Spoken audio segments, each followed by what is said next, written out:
Kun and the HCP were quite radical.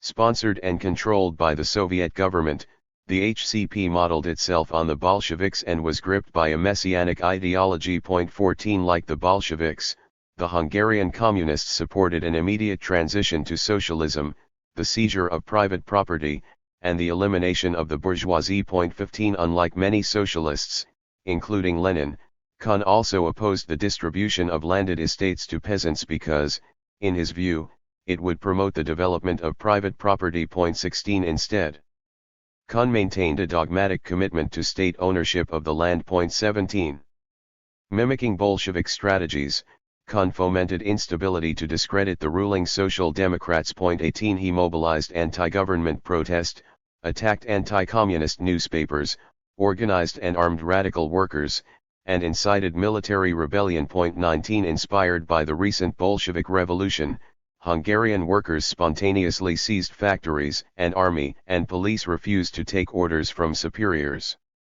The army was transformed into an armed mob, 20 and detachments of drunken soldiers roamed the streets. 21 In February 1919, Kun was arrested after attempting to seize the headquarters of the Social Democratic newspaper. 22 He became a cause célèbre when reports emerged that he had been badly beaten by prison guards.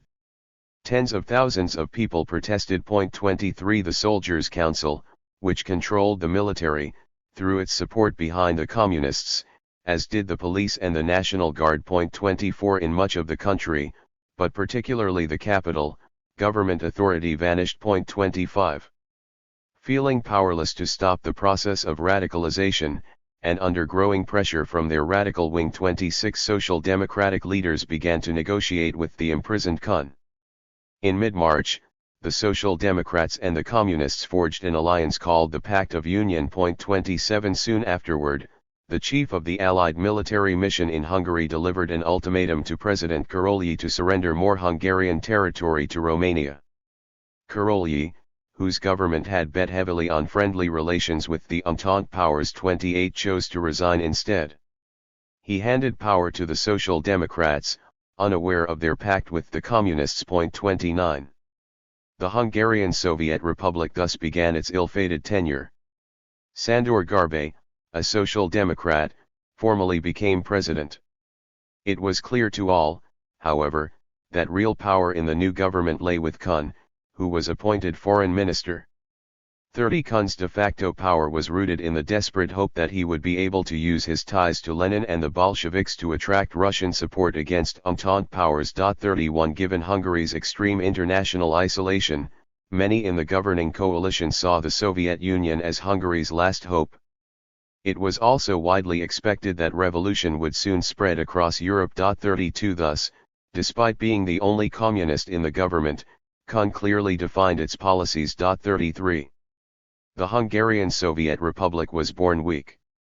Although the Social Democrats and Communists attempted to create a unified party, they nevertheless remained divided, with the moderate Social Democrats in control of the party apparatus and the more radical Communists, led by Kun, controlling the government. 34 Notwithstanding their influence, the Communists were organizationally weak. 35 They lacked enough cadres to fill ministries. 36 Had little influence in the trade unions or among peasants. 37 And could not control the revolutionary workers and soldiers' councils that spontaneously emerged in late 1918 and early 1919. 38 The revolutionary government also had limited coercive capacity.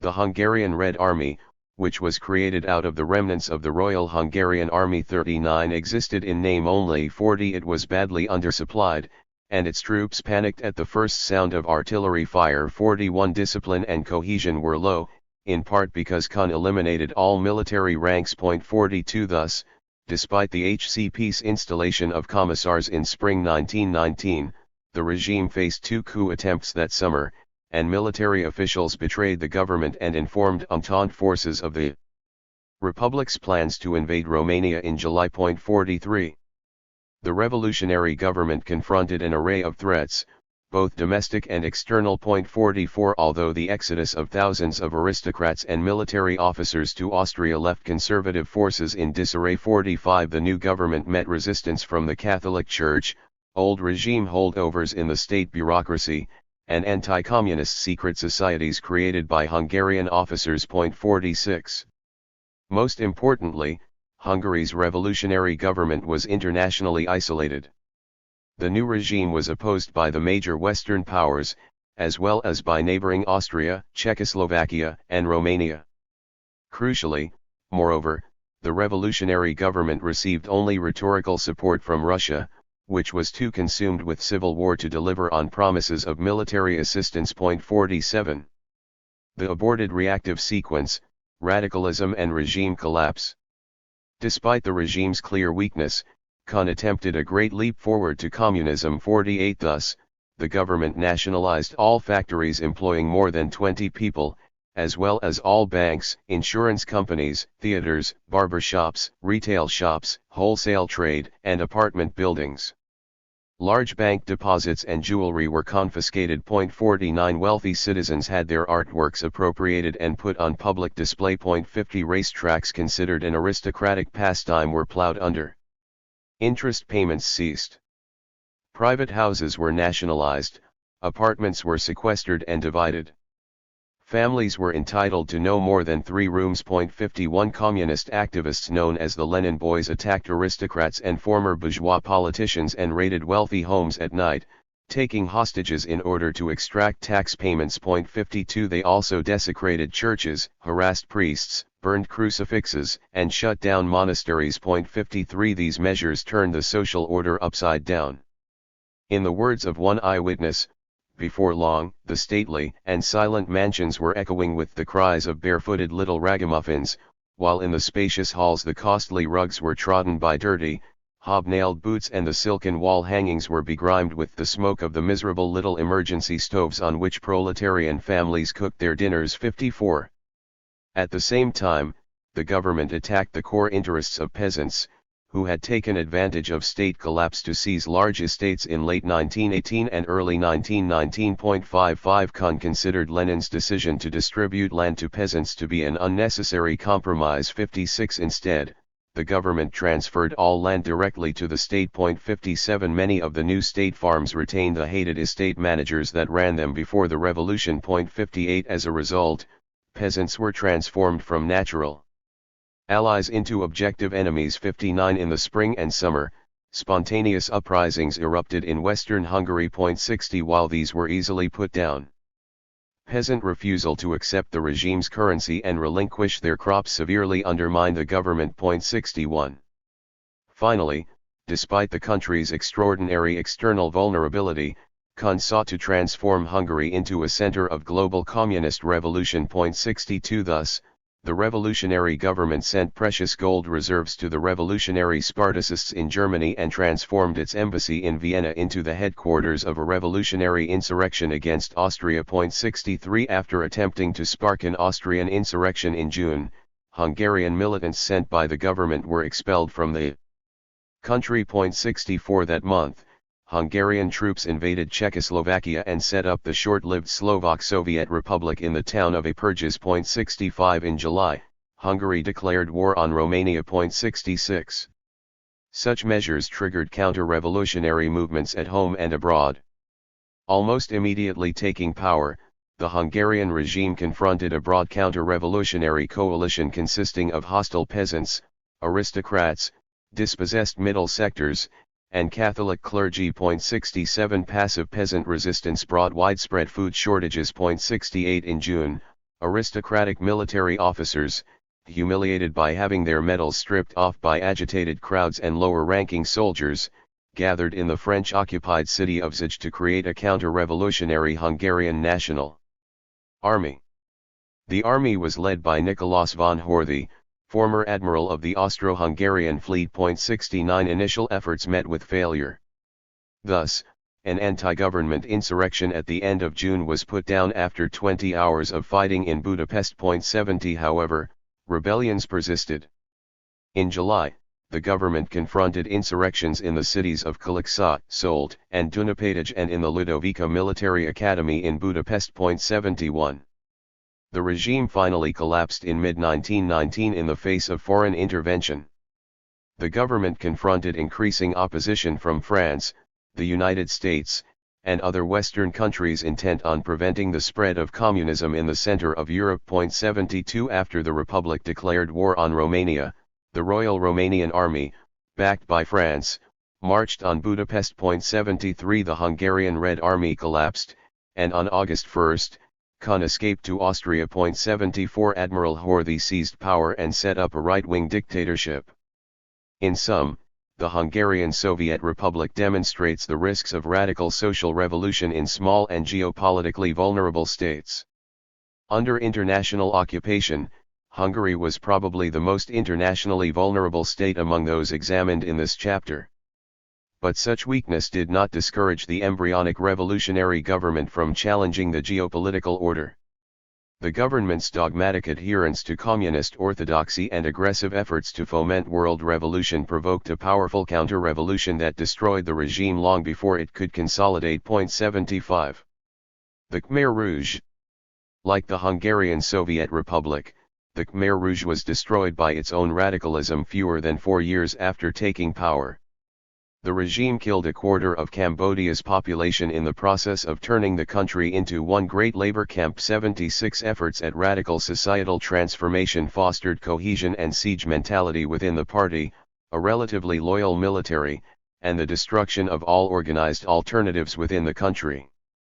At the same time, radical purges reminiscent of Jacobin France gutted the state, and external belligerence provoked an invasion by Vietnam that quickly toppled the regime. The revolutionary seizure of power. Cambodia's revolutionary movement emerged out of the regional Indochinese Communist Party, which was dominated by the Vietnamese Communists. 77 When the 1954 Geneva Accords granted Cambodia independence from French rule, the Communists were suppressed by the post-colonial government led by Prince Norodom Sihanouk. About 1,000 activists fled to North Vietnam, while others remained in Cambodia. 78 Among those who remained was Salothsar, later known as Pol Pot. The French-educated son of a rich peasant family, Pol Pot had been introduced to communism in Paris in the early 1950s when he joined the French Communist Party on the eve of Stalin's death. 79 In 1960, the Cambodian Communist Party broke away from the Indochinese Communist Party, although the party continued to receive assistance from Vietnam. 80 The Communists suffered extraordinary repression, and in 1963, they took refuge, under Pol Pot's leadership, in the dense jungles of northern Cambodia. 81 This impenetrable area, known as the Maquis, both protected and transformed the CPK. Living among impoverished subsistence farmers, party leaders had almost no contact with the outside world for more than a decade. External communication, which was undertaken by messengers on foot or elephants, occurred with a month's delay. 82 One of Pol Pot's few trips abroad was to China in 1967, at the height of the Cultural Revolution. The Khmer Rouge's peculiar anti-urban communism emerged out of this period of isolation. 83 The movement's ideology was grounded in the utopian idea that rural poverty, self-sufficiency, and the elimination of foreign ideas would create a pure, uncorrupted society. 84 Although Khmer Rouge leaders embraced Marxist denunciations of capitalism and imperialism, they rejected the working class and all things urban. 85 In a stunning departure from Marxism, their central goal became the destruction of urban society. Indeed, the party systematically excluded factory workers after 1965. 86 Khmer Rouge leaders also rejected expertise and were intensely anti-intellectual. 87 For them, salvation lay not in education but in physical labor. The movement also attacked the nuclear family, seeking to integrate all individuals into centralized state-controlled cooperatives. Like the Taliban, the Khmer Rouge severely restricted public displays of affection, adultery, and all forms of entertainment, including sports. 88 The whole enterprise had the feel of a doomsday cult rather than a political party. Finally, the Khmer Rouge was intensely xenophobic, extolling the glories of Kampuchea's race. 89 According to Ben Kiernan, 90 race was more important than class for the CPK. Despite receiving years of support from North Vietnam, CPK leaders were intensely anti-Vietnamese, seeking to expel Vietnamese from the country. 91 Such views were in part a reaction to Vietnam's historical dominance in the region. Many communist activists chafed at perceived attitudes of superiority among their Vietnamese sponsors. The CPK came to power via violent struggle. Lacking an army, the CPK avoided armed struggle through the mid-1960s. 92 This changed following a 1967 peasant uprising in the Samlout area. 93 Assuming the CPK was behind the revolt, the Sihanouk government bombed the CPK's jungle bases, which pushed the party toward violence. 94 In the wake of the bombing, the Khmer Rouge pulled together a few thousand ill-trained and under-equipped soldiers and formed a guerrilla army. 95 According to Pol Pot, the CPK was forced to wage war with empty hands. 96 The trajectory of the Khmer Rouge's guerrilla war was fundamentally altered by a 1970 military coup against Prince Sihanouk, led by the Army Chief of Staff, Lon Nol. The North Vietnamese Communists, the CPK's main patron, had previously opposed military operations against Sihanouk because they depended on his cooperation in their war against South Vietnam. With Lon Nol's seizure of power, however, Cambodia allied with the United States against North Vietnam. Suddenly, the interests of the Cambodian and Vietnamese communists were aligned. In March 1970, Vietnam launched a major attack on Cambodia, overwhelming Lon Nol's small, poorly trained army. 97 Although the North Vietnamese bore the brunt of the fighting, the Khmer Rouge built a relatively disciplined fighting force of about 40,000 troops. 98 The force survived by capturing weapons and buying material from corrupt Lon Nol officials. It also benefited from training provided by returning Cambodian communists who had escaped to Vietnam in the 1950s. By 1972, the Khmer Rouge army was strong enough to fight on its own even after the Vietnamese troops withdrew. 99 A defector at the time wrote of the movement's iron discipline. 100. The Khmer Rouge seized power in 1975 amid the collapse of Cambodian state institutions. Lon Nol presided over a failing state.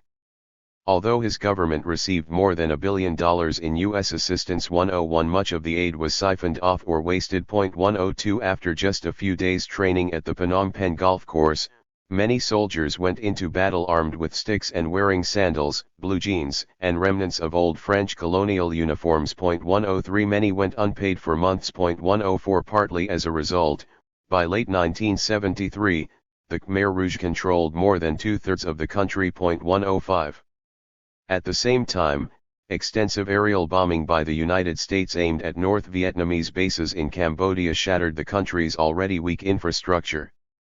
President Nixon authorized two massive bombing operations, Operation Menu and Operation Freedom Deal, which delivered 3 times the tonnage dropped on Japan during World War II and killed about 500,000 Cambodians. 106 The widespread destruction of roads and villages left the landscape unrecognizable. 107 The bombing triggered a large-scale exodus from many villages. 108 And village authority structures were torn asunder, a fact that would facilitate the CPK's subsequent efforts to create a new social order. 109 In January 1973, AU.S.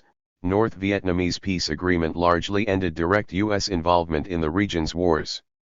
Despite encouragement from North Vietnam, the Khmer Rouge boycotted the peace talks in the expectation that it could win a military victory.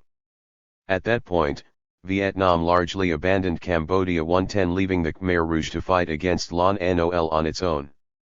During this period, the Khmer Rouge began to implement its radical utopian vision in parts of the country it controlled. The guerrillas organized populations into fortress-like rural cooperatives that functioned as militarized work camps. All property was seized for the war effort.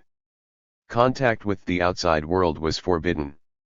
Schools, markets, and religious institutions were closed. All shops and restaurants were shut. Money was abolished and travel eliminated. The Khmer Rouge forbade bright clothes, jewelry, and other forms of decoration. All residents were required to wear black clothing. 111 The communists also imposed puritanical codes of sexual conduct. Flirting was strongly discouraged. Gaiety was suspect. 112 Even the mildest dissent was severely punished. Those suspected of opposition were often dragged away at night and disappeared. Dread and fear enveloped many of the cooperatives. 113 At the same time, travel restrictions and limited communication with the outside world meant that outsiders were largely unaware of the conditions in these communities. 114 Few Cambodians had a clue of what was about to hit them. The Khmer Rouge's disciplined army of 60,000 to 70,000 defeated Lon Nol's ill-trained and demoralized army of 200,115, and on April 17, 1975, the Communists seized the capital, Phnom Penh. The old regime quickly dissolved, as thousands of soldiers shed their uniforms and fled. 116 Old regime officials who remained in Cambodia were butchered like common livestock. 117 The Khmer Rouge incorporated no soldiers from the old regime, killing them instead. All personnel from the old army were told to strip off their uniforms on the spot and were loaded into trucks, taken to the countryside, and shot. 118 Within weeks, the Khmer Rouge had wiped out virtually all organized opposition. 119 The abortive reactive sequence, radicalism and regime collapse. Cambodia's revolutionary regime was born weak, with too few soldiers to control the country and too few trained personnel to govern it. 120 The CPK was small, with only 14,000 members in 1975,121, and it lacked any organized support in the cities. The Communists also lacked a unified military structure. 122 Because of severe limits on communication, military commanders had functioned with near total independence during the war. 123 As a result, the regime was born in April 1975 with 6 separate military and party command structures in 6 different zones of the country. 124 Phnom Penh was initially divided among 5 different zonal command units, and skirmishes broke out between different units jockeying for control. 125 A nominally unified army only emerged 3 months after the seizure of power. 126 And it would take about a year for the regime to create a functioning state apparatus. 127 Despite its weakness, however, the Khmer Rouge launched an unprecedented effort at radical social change the moment it entered the capital. Fearing that urban businessmen, merchants, intellectuals, and remnants of the old bureaucracy would unite to destroy the new order, the government first moved to eliminate urban life as such. 128 The CPK evacuated all inhabitants of Phnom Penh, which had a population of over 1 million at the time. Everyone, including hospital patients, was forced to abandon the city.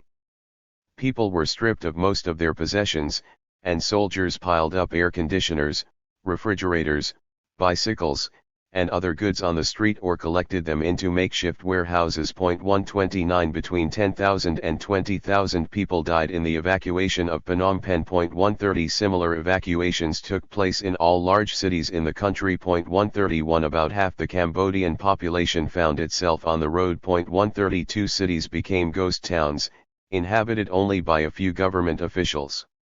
Even the few foreign communist diplomats permitted to remain in Phnom Penh were forbidden to go much beyond their tightly guarded compounds. 133 Pigs and cattle roamed the empty streets of the capital. 134 The evacuations plunged Cambodia into chaos, creating an inferno of revolutionary change. 135 Money was abolished. 136 Within a year, the regime had shut down markets and confiscated virtually all private property. 137 Buddhist pagodas, libraries, and schools were destroyed and monks defrocked and murdered. 138 Kiernan estimates that less than 5% of the country's monks were still alive when the regime collapsed in 1979. 139 The Khmer Rouge also shut Cambodia off from the rest of the world, severing relations with all but a few countries. 140 The government cut almost all telephone and telegraph lines, eliminated international mail, and mined the country's borders. 141 In the months that followed,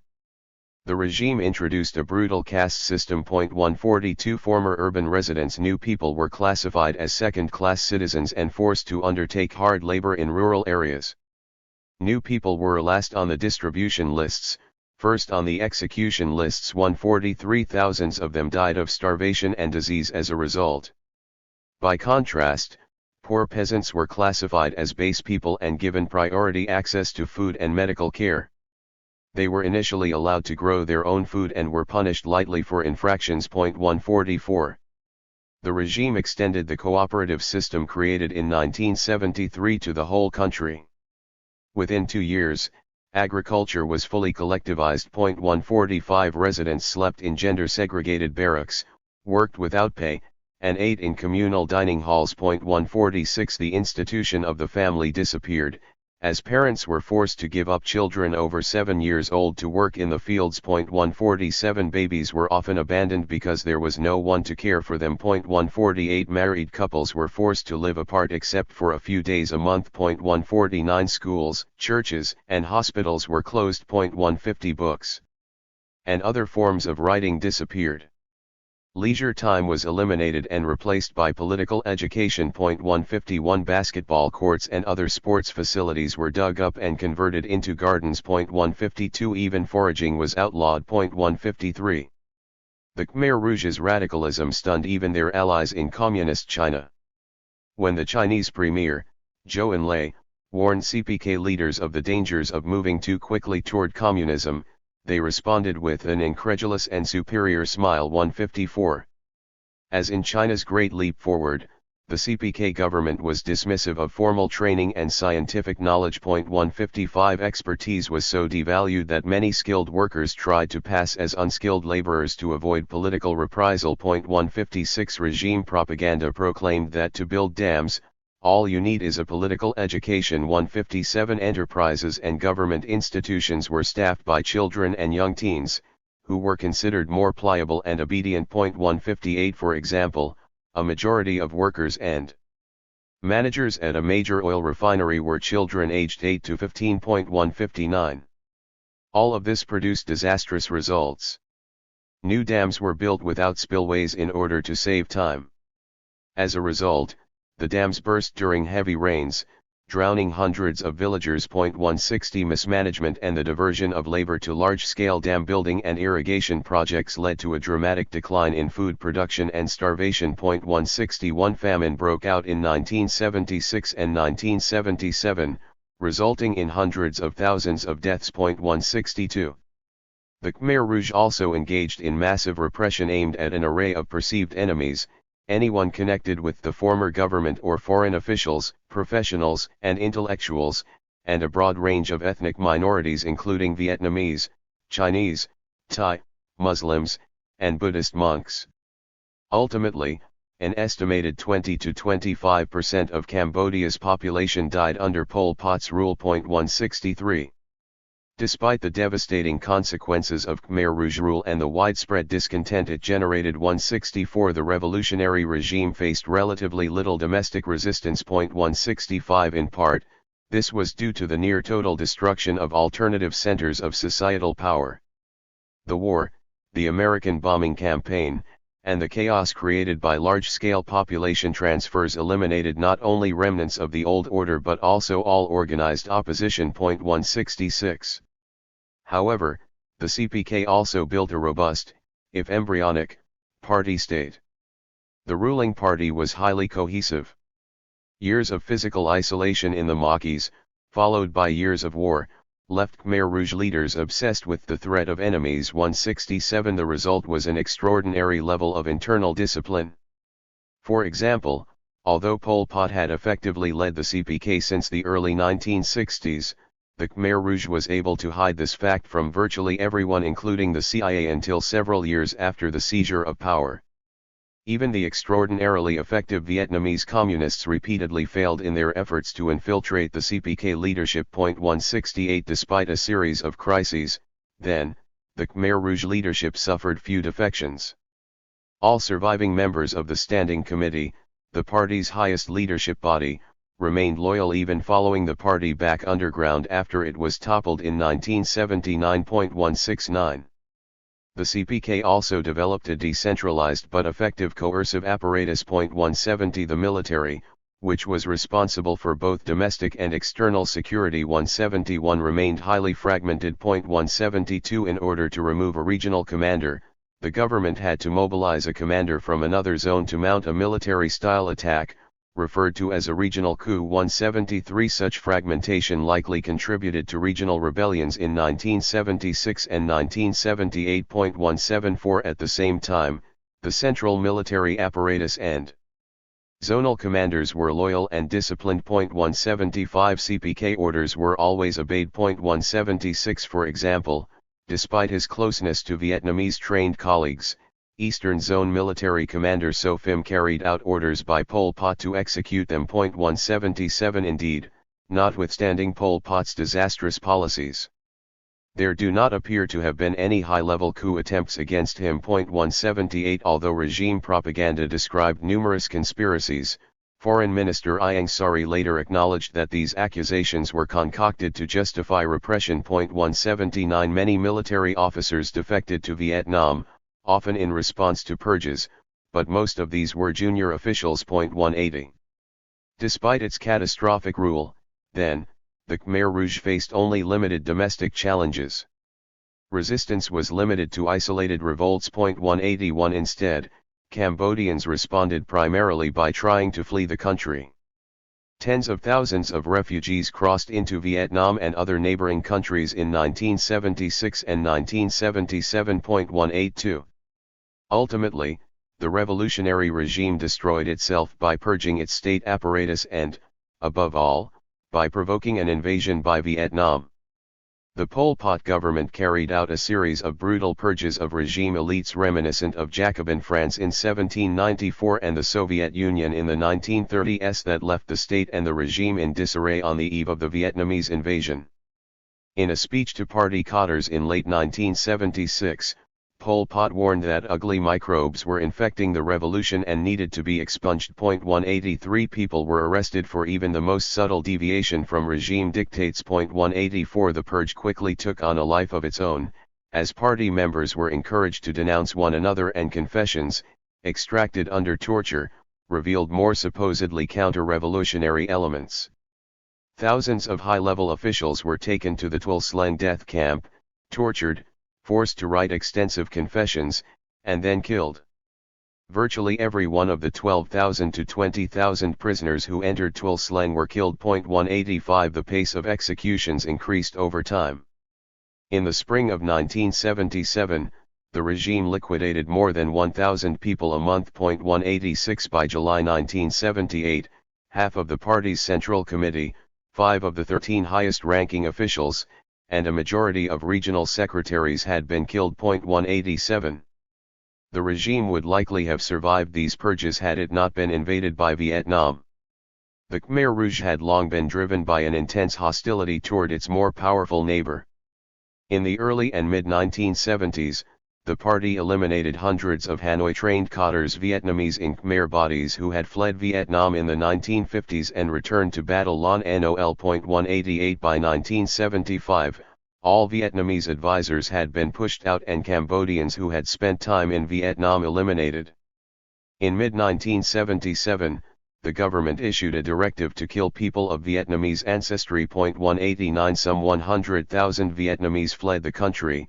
By 1979, the Vietnamese community in Cambodia had been eradicated. 190 The CPK also began military assaults on Vietnam, which it viewed as a stalking horse for the USSR and an existential threat to the regime. 191 Just months after seizing power, the Khmer Rouge sent troops to the border, with the apparent intention of capturing parts of southern Vietnam and creating Lower Cambodia. 192 In early 1977, the Khmer Army conducted border raids into Vietnam, claiming control over parts of the Mekong Delta along Cambodia's southern border. 193 In September of that year, the Cambodian army overran 6 Vietnamese villages in Dong Thap province and advanced about 10 kilometers into Tay Ninh province. 194 The Vietnamese government was initially restrained in its response. 195 Presenting the CPK with a peace proposal in February 1978.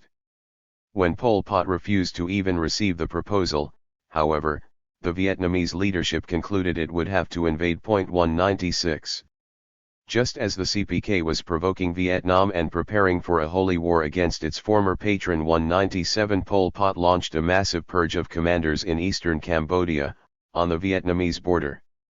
Fearing traitors, Pol Pot had disarmed several Eastern Zone units in early 1977-198, and in 1978, he dispatched Southwest and Central Zone commanders to carry out a full-scale purge of the Eastern Zone command structure, the very commanders who were responsible for thwarting a Vietnamese invasion. 199 By late April, 400 Eastern Zone officials were locked up in the Tuol Sleng death camp. 200 When the Army's top Eastern Zone commander, So Phim, was targeted, he escaped into a forest north of Phnom Penh and then shot himself. 201 The purge sparked a major rebellion among surviving Eastern Zone units. 202 Which was brutally put down.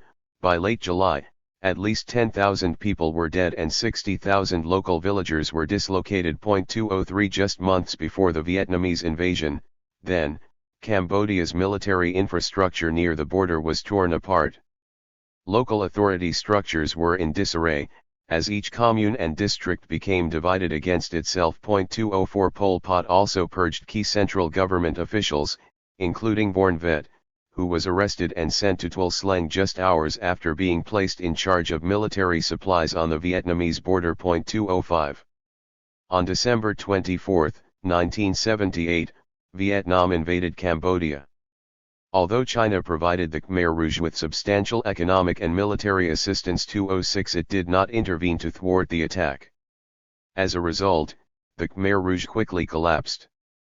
Badly weakened by purges, the Cambodian forces fell apart and put up almost no resistance. 207 On January 7, 1979, Vietnamese forces entered Phnom Penh and installed a pro-Vietnamese government, the Kampuchean United Front for National Salvation, whose core consisted of lower-tier Khmer Rouge officials who had fled Cambodia during the purges. 208 In sum, the Khmer Rouge came to power in a geopolitically vulnerable state that had been the site of a major Cold War conflict on the edges of the Vietnam War and launched a radical challenge to the domestic and regional order, but was wiped out by counter-revolution. 209 The Khmer Rouge arguably began in a stronger position than did the revolutionary governments in Hungary and Afghanistan.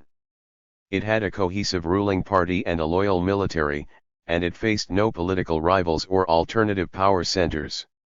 Indeed, despite the CPK's catastrophic assault on Cambodian society, it confronted almost no domestic reaction. Ultimately, however, the regime committed suicide by invading Vietnam in the wake of massive purges that gutted the state. 210 Thus, the reactive sequence destroyed a regime that, like the French Jacobins in 1794, was already weakened by internal purges. The Taliban regime in Afghanistan was also destroyed by its own radicalism.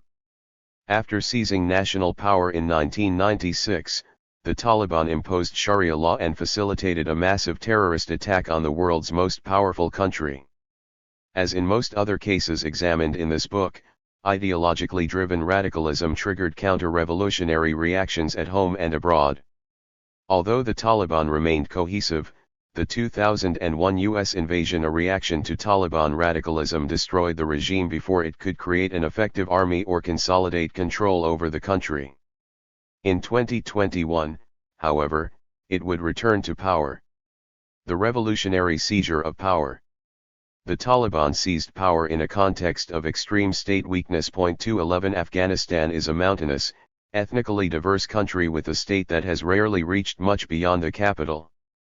The country was historically dominated by a moderate form of Islam embedded in traditional authority structures. 212 The December 1979 Soviet intervention changed all that. As Soviet military forces occupied the country to prop up a Marxist client government, the United States, Pakistan, and Saudi Arabia financed an anti-Soviet mujahideen dominated by radical Islamists. 213 Pakistani military dictator Muhammad Zia-ul-Haq funded ethnic Pashtun Islamist forces under the leadership of Gulbuddin Hekmatyar, systematically sidelining moderate and royalist forces. 214 Pakistan and Saudi Arabia also encouraged the incursion of Arab Islamists into the conflict.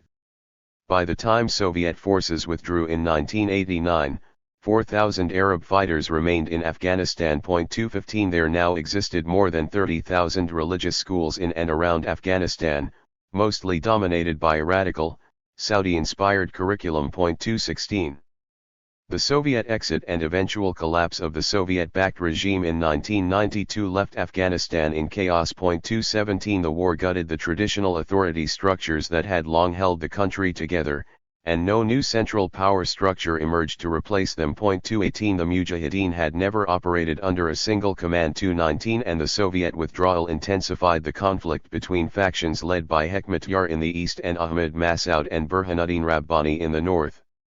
Afghanistan descended into violent chaos.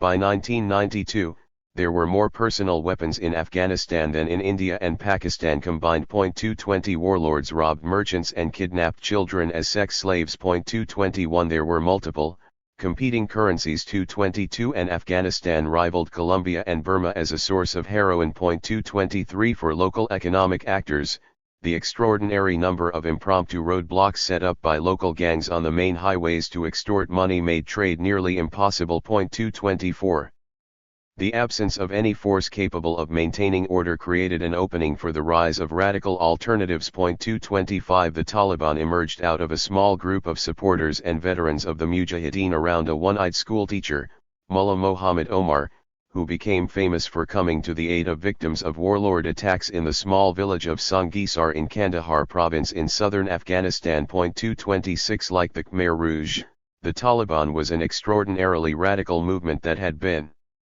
isolated from the modern world before coming to power.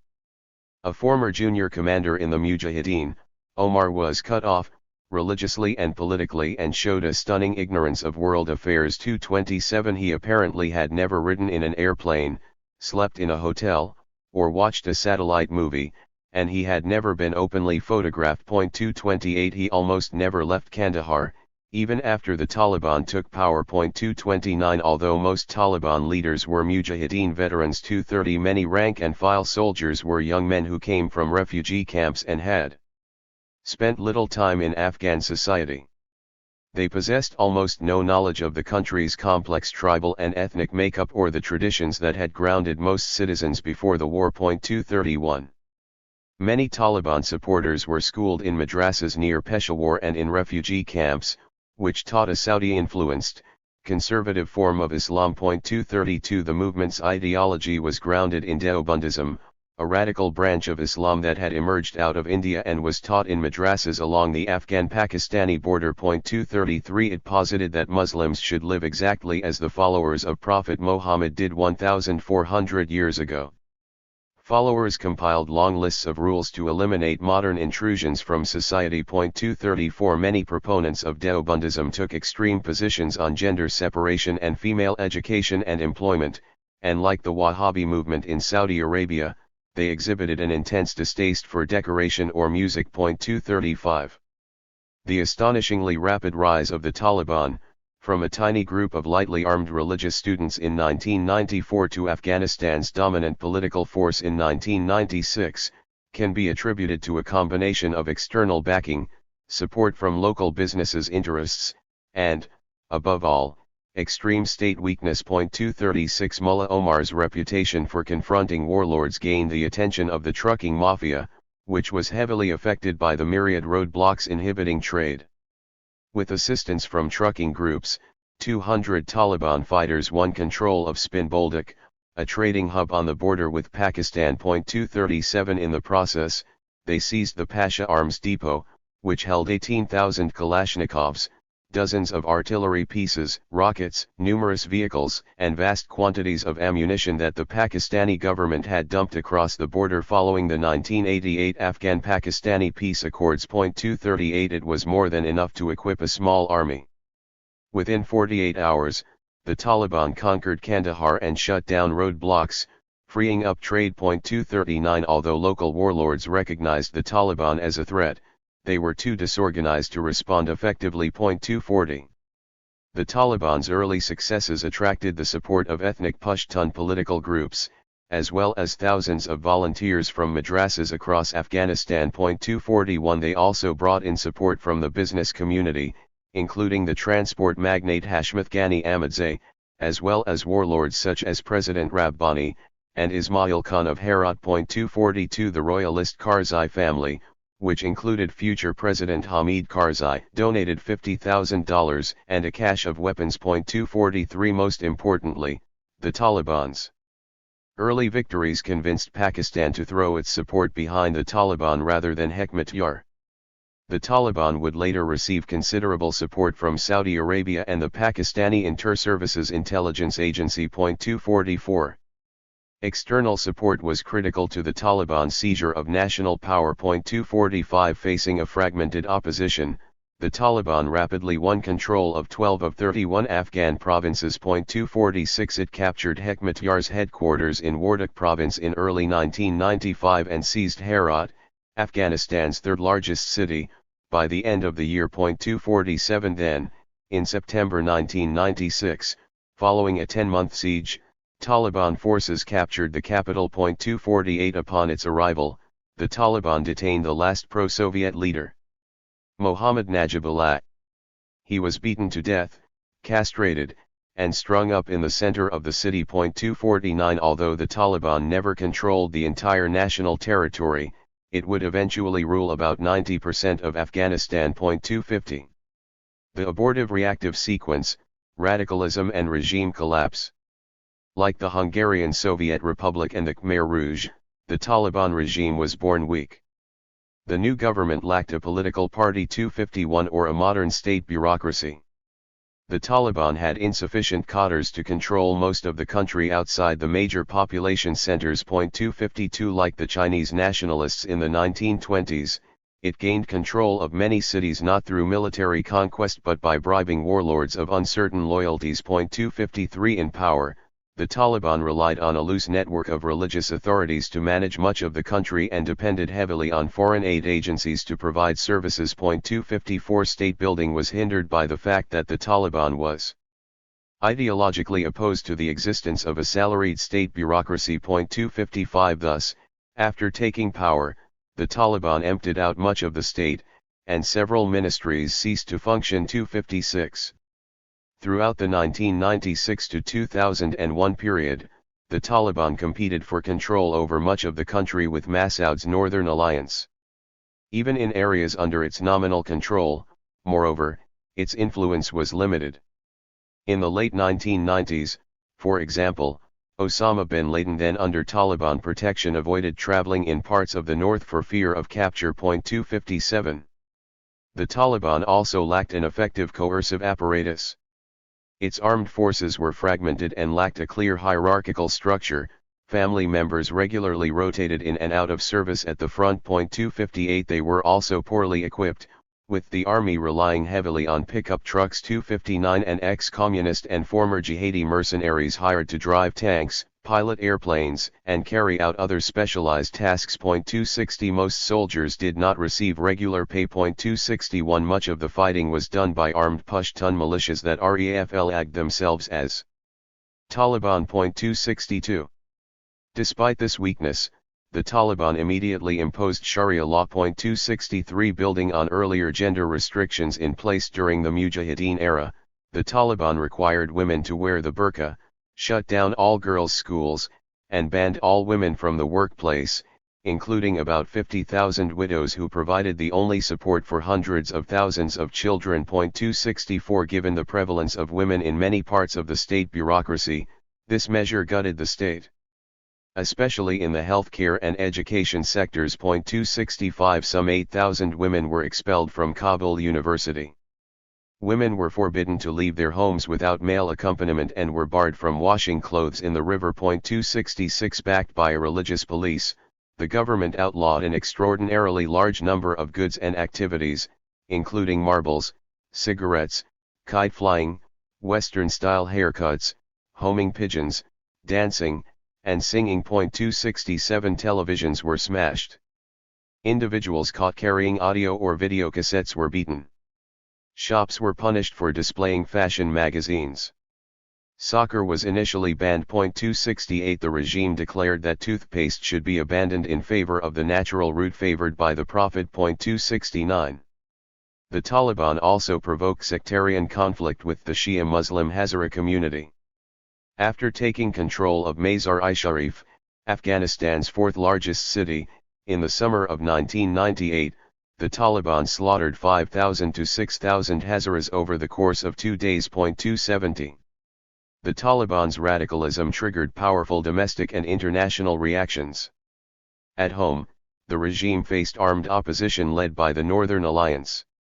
At the same time, the revolutionary government's human rights abuses and attacks on women generated widespread international backlash. 271 The Taliban became a pariah movement. 272. Yet the Taliban's highly ideological top leaders unified and radicalized in the face of mounting threats. 273 They refused to bend to international criticism, declaring the regime's treatment of women to be accordance with God's law. 274 Indeed, following military setbacks, the Taliban tightened its gender policies in order to sustain internal morale. 275 In March 2001, the regime destroyed large Buddha statues in Bamiyan in central Afghanistan, a move apparently designed to generate international outrage. 276 Most consequentially, the Taliban forged alliances with important Arab radicals, including Osama bin Laden. 277 Bin Laden, who had been active in the Mujahideen in the 1980s, came to Afghanistan in 1996 from Sudan, where he had been exiled by Saudi Arabia for his criticism of the royal family. 278 He built a close relationship with Omar,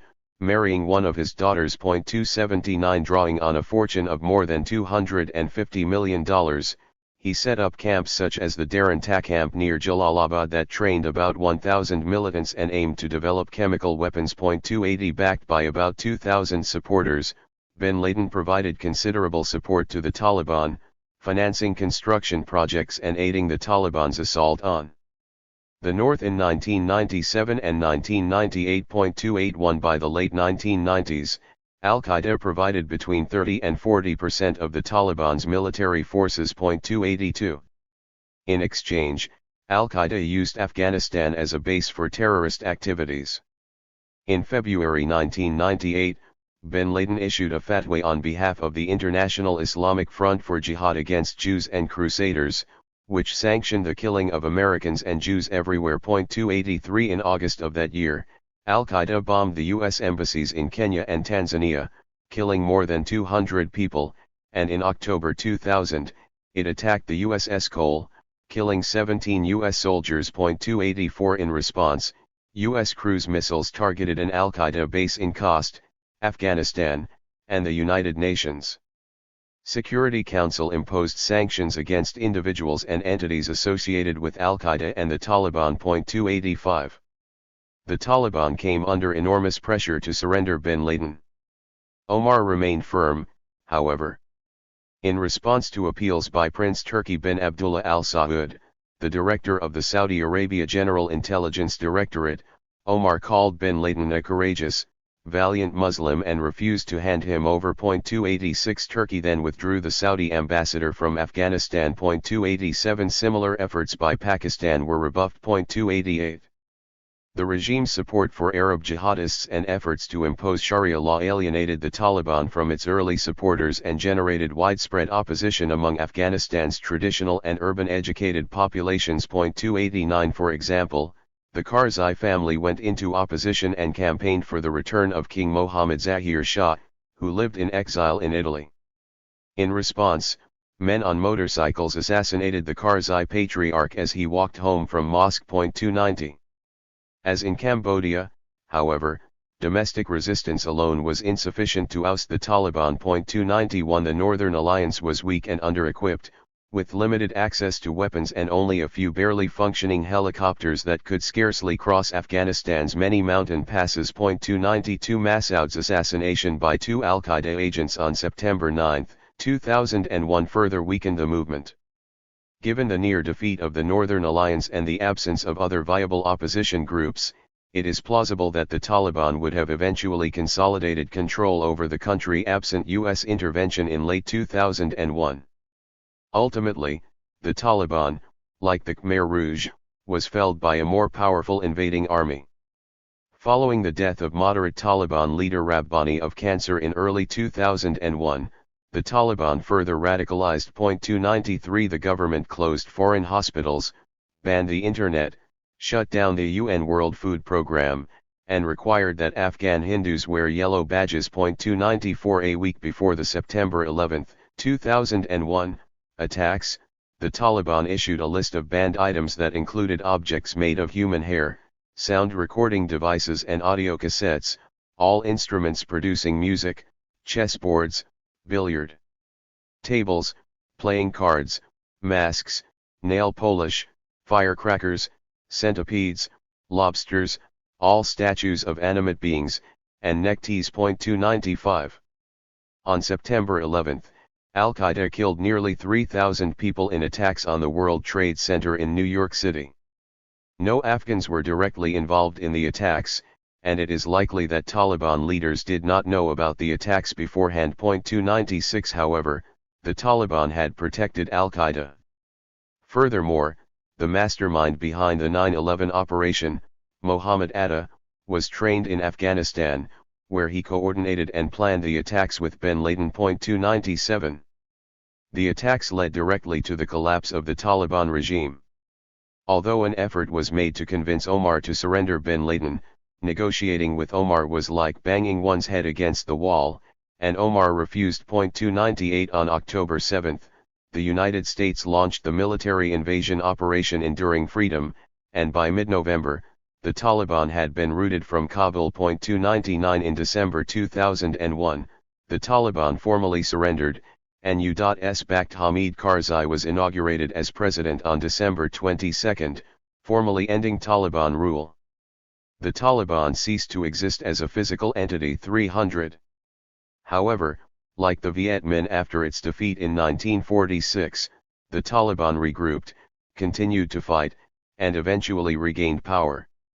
Benefiting from growing resentment over abuse by U.S. soldiers and U.S.-backed Afghan officials, as well as support from local mosques, the Taliban gradually rebuilt itself as a guerrilla movement in the years following the 2001 American invasion. 301. The movement remained highly ideological, continuing large-scale attacks on schools that did not abide by its proscription of female education. 302. The Taliban also remained cohesive, it suffered few enduring divisions, even after the deaths of Omar and his successor, Akhtar Mansur, in the mid-2010s. 303. Consisting of a loosely connected collection of small battle formations and shura councils in Afghanistan and Pakistan, the Taliban lacked the discipline or professionalization of the Viet Minh. 304. However, with assistance from Iran and from Pakistan's ISI, Taliban forces upgraded their organizational and military capacity in the early 2010s. 305. Drawing on nationalism, religious ideology, and extensive external assistance,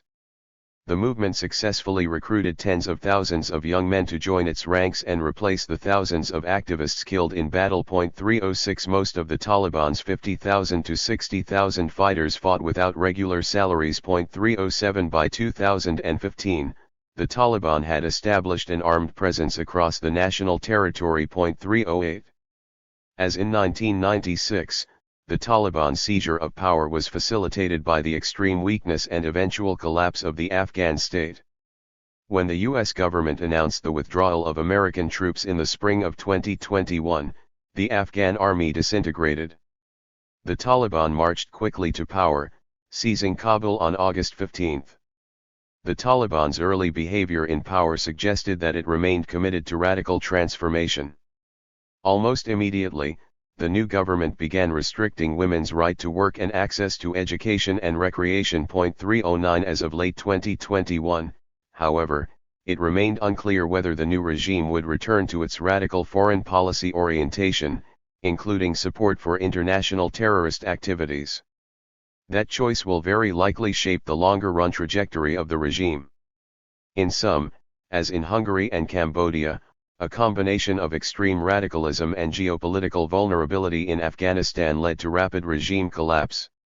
Like the Khmer Rouge, the Taliban nearly consolidated power at home but was ousted following an invasion by a far more powerful state. Conclusion. This chapter examined three revolutionary regimes in geopolitically vulnerable states that suffered quick deaths all due to external intervention. Radical efforts to create a new social order triggered a reactive sequence that was soon aborted. Powerful external threats gave rise to cohesive elites and loyal militaries in Cambodia and Afghanistan and led to the destruction of alternative centers of societal power in Cambodia. However, military intervention by foreign powers quashed the regimes before they could consolidate. Not only did these regimes experience early deaths, but their demise can be directly traced to the revolutionary reactive sequence. As the chapter makes clear, then, the survival of revolutionary regimes during their early stages is a contingent outcome, and when revolutionary governments pursue extremist policies, they may provoke fatal counter-revolutionary reactions. At the same time, the outcome was not entirely contingent.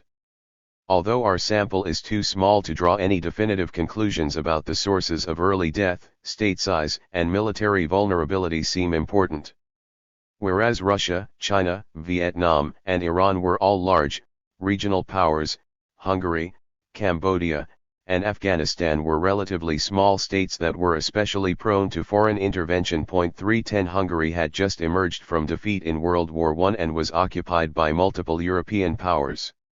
Cambodia and Afghanistan had been the sites of destructive Cold War proxy conflicts. By contrast, revolutionary governments in bigger states had greater success in withstanding external attacks. Russia survived foreign intervention during its civil war, Iran persisted in the face of the Iraqi invasion in the 1980s, and China endured direct confrontation with the United States in Korea.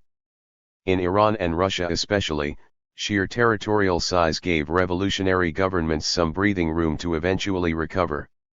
A potential alternative explanation for the early demise of regimes in Hungary, Cambodia, and Afghanistan is that revolutionary governments in these countries were exceptionally radical. We are skeptical of this argument. For one, although the policies undertaken by Kun and Pol Pot were indeed extreme, they were arguably matched by Stalin in the 1930s, Mao in the 1950s and 1960s, and Castro in the 1960s. Like Hungary, Russia, Iran, and Cuba actively promoted revolution abroad. Moreover, whereas the strongest case for greater extremism comes in the area of domestic policy, all three regimes were destroyed by foreign invasion, not domestic opposition. External vulnerability certainly does not make early death inevitable. Radical governments in Cuba and Eritrea survived the reactive sequence and built powerful autocracies. However, revolutionary elites in these cases had far less room for error than in China, the USSR, or Vietnam. Chapter 8. Accommodation and Instability. Bolivia, Nicaragua, and Guinea-Bissau. Chapter 7 highlighted the risks of initiating radical strategies in vulnerable states. In Hungary, Cambodia, and Afghanistan, radical measures triggered military conflicts that resulted in the quick death of revolutionary regimes. Yet moderation may also inhibit revolutionary consolidation. Where revolutionary governments tempered their early radicalism in order to accommodate powerful interests, regimes were less likely to develop the elite cohesion, powerful and loyal coercive structures, and state-societal power asymmetries that undergird long-run durability. This chapter examines three revolutionary regimes in Bolivia, Nicaragua, and Guinea-Bissau that combined early radicalism with accommodationist strategies. These cases meet the book's criteria for social revolution in that governments emerged out of violent social revolution and initiated radical efforts to transform their societies. Unlike our ideal typical cases, however, revolutionary elites in Bolivia, Nicaragua, and Guinea-Bissau, spooked by counter-revolutionary threats or restrained by pragmatic allies, moderated in an effort to limit the intensity of the counter-revolutionary reaction. Efforts to accommodate powerful interests are quite rational from the perspective of leaders seeking to consolidate power in the near term. Governments that do not engage in radical redistribution, invasive cultural transformations, or aggressive foreign policies are less likely to confront existential counter-revolutionary threats. By tempering or aborting the revolutionary reactive sequence, however, accommodationist strategies inhibit longer-term regime consolidation. Precisely because they do not face a counter-revolutionary threat, accommodationist governments are less likely to fall into a siege mentality, build a disciplined party, or invest in a powerful garrison state, and they often lack the will and capacity to wipe out rival power centers. This leaves regimes more prone to schisms and coup conspiracies from within and opposition challenges from without. This accommodationist pattern was seen in Algeria in Chapter 5. Because the National Liberation Front government did not provoke a domestic counter-revolutionary movement or a serious external military conflict, it never developed a cohesive elite or destroyed rival power centers. As a result, the Algerian regime suffered far greater internal conflict and societal contestation than its counterpart in Vietnam. This chapter examines the trajectories of accommodationist revolutionary regimes in Bolivia, Nicaragua, and Guinea-Bissau. In Bolivia, militant unions pushed the revolutionary nationalist movement government to nationalize the tin mines and initiate a far-reaching land reform. However, MNR leaders took steps to limit the scope of reform so as to avoid a major conflict with the United States. Absent a serious counter-revolutionary conflict, the MNR had no need to close ranks or assault rival power centers. These developments, together with the fateful decision to let the old army rebuild itself, contributed to the crisis and the coup that ended the regime in 1964.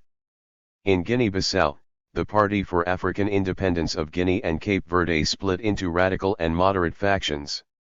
When it achieved independence, radicals expropriated colonial properties and aspired to create a centrally planned economy. However, moderates quickly reversed course, abandoning socialism and pursuing friendly relations with Portugal and the West. As a result, the regime confronted little counter-revolutionary reaction. In the absence of an existential threat, the PEG atrophied and latent elite divisions re-emerged. The regime suffered a series of internal conflicts before falling prey to a military rebellion in 1999. Nicaragua followed a somewhat different path. The Sandinista National Liberation Front's early radicalism triggered a costly counter-revolutionary war backed by the United States. As in Cuba, the existential threat posed by the counter-revolution gave rise to a cohesive elite and a powerful and disciplined coercive apparatus. However, the costs of the war, together with the dawn of the Gorbachev era in the Soviet Union, induced the Sandinistas to moderate. Ultimately, the FSLN's failure to destroy the private sector and the Catholic Church proved costly, as these actors played a major role in defeating the Sandinistas in elections. Bolivia. Bolivia's April 1952 revolution gave rise to a dominant party regime that styled itself after the Mexican Institutional Revolutionary Party. The MNR government seized control of the tin mines and launched the most radical land reform in Latin America since the Mexican Revolution. Yet the Bolivian Revolution failed to consolidate. In 1964, President Victor Paz Estancaro was overthrown in a regime-ending coup. Why was Bolivia's revolutionary regime so short-lived? The 1952 revolution triggered little violent conflict, one in large part because the MNR pursued an accommodationist strategy. Although labor and peasant mobilization induced the revolutionary government to launch radical reforms in 1952 and 1953, MNR leaders were pragmatists. Believing that the regime could not survive without the United States support, they tempered their reforms to win the confidence of the U.S. government. They succeeded, and the MNR confronted only a mild counter-revolutionary reaction. As a result, the regime never developed the pillars of durable authoritarianism. The MNR elite was not forced to close ranks, build a powerful coercive apparatus, or wipe out rival organizations or power centers, including the pre-revolutionary army. What emerged was a weak regime. When faced with labor opposition, the MNR government turned to a military it did not control. And when elite schisms and mounting social protest weakened the government in 1964, the military put an end to the regime. The revolutionary seizure of power. The Bolivian Revolution occurred in a context of state weakness and regime instability. Bolivia's post-colonial state was strikingly weak. 2 The army routinely failed to maintain order or defend the national borders. Thus, Bolivia lost wars to Chile in 1879 to 1881, Brazil in 1899 to 1903, and Paraguay in 1932, 1935,3 and the country experienced 227 armed uprisings between 1925 and 1960.4. Pre-revolutionary Bolivia was highly exclusionary. Power was concentrated in the hands of large landowners and tin barons, who constituted an oligarchy known as La Rosca. 5 The economy was based on tin exports. 6 And more than 80% of tin production was in the hands of the big three mining companies, Aramea, Hochschild, and Patino. 7 Rural society was quasi-feudal. 8 In 1950, 4.5% of the population owned 70% of the farmland. The indigenous majority was subjected to a system of forced labor on landowners' estates. 9 Exploitation was so extreme that one U.S. ambassador described indigenous peasants as slaves. 10 As late as 1950, 2/3 of Bolivians reportedly lived under ponguiage. 11 The oligarchic order began to crumble in the 1930s, after Bolivia's defeat at the hands of Paraguay in the Chaco War. 12 The army was decimated, losing as many as 60,000 soldiers and effectively ceasing to be a viable repressive force. 13 Military defeat and the depression also eroded the legitimacy of the traditional political elite. 14 The result was mounting instability, with 5 coups and a successful urban insurrection between 1935 and 1950. 15 The 1930s and 1940s saw the emergence of new anti-oligarchic movements. 16 The Chaco War forced the army to mobilize indigenous workers and peasants, many of whom returned home armed and unwilling to accept the old status quo. 17 Labeled the Chaco Generation.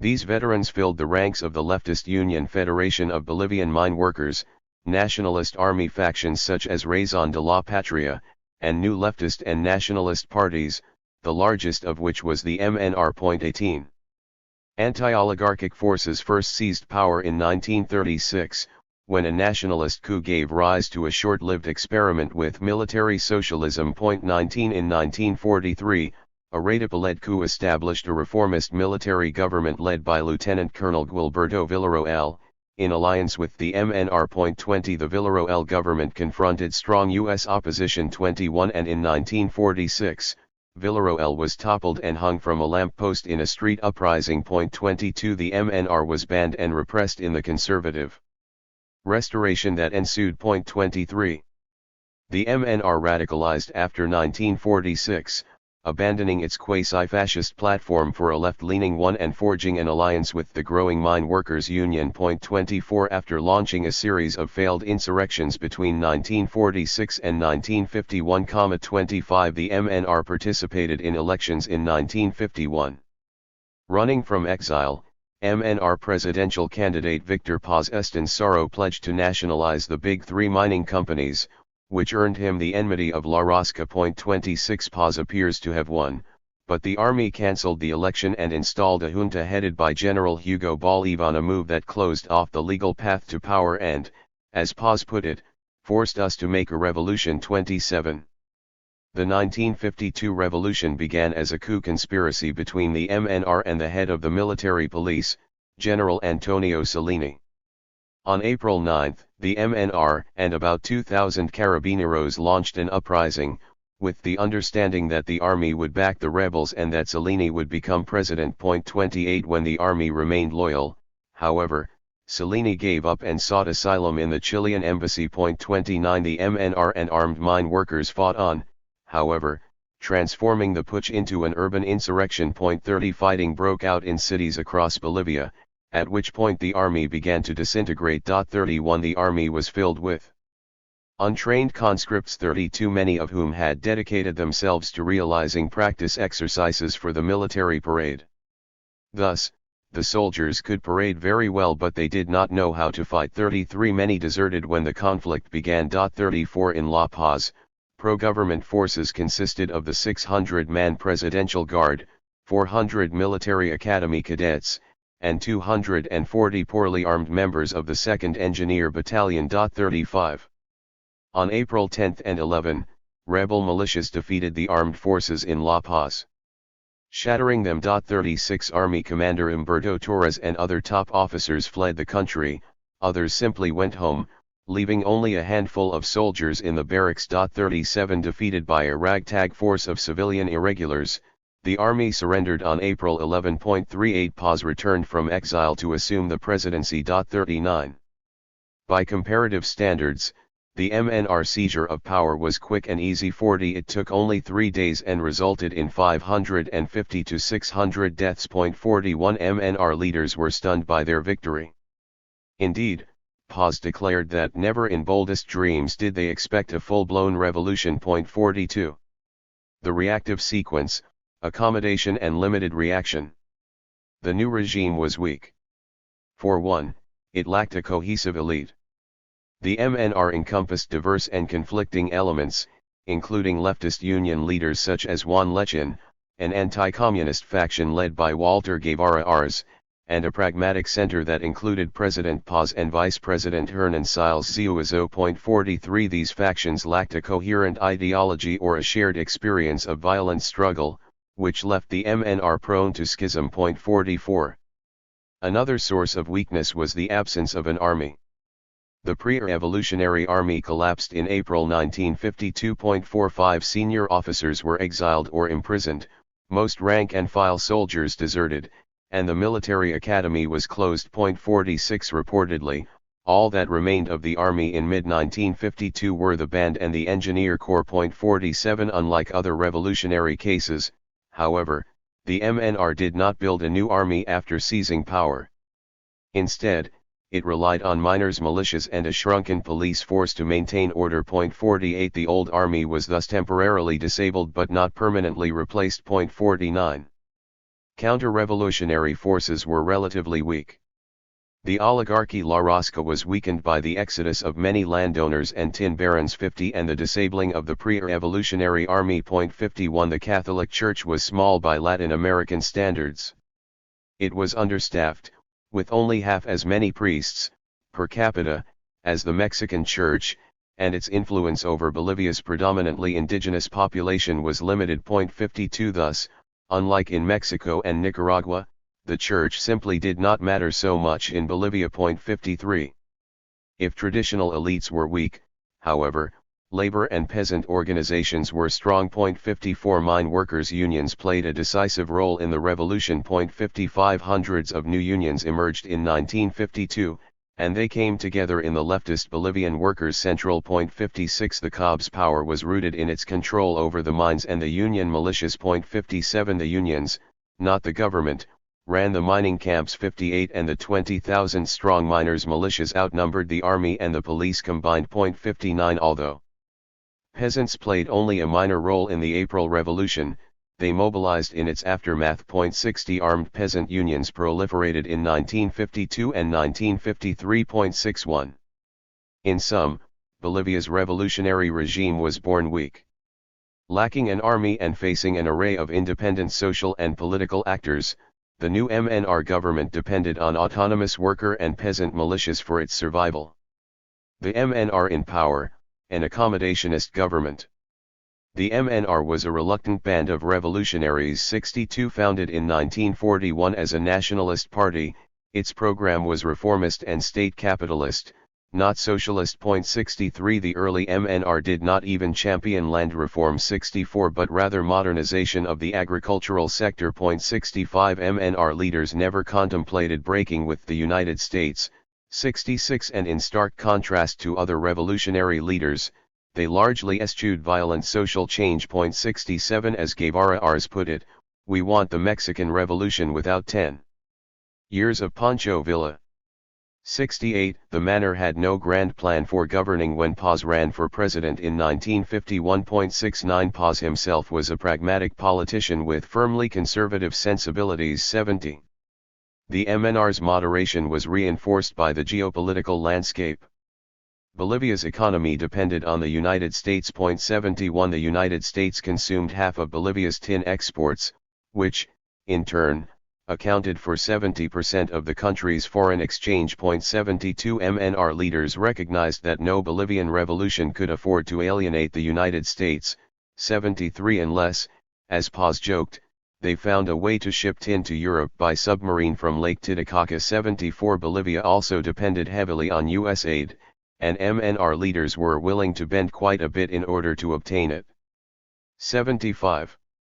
Finally, Unlike in the 1960s, when Soviet patronage helped the Cuban regime survive, the USSR was uninterested in Latin American client states in 1952,76, which meant that Bolivia had few alternative allies outside the United States. 77 Thus, whereas Castro embraced Marxism-Leninism to secure the support of the Soviet Union, MNR leaders went to great lengths to avoid the label of a communist-inspired regime. 78 In order to deny U.S. Cold Warriors any fodder for red baiting. 79 For example, during the 1952 May Day parade, the MNR banned red flags and forcibly expelled anyone wearing a red armband. 80 Nevertheless, the MNR was radicalized by pressure from its labor and peasant allies. 81 Unlike the reformist MNR, the COB sought a swift, thorough cleansing of the old order. 82 COB leaders demanded nationalization and worker control of the mines, land reform, and the army's replacement by worker militias. 83 The COB's power was rooted in its control over the mining camps and worker militias. 84 Because the MNR lacked an army and thus depended on the militias for its survival, it was forced to accept union demands that went well beyond its traditional program. 85 In effect, COB leaders told the MNR that, like it or not, there was going to be a revolution. 86 The MNR adopted genuinely radical policies during the first Paz administration. Paz formed a co-government with the COB, appointing labor leaders to head the labor, the mining, and the agriculture and peasant affairs ministries. 87 The Paz government undertook two truly radical initiatives: the 1952 nationalization of tin mines and the 1953 land reform. These two measures were transformative in that they destroyed Bolivia's traditional economic elite. In both instances, however, the MNR government tempered its radicalism with measures aimed at maintaining a cooperative relationship with the United States. Control over the tin mines had long been a source of conflict in Bolivia.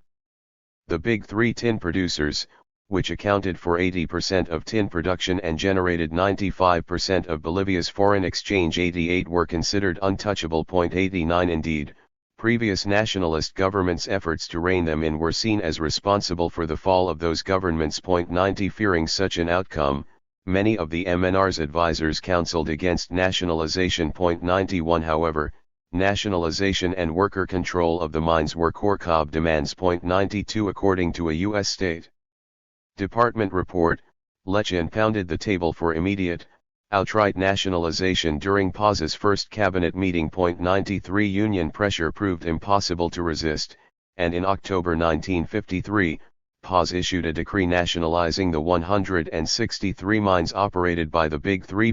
94 A state mining company, the Bolivian Mining Corporation, was created, and a system of worker control was established in which unions gained 2 of 7 seats on the Comable Directorate, and each mine elected a worker control representative with veto power over the mine's operations. 95 However, when the U.S. government rejected the nationalizations and threatened to discontinue tin purchases, the MNR government, dependent on American tin markets, moved quickly to mend relations with the United States. 96 Bolivia's ambassador to the United States, Victor Andrade, declared time and time again that the mining nationalization was a special case, that the Big Three would be fully compensated, and that the MNR was committed to private property and foreign investment. 97 Indeed, the expropriations were limited to the Big Three, as hundreds of smaller mines were left in private hands. 98 Finally, in June 1953, the Paz government reached a compensation agreement with the Big Three, thereby rejecting the COB's demand for nationalization without compensation. 99 Land reform was similarly driven by pressure from below. Land reform was absent from the MNR's original program. 100 The MNR remained divided over the issue in 1952, and party leaders initially sought only a modest reform. 101 However, conditions on the ground compelled the MNR to radicalize. Rural Bolivia descended into a state of upheaval in 1952 and early 1953. 102 The countryside was immersed in disorder, as peasants attacked landlords, ransacked estates, and seized land. 103 With peasants reportedly threatening to attack towns, civil war seemed like a menacing possibility. 104 In August 1953, a reluctant MNR government approved a radical agrarian reform law. 105 Large estates, or latifundias, were abolished, and with them, ponguiage and other forced labor practices. 106 The landed oligarchy was destroyed. 107 The reform was extensive. 108 About 160,000 families, or 45% of Bolivian farm families, received land, a far higher percentage of beneficiaries than in Venezuela, Colombia, Chile, Costa Rica, or Peru. 109 Through 1980, only Cuba and Mexico, both revolutionary cases, had undertaken more far-reaching reforms in Latin America. 110 However, Bolivia's land reform differed markedly from those of other revolutionary cases. For one, it was capitalist. Small and medium-sized farms were protected, as were larger farms that engaged in modern agricultural production. 111 Land was distributed in individual family-size plots, there were no state farms and few cooperatives. 112 The goal was not socialism but rather the breakup of quasi-feudal estates and the establishment of a more modern and equitable system of private ownership. 113 The Bolivian reforms also followed legal and bureaucratic procedure to a greater degree than in other revolutionary cases.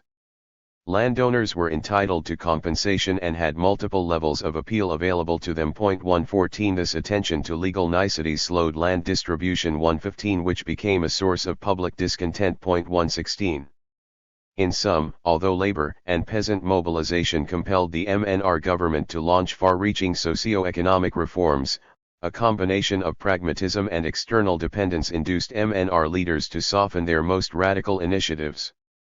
Thus, as Richard Patch observed at the time, the Bolivian Revolution did not follow the rules. There was no class struggle. There was little loss of life. There was no accession of the extremists, no reign of terror, no thermidor. 117 This accommodationist strategy would powerfully shape the regime's long-term trajectory. A limited counter-revolutionary reaction. The 1952 to 1953 reforms triggered only a modest counter-revolutionary reaction. Conservative forces reacted with hostility. The Big Three mining companies hired lobbyists in Washington and pushed for a U.S. embargo on Bolivian exports. 118 Major newspapers, owned by members of La Rosca, also reacted with hostility. 119 Newspaper owner Demetrio Canellas accused the MNR of provoking racial belligerence, replacing a conscientious and cultivated citizenry of European extraction with an illiterate indigenous electorate, and ruin the vital forces of the Bolivian economy. 120 However, oligarchic resistance was ineffective, in part because the army that had long protected traditional elites was now disabled. 121 Counter-revolutionary rebellions thus lacked force. 122 In January 1953, for example, a rebellion backed by right-wing MNR leaders was easily put down by labor and peasant militias. 123 Likewise, the right-wing Phalange Socialist Party, or Phalange, which emerged as the primary representative of landowner, Catholic, and other counter-revolutionary interests. 124 organized a series of armed rebellions during the 1950s. 125 Without the army to back them, however, the rebellions floundered. 126 Finally, the MNR faced little resistance from the United States. 127 In stark contrast to the United States' hostile response to the Cuban and the Nicaraguan revolutions, the United States tolerated and eventually embraced the Bolivian regime. 128 There are two major reasons for this difference. First, the United States had only limited economic interests in Bolivia. 129 Few Americans owned land in Bolivia, and the tin barons had relatively few U.S. shareholders. 130 Unlike in other Latin American revolutions, then, the U.S.-based lobby for intervention in Bolivia was weak. 131 Second, the Paz government's accommodation and diplomacy convinced U.S. officials that the Bolivian Revolution did not pose a communist threat. 132 U.S. officials initially had deep misgivings about the revolution. 133 Paz was distrusted by the U.S. establishment. 134 And the Americans found COB leader Juan Lechin horrifying. 135 However, State Department officials soon developed the view that Paz was not a communist but rather a Kerensky-like figure whose failure risked a more radical outcome. 136 Thus, the Truman administration offered the regime grudging recognition. 137. The October 1952 mine nationalization threatened this initial rapprochement. U.S. officials rejected the measure, suspending discussion of a new tin contract. 138. In March 1953, the newly inaugurated Eisenhower administration announced that it would no longer pursue a long-term tin contract. 139. Given that the tin crisis took place amid mounting Cold War tensions, it could have escalated into a regime-threatening rupture like that in Cuba. However, the conflict was quickly defused due, in large part, to MNR accommodation.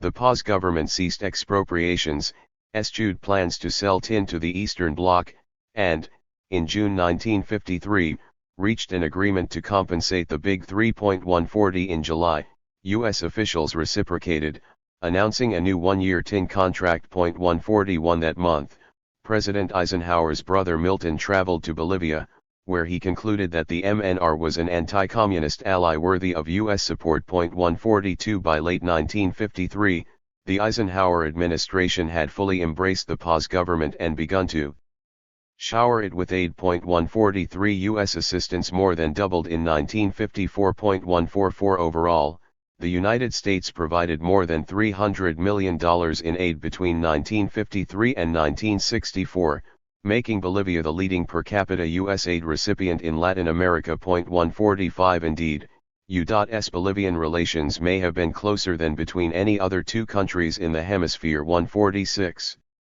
The MNR's accommodation effectively defused any counter-revolutionary reaction and locked Bolivia into a trajectory not unlike that of the FLN in Algeria. As we shall see, dependence on U.S. assistance encouraged policies such as economic orthodoxy and a rebuilding of the army that not only put the brakes on revolutionary change but also undermined regime consolidation. 147. Limited state building. In the absence of a strong counter-revolutionary reaction, the MNR government did little state building. As noted above, the MNR did not build its own armed forces. No revolutionary army emerged from the April 1952 insurrection. 148. For more than a year, the old army lay dormant, while order was maintained by Union militias. 149. The COB called for the army's abolition and replacement with worker militias. 150. However, Paz opted to preserve it, formally reconstituting it in July 1953. 151. The military was substantially reformed. Paz purged nearly all top officers and about a quarter of the officer corps. 152. The military academy, which had been restricted to upper-class families, began to recruit officers from non-elite backgrounds. 153. The army was also downsized. Absent an external threat, MNR leaders were mainly concerned about challenges from the army, which had toppled half a dozen governments since 1930. 154. Thus, Paz slashed the army from 20,000 to 5,000 troops. 155. Reducing it to something more like a palace guard. 156. The police force was also scaled back, leaving the security forces outmanned by worker militias. 157. Military spending fell from more than 20% of the budget in 1952 to 6.7% in 1957. 158. Officers' salaries were so low that they complained of living in rented garages and having to use their rations to feed their families. 159. Indeed, the army adopted such a low profile that many outside observers believed it had been destroyed. 160.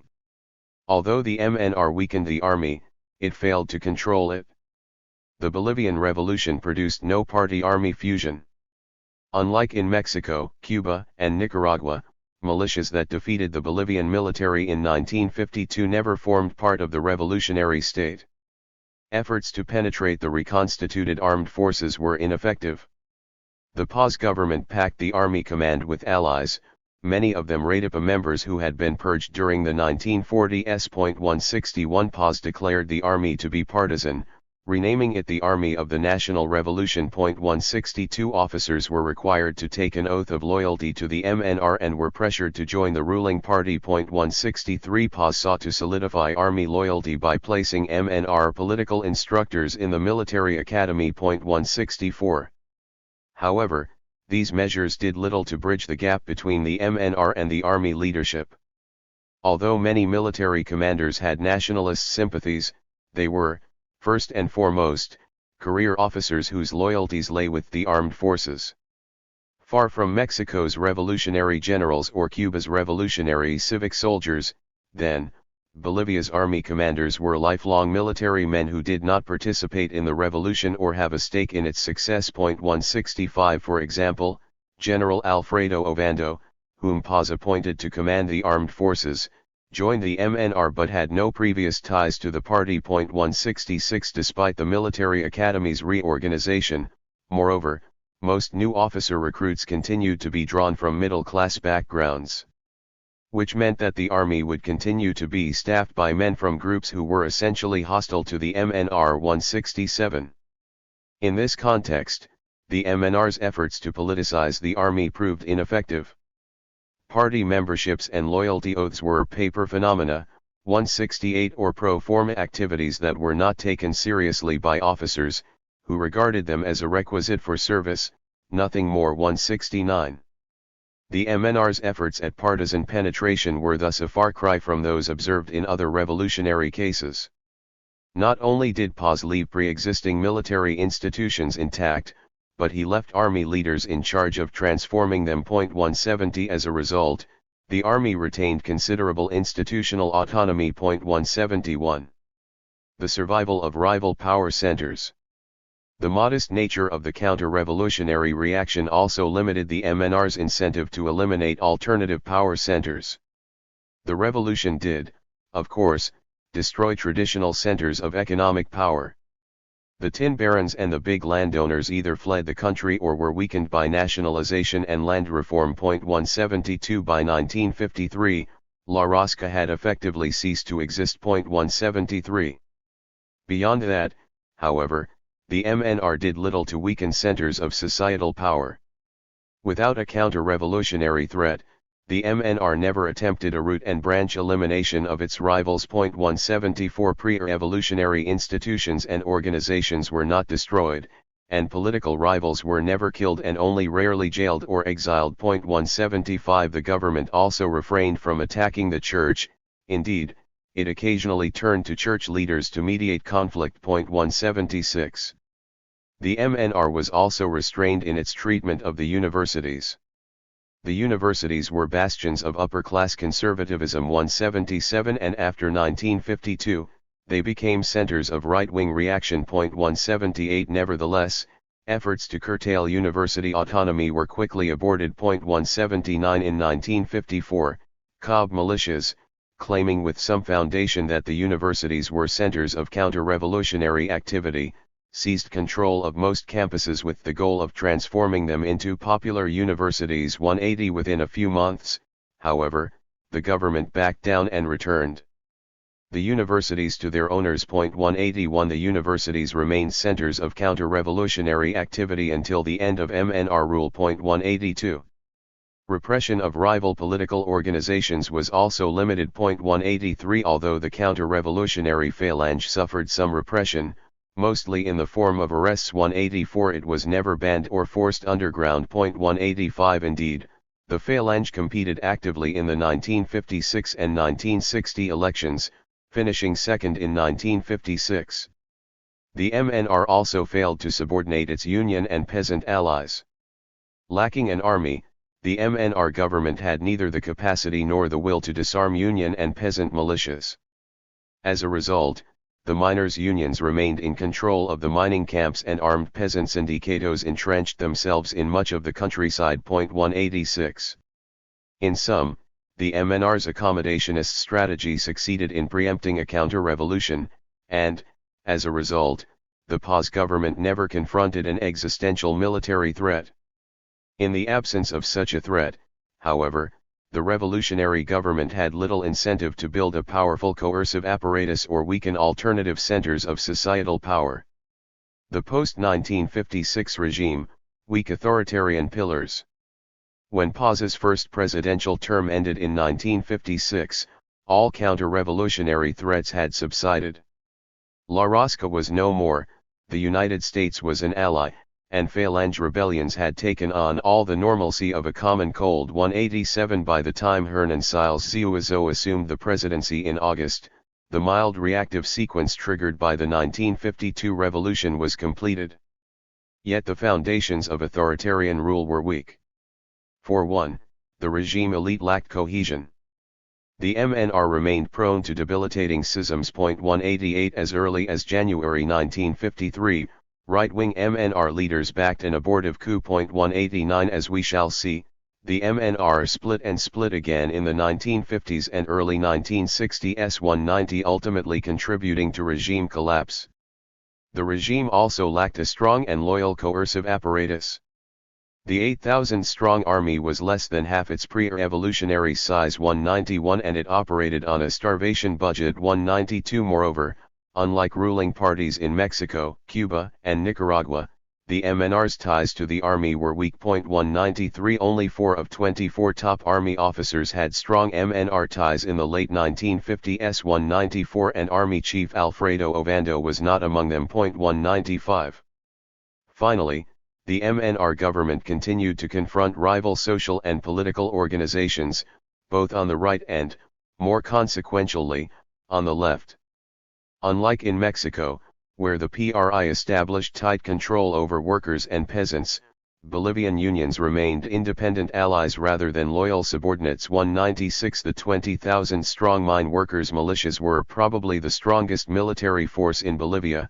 197 Outmanning the army. 198 Peasant groups also remained autonomous. 199 Because the MNR state never fully penetrated the national territory, swathes of the countryside fell under the de facto control of rural barons who controlled their own personal armies and dispensed justice independently of the central government. 200 In sum, despite the formal facade of single-party rule, revolutionary Bolivia was in fact quite pluralist. 201 Lacking an existential threat, the MNR never developed a cohesive elite, built a powerful coercive apparatus, or wiped out rival power centers.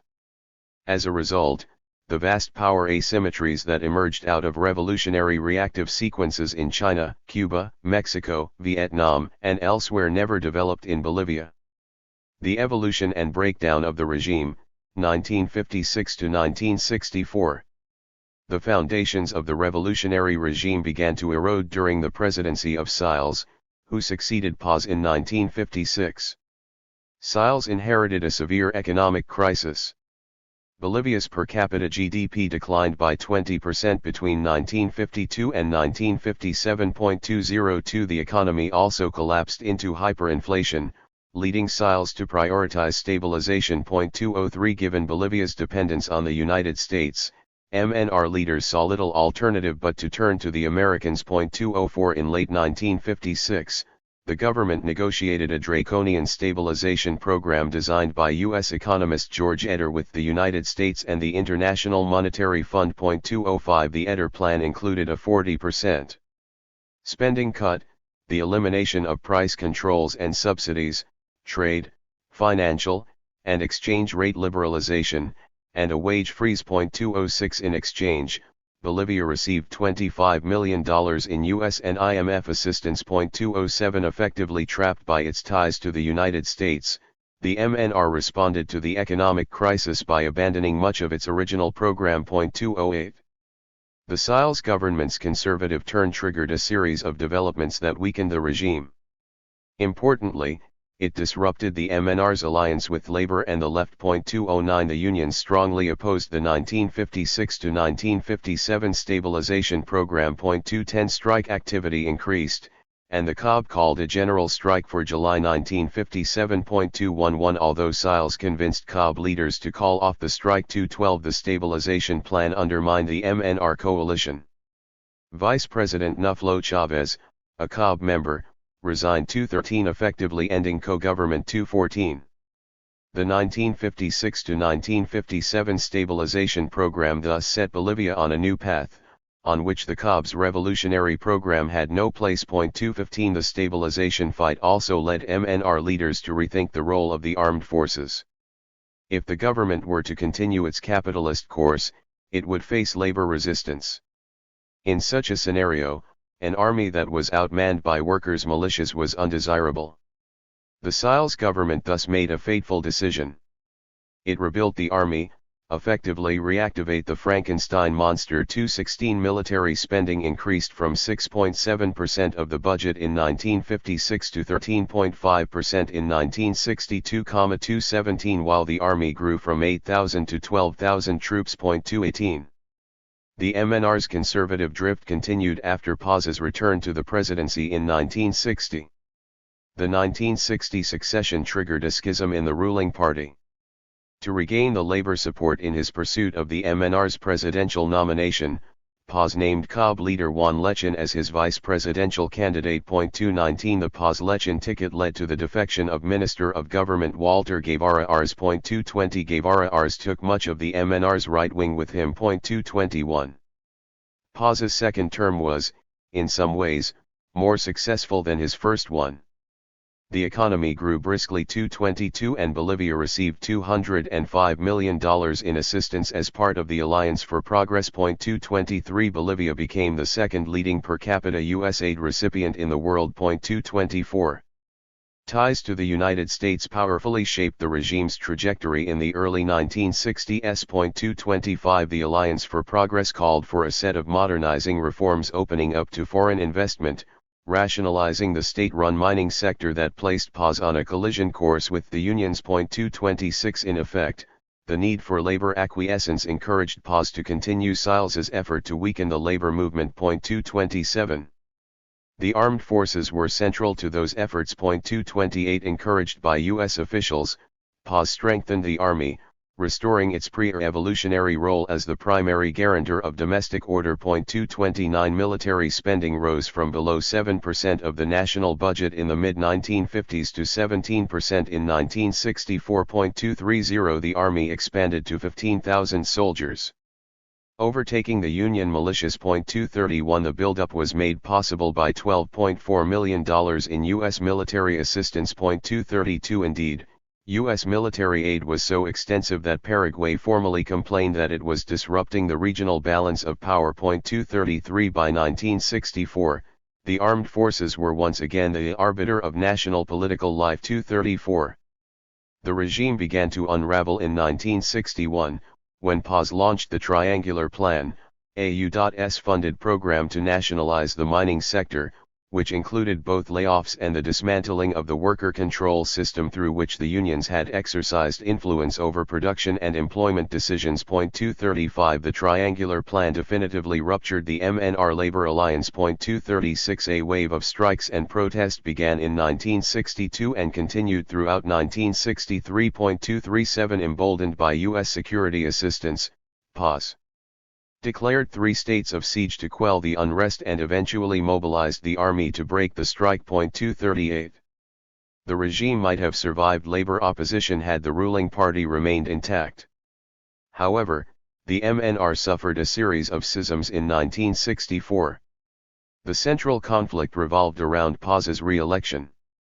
In 1962, Paz had pushed through a constitutional reform enabling him to seek re-election. 239 His candidacy faced internal opposition, however. 240 Lechin, whom Paz had reportedly promised the nomination. 241 enjoyed strong labor and left-wing support. 242 However, U.S. officials opposed Lechin's candidacy, reportedly threatening to withdraw aid if he were nominated. 243 With Lechin out of contention, Paz orchestrated his own renomination. 244 which shattered the MNR. 245 Lechin and much of the left defected, forming the Revolutionary Party of the Nationalist Left. 246 Ex-President Siles also moved into opposition. 247 By early 1964, then, 3 of the MNR's founding leaders Guevara Ars, Lechin, and Siles were in opposition.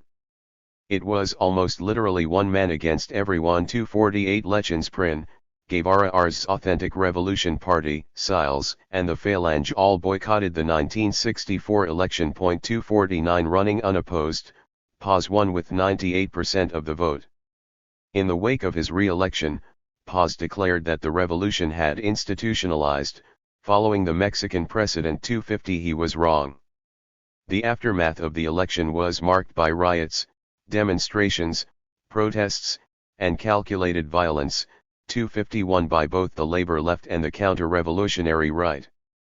Mine workers launched a series of strikes and protests in mid-1964, culminating in the formation of a parallel popular government in August. 252 Teachers began a nationwide strike, and the Phalange launched a guerrilla uprising in Santa Cruz. 253 In the fall, student riots erupted in several cities. 254 By September, the country was in a state of insurrection. 255 With the mines and schools closed and the streets of the capital in chaos, Paz declared a state of siege and ordered the army to seize the mining camps and repress student protests. 256 Yet army officers refused to repress. 257 By late 1964, most MNR leaders were either actively plotting against Paz or passively hoping for an end to his rule. 258 Siles, Guevara, Ars, Lechin, and the COB all lobbied for a coup. 259 On November 3, 1964, Paz was toppled by a coup led by Generals Alfredo Ovando and René Barrientos.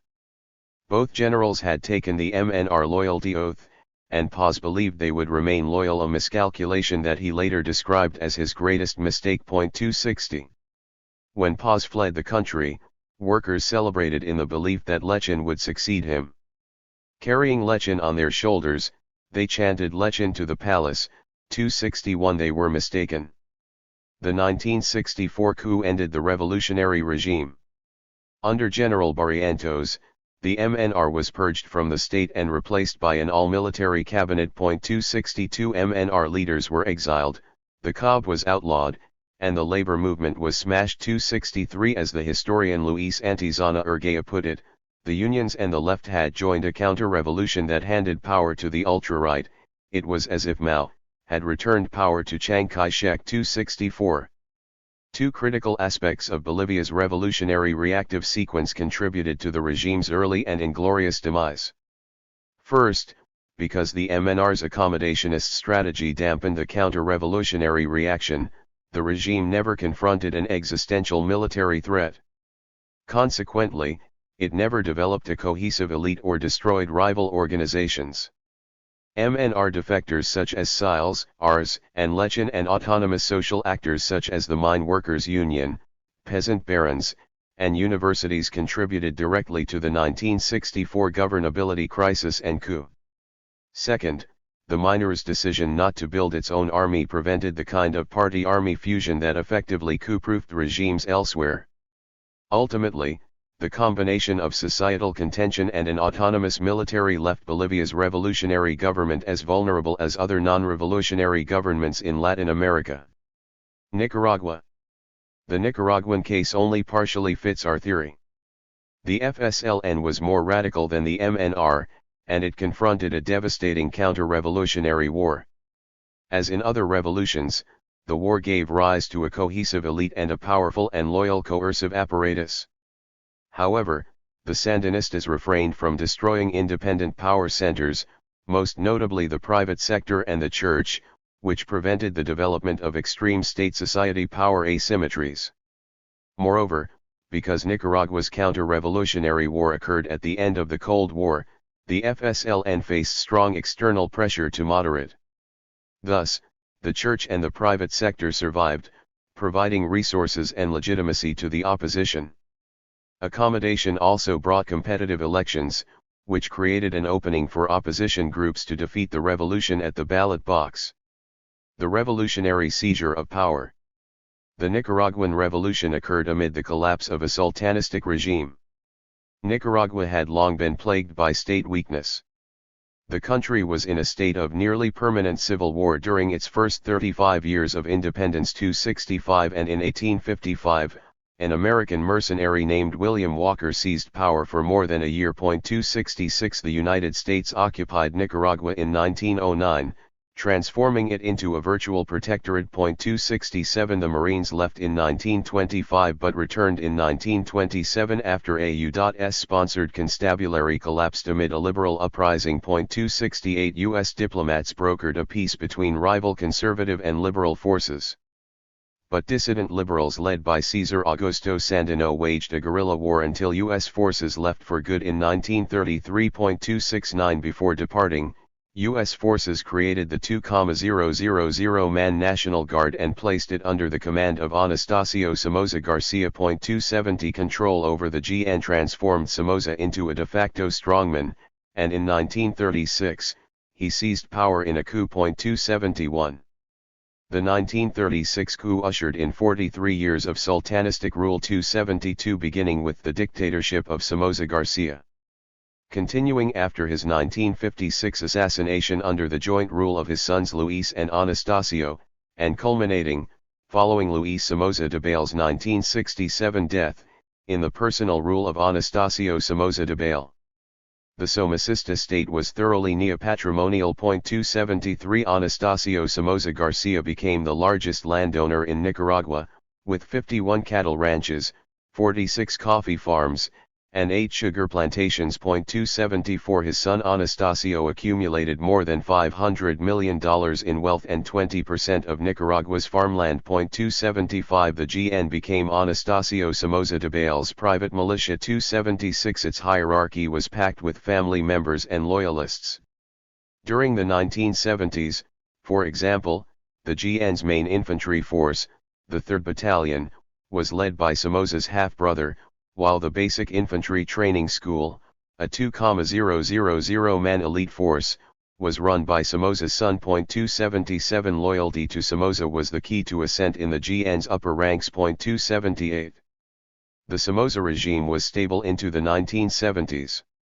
Steady economic growth allowed the Somozas to generously fund the GN. 279 and co-opt opposition politicians, industrialists, and even the Catholic Church. 280 The Somozas also enjoyed consistent U.S. support, as they deftly positioned Nicaragua as a loyal Cold War ally. 281 The road to revolution was thus long and difficult. The FSLN was created in 1961 by Carlos Fonseca, Tomás Borga, and a handful of other radicals who took to the mountains seeking to replicate Castro's success in Cuba. 282 They failed and were nearly wiped out. 283 After the failure of a second insurrection in 1967, the FSLN was militarily dormant for 7 years. 284 Posing no more than an occasional inconvenience to Somoza. 285 The political tide began to turn in 1972, when Somoza's inept response to a massive earthquake in Managua revealed the depths of the regime's corruption. 286 Somoza and his cronies pocketed international relief funds and seized the lion's share of reconstruction contracts. 287 Opposition soon emerged on several fronts. For one, a group of industrialists moved into opposition, forming the Superior Private Enterprise Council and, in 1974, the Democratic Liberation Union. 288 The Church also turned against the regime. 289 And grassroots Catholic-based communities became hubs of opposition activism. 290 Finally, the FSLN resurfaced in 1974, leading a spectacular raid on a Christmas party attended by much of the Managua elite. 291 Somoza declared a state of siege in 1975, and the ensuing repression nearly wiped the FSLN out. 292 Fonseca was killed in 1976, and by 1977, the CIA estimated that the guerrillas were down to 50 fighters. 293 Moreover, the Sandinistas split into 3 rival factions: the rural Prolonged Popular War faction, led by founding leader Tomás Borga, the urban proletarians, led by Jaime Wheelock, and the insurrectionary, or tercerista, faction, led by Daniel and Humberto Ortega. 294 As late as 1977. Then, a guerrilla victory seemed like a pipe dream. 295 Two important changes occurred in 1977 and 1978, however. First, the Carter administration, ending years of unconditional U.S. support, suspended military and economic aid, forcing Somoza to ease repression. 296 Second, in January 1978, Pedro Joaquín Chamorro, editor of Nicaragua's leading newspaper, La Prensa, and the country's most prominent opposition figure, was assassinated by Somoza associates. 297 The assassination triggered broad societal opposition. 298 Including a February 1978 uprising in Monumbo, Masaya, which took the GN 2 weeks to put down. Similar uprisings followed in other cities. 299. The opposition divided into moderate and revolutionary camps. On the one hand, business groups and most opposition parties came together in May 1978 to form the Broad Opposition Front, which became the primary vehicle for non-revolutionary opposition. 300. On the other hand, the revolutionary movement re-emerged with force in August 1978, when an FSLN commando seized the National Palace, which housed the Congress. Although the Sandinistas had barely 500 fighters, 301, they tapped into a larger wave of urban popular mobilization, which was backed by progressive sectors of the church. 302. In September 1978, the FSLN launched a nationwide offensive, overrunning GN stations in Managua and other cities. 303. Alarmed by the FSLN's ascent, the Carter administration pressed Somoza to negotiate with the moderate FAO. 304. U.S. officials hoped that OAS-sponsored talks in October 1978 would bring Somoza's resignation and an interim government that preserved the GN, thereby forestalling a revolutionary outcome. 305. Somoza refused to step down, however, derailing the negotiations and discrediting the FAO. 306. The revolutionary movement was strengthened by two developments in early 1979. First, the FSLN united. Pressured by Fidel Castro, the guerrillas formed a collegial leadership body, the National Directorate, composed of 3 representatives of each faction. 307. Second, despite mounting U.S. and domestic pressure, Somoza stubbornly clung to power. 308. Believing he could ride the waves of U.S. policy. 309. Somoza decided, as he put it, to stick it out. 310.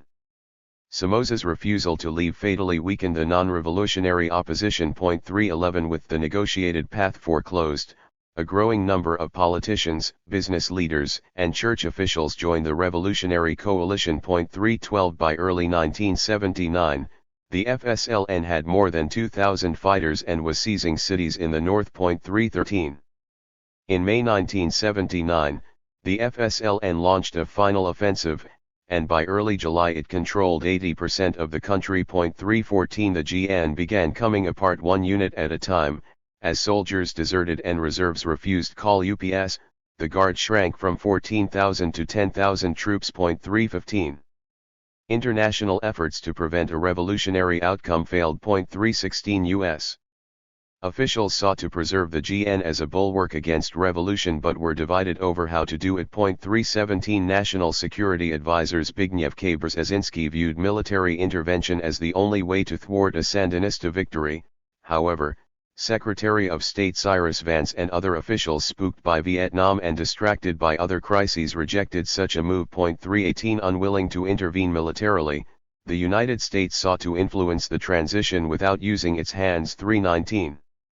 On July 11, the revolutionaries unveiled the National Reconstruction Junta, which included FSLN leader Daniel Ortega, Violeta Chamorro, businessman Alfonso Rabello, writer Sergio Ramirez, and leftist academic Moises Hassan. Although Ortega was the lone guerrilla on the junta, Ramirez and Hassan were Sandinista allies. By July 13, the FSLN controlled all roads to Managua. 320. Realizing the game was up, Somoza resigned on July 16, and early the next morning, Somoza, his family, and top GN commanders flew to Miami. 321. Congress named Francisco Urquijo interim president. The revolutionary outcome was assured when Urquijo, who had been expected to hand power to the junta while leaving the GN intact, declared that he would remain in office until Somoza's term ended in 1981. 322. The FSLN responded by accelerating its march on Managua, which triggered the collapse of the state. 323. The GN decomposed. At 2:30 a.m. on July 18, U.S. Defense Attaché James McCoy was awakened by a phone call from GN officers, who had, in McCoy's words, decided it was all over, and were getting on planes to Honduras. 324. By 6 a.m., McCoy concluded that the Guard no longer existed. 325. GN units disintegrated as soldiers abandoned their posts. 326. Even high-ranking officers could be seen ripping off their uniforms and trying to melt into crowds. Officers went into exile, into hiding, or simply home. 327 The Air Force quit en masse. 328 A U.S. official visited Air Force headquarters and found no one left but a woman burning documents. 329 Reversing course, Urquio attempted to transfer power to the armed forces, but GN Commander Francisco Mejia told him that we are also leaving. 330 When Sandinista forces reached Managua on July 19, only the chief of the Managua Transit Police remained to surrender power. 331 The GN's collapse stunned the FSLN, creating, in the words of one Sandinista, a better situation than we had imagined in our wildest dreams. 332 The seizure of power in Nicaragua was far more difficult than in Bolivia or Cuba. The GN fought fiercely and with great brutality, forcing anti-Somoza forces to endure a bloodbath. 333 At least 10,000 Nicaraguans were killed in the final months of the insurrection, and at least 30,000 were killed between 1977 and 1979. 334 The reactive sequence. The FSLN victory destroyed the Somocista state. The GN was dissolved, and soldiers who did not flee the country were rounded up, given show trials, and imprisoned. 335 Seeking to maintain international support, the revolutionaries avoided acts of summary justice. 336 Thus, although 6,310 members of the old regime were imprisoned, there were no firing squads or reigns of terror. 337 The FSLN rebuilt the armed forces from scratch. 338 The Sandinista Popular Army and the Sandinista Police were founded and staffed by FSLN guerrillas. 339 All EPS commanders were ex-guerrilla leaders, and guerrilla units became EPS units. 340 Former GN members were systematically excluded. 341 The new junta, which included prominent non-revolutionaries Violeta Chamorro and Alfonso Rabello, announced a moderate program of political pluralism, a mixed economy, and a non-aligned foreign policy. 342 The new cabinet was majority non-Sandinista. 343 Real power,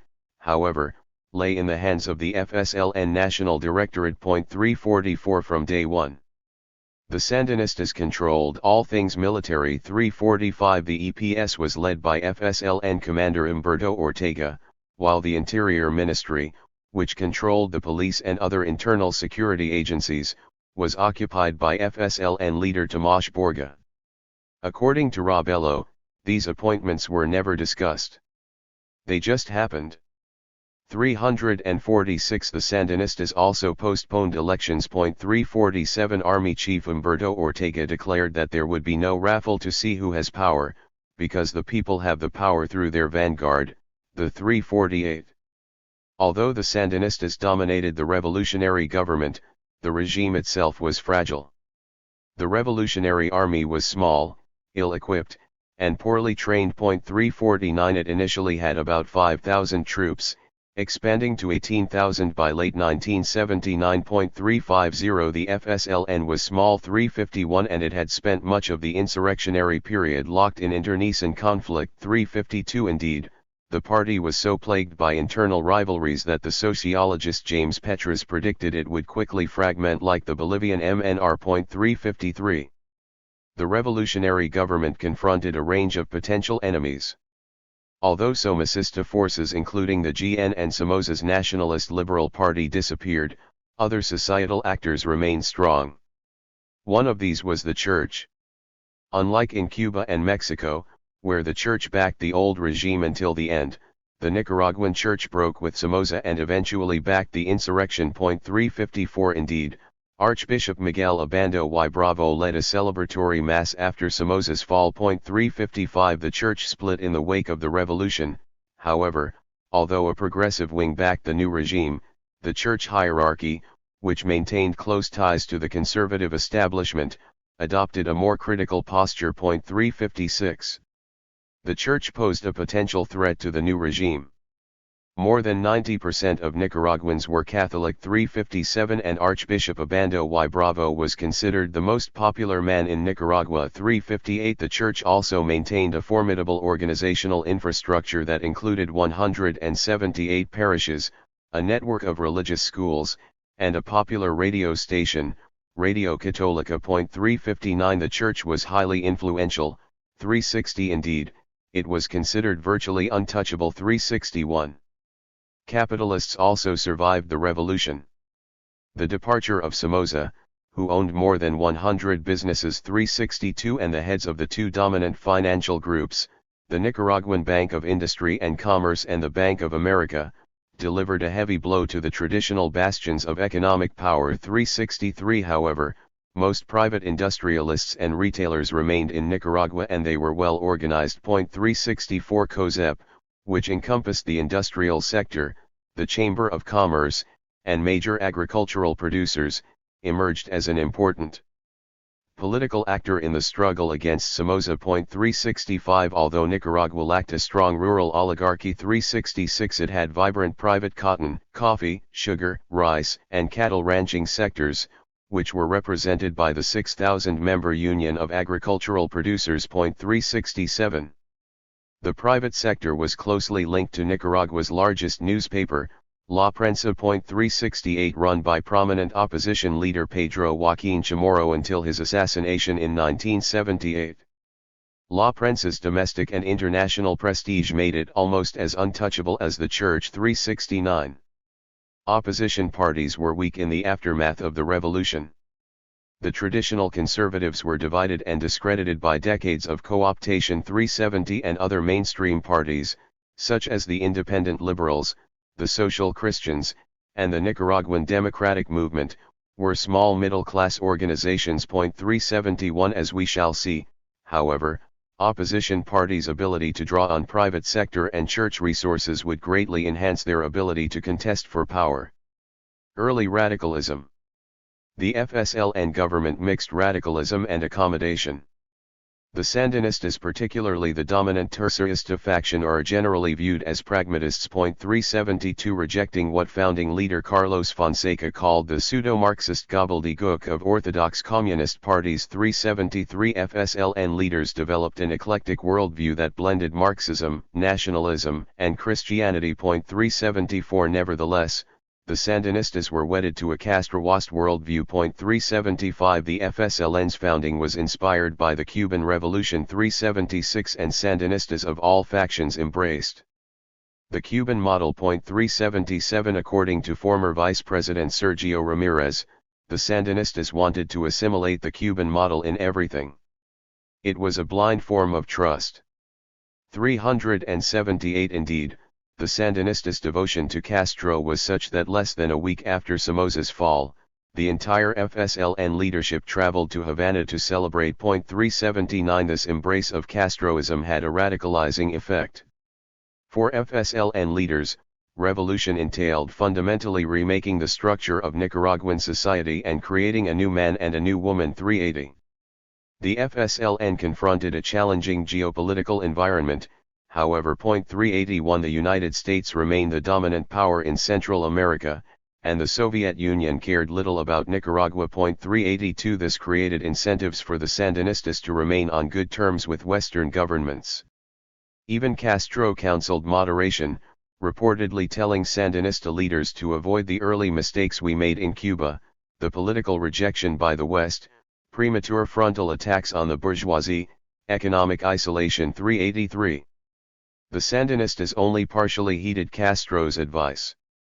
Driven by what Army Chief Humberto Ortega described as youthful romanticism. 384 The revolutionary government mixed elements of radicalism and accommodation. 385 Early economic policy was relatively pragmatic. Because Somoza and his cronies owned about 25% of the country's industry and more than 20% of the farmland. 386 Their departure left hundreds of abandoned properties that could be expropriated without a fight. Thus, soon after seizing power, the Sandinistas ordered the expropriation of more than 300 properties owned by Somoza and his associates. 387 Moreover, because the owners of the largest financial groups also abandoned the country, bankrupting the financial system, the government could nationalize the banks without resistance. 388 Like the FLN in Algeria, then, the Sandinistas expropriated vast amounts of abandoned property, expanding the state's share of GDP from 15% in 1978 to 41%. in 1980-389 without triggering the kind of bourgeois resistance seen in Cuba. The FSLN thus established a mixed, rather than a socialist, economy. 390 The state monopolized trade and nationalized banking, insurance, mining, and transportation. 391 However, nearly 60% of the economy including 75% of industry and agriculture remained in private hands. 392 The revolutionary government was even more accommodationist in the cultural arena. The Sandinistas' alliance with progressive Catholics during the revolutionary struggle made an anti-church orientation unthinkable. 393 Although a few Marxist hardliners sought to disrupt traditional religious practices such as Christmas and the December 8 Purísima celebration. 394 The FSLN leadership adopted a more pragmatic position. As a December 1979 party document put it, to confront a tradition of more than 1,979 years, would carry us into political conflicts and we would lose influence among our people. At the same time, it would feed the campaign that our enemies abroad are launching against our revolution. 395 The FSLN thus issued a series of public statements in 1979 and 1980 embracing Christianity and declaring an inalienable right to religious freedom. 396 Although FSLN church relations deteriorated after 1980, the Sandinistas never attacked the church as an institution or threatened its vital interests. 397 Nevertheless, Sandinista radicalism threatened powerful interests in two important areas. One was land reform. The 1981 Agrarian Reform Law permitted the expropriation of all idle or underutilized farmland over 750 acres in size. 398 Some 1.1 million acres of land were expropriated between 1981 and 1984. 399 The percentage of farmland in large private estates fell from roughly 40% in 1978 to 8% in 1988. 400 A 1986 law opened more land for expropriation, resulting in hundreds of additional expropriations. 401 Ultimately, the FSLN redistributed about 28% of Nicaraguan farmland, providing land to 43% of peasant families. 402 Nicaragua's agrarian reform was milder than Cuba's. Most land remained in private hands. 403 And most small and medium-sized farmers were exempted. 404 However, two aspects of the reform generated resistance. First, unlike Bolivia's legalistic land reform, the Sandinista reform was implemented in an arbitrary and politicized manner, and it was accompanied by a radical Marxian discourse that frightened many farmers. 405 Second, and again in contrast to Bolivia, most of the expropriated land was organized into state farms and cooperatives, rather than individual holdings. 406 Wedded to the Cuban model, Sandinista leaders were reluctant to distribute land to individuals because it ran counter to their long-term socialist goals. 407 This reluctance proved costly in that the creation of state farms and cooperatives fundamentally disrupted the way of life in the countryside, generating considerable rural opposition. 408 The other area in which early radicalism proved consequential was foreign policy. 409 Sandinista leaders were wedded to an anti-imperialist worldview. 410 Most of them had grown up viscerally anti-American. As Daniel Ortega put it, we were anti-Coca-Cola, anti-comic book, against everything, good and bad, represented by the United States, except baseball. 411 Given the history of U.S. intervention in Nicaragua, FSLN leaders believed that they had to be against the United States. 412 And that a Bolivian-style accommodation with the United States risked the loss of our nationality. 413 Foreign policy radicalism was manifested in two important ways. First, the FSLN embraced Cuban-style support for revolutionary movements abroad, particularly the Farabundi Martí Liberation Front in El Salvador. 414 Such internationalism risked a serious conflict with the United States. Yet it was core to the Sandinista identity. As National Directorate member Bayardo Arce put it, if the Sandinistas did not support the Salvadoran guerrillas, they would cease being revolutionaries. 415 The Sandinistas initially agreed to U.S. demands not to ship arms to the FMLN. 416 However, Reagan's victory in November 1980 appeared to confirm their belief in the inevitability of U.S. aggression, And so as the FMLN prepared its January 1981 final offensive, the Nicaraguans opened the floodgates for 17 the move, which Humberto Ortega later attributed to internationalist romanticism. 418 proved costly, as the CIA's discovery of the arms shipments in January 1981 gave the incoming Reagan administration an ideal pretext for launching the Contra War. 419. Second, the Sandinistas' anti-imperialist worldview cast conflict with the United States as inevitable. 420, which led them to forego opportunities for the kind of negotiated accommodation observed in Bolivia. As Ramirez put it, FSLN leaders decided that this was a fight to the death against imperialism. This fate was already written and could not be avoided. 421. Such biblical fatalism discouraged the FSLN from taking U.S. diplomatic initiative seriously. 422. This was especially manifest in 1981, when U.S. Assistant Secretary of State for Inter-American Affairs Thomas Enders offered the Sandinistas peace if they abandoned their support for the FMLN, tempered their relationship with Cuba, and limited the size of the armed forces to 15,000 troops. 423. The Sandinistas did not take the offer seriously, a move they would later regret. 424. Junta leader Daniel Ortega told Enders that the Sandinistas would defend our revolution by force of arms, even if we are crushed. 425. The talks failed, after which the United States stepped up support for the Contras. 426. Years later, when FSLN leader Bayardo Arce was asked if the Sandinistas regretted their response to Enders, he replied, "We made our decision based on principles. It was not a matter of cold analysis, or else the choice might have been different." Remember what the climate was at the time. We were still in a wartime mentality. 427. In sum, the FSLN government combined radicalism and accommodation between 1979 and 1981. Although the government maintained a mixed economy, legalized opposition, and left the church and much of the private sector untouched, its radical orientation led to unpopular agrarian policies and a risky confrontation with the United States. The counter-revolutionary reaction. The Nicaraguan Revolution triggered an unusually strong counter-revolutionary reaction. This outcome was rooted, in large part, in historical timing and contingency. The United States initially responded to the revolution with moderation. Hoping to avoid replicating U.S. mistakes in Cuba, the Carter administration worked to deny the Sandinistas an enemy in 1979 to 1980, even sending $75 million in assistance. 428. Had Carter been re-elected, the counter-revolutionary reaction might have been milder.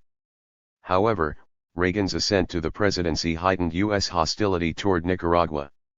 Operating under the belief also drawn from the Cuban experience that revolutionary regimes must be destroyed early, before they consolidate. 429. The Reagan administration launched a three-pronged war of attrition against the Sandinistas. 430. First, on the economic front, it withdrew all aid, pressured international agencies not to lend to Nicaragua, and, in 1985, imposed a full-scale trade embargo. 431. Second, the CIA and other U.S. agencies engaged in a series of clandestine attacks on Nicaraguan ports, bridges, communications centers, and oil tanks, the most notable of which was the 1983 mining of Nicaraguan harbors as well. American Samoa. A series of military maneuvers aimed at generating fears of a U.S. invasion. 432. Although U.S. officials did not seriously consider an invasion, they sought to create the perception that one was imminent. 433. The goal, as then CIA Director William Casey put it, was to make the bastards sweat. 434. The third and most important component of the U.S. strategy was support for armed counter-revolutionary forces, or Contras. 435. The Contras were initially a small group of former GN members who began organizing along the Honduran border soon after Somoza's overthrow. 436. They forged an alliance with northern peasant-based militia groups known as Popular Anti-Somoza Militias that had fought against Somoza but later turned against the FSLN. 437. The two forces created the Nicaraguan Democratic Front in 1981. 438. The Contras grew rapidly, reaching 13,000 to 17,000 fighters by the mid-1980s. 439 This growth had both external and domestic causes. On the external front, the CIA began to support the Contras in 1981, providing $15 million in covert assistance. 440 The Contras received an additional $100 million in U.S. assistance over the next 3 years, and U.S. officials armed, supplied, and trained the emerging Contra Army. 441 As Robert A. Pastor put it, the campaign was like a prolonged Bay of Pigs operation. 442 The Contra movement also had domestic roots, however. 443 The revolutionary government's early agrarian policies sowed the seeds of peasant rebellion. As noted above, the FSLN's radical discourse terrified many farmers. 444 Even small farmers began to fear that the lands in which their lives were sown would be suddenly taken away from them. 445 The FSLN's insistence on state farms and cooperatives was also deeply unpopular. 446 Moreover, the government's heavy-handed response to peasant resistance, harassing, threatening, arresting, and even killing peasants who were suspected of disloyalty, led entire rural communities to join the Contras. 447 Nicaragua thus plunged into civil war in 1982. The 6-year war took more than 29,000 lives and generated between $1.50 and $4 billion in damage. 448 It also badly eroded public support for the FSLN government. Yet the Contra War also strengthened the regime. As in other revolutionary cases, the U.S.-led counter-revolutionary war generated an enduring perception of existential threat among the revolutionary elite. 449 The Reagan presidency triggered near hysteria among Sandinista leaders. 450 Reagan had called for the overthrow of the Nicaraguan regime. 451 And the U.S. military buildup in Honduras, increased U.S. military exercises in the region, and the 1983 invasion of Grenada convinced FSLN leaders that the United States posed an imminent and existential threat. 452 The U.S. threat had predictable effects. For one, it reinforced elite cohesion. 453 The Sandinistas continued to be riven by personal and strategic differences. 454 But as former Vice President Ramirez observed, the threat of U.S. aggression led them to close ranks out of necessity. 455 FSLN leaders developed acute senses of paranoia, never trusting anyone outside their own tightly knit group. 456 The Contra War also expanded the regime's coercive capacity. 457 The Reagan administration's aggression reinforced the perception among Sandinista leaders that the United States was out to destroy them, and their only route to survival lay in strength. 458 Thus, the Sandinistas invested heavily in security and national defense. 459 By 1987, military spending constituted 62% of the national budget. 460 Initial plans for an army roughly the size of Somoza's GN were shelved in favor of accelerated army building. 461 The army expanded from 6,000 soldiers in 1979 to 46,000 in 1984 to 134,000 in 1986. 462 An additional 100,000 joined militias. 463 By the late 1980s, the Sandinistas had between 175,000 and 250,000 people under arms. 464 The Sandinistas also built a vast internal security system, developing a Cuban-trained secret police force that one opposition leader described as a second army. 465 As Christopher Dickey observed, the Sandinistas developed a level of military power the likes of which Central America had never seen. They were a match for any of Washington's allies in the area, and potentially for all of them combined. And by their lights they had to be. 466 The military buildup was made possible by large-scale Cuban and Soviet assistance. Soviet bloc military assistance increased from $6 million in 1980 to $250 million in 1984 and reached $500 million a year in the late 1980s. 467 Unlike other revolutionary regimes facing existential threats, however, the FSLN did not systematically assault independent centers of societal power. The Sandinistas had reason to worry about the loyalty of key domestic actors. Many small farmers were openly counter-revolutionary, Nearly 40,000 of them took up arms in the 1980 S.468 COSEP, and the main opposition parties, including the Conservatives, the Social Christians, and the Nicaraguan Democratic Movement, were financed and advised by the CIA. 469 and their leaders had close ties to the Contras. Finally, the Church refused to condemn the Contras. 470 and hardliners such as Bishop Pablo Vega defended their right to insurrection. 471 Even Archbishop Abando y Bravo could not avoid a certain sympathy for the Contras. 472.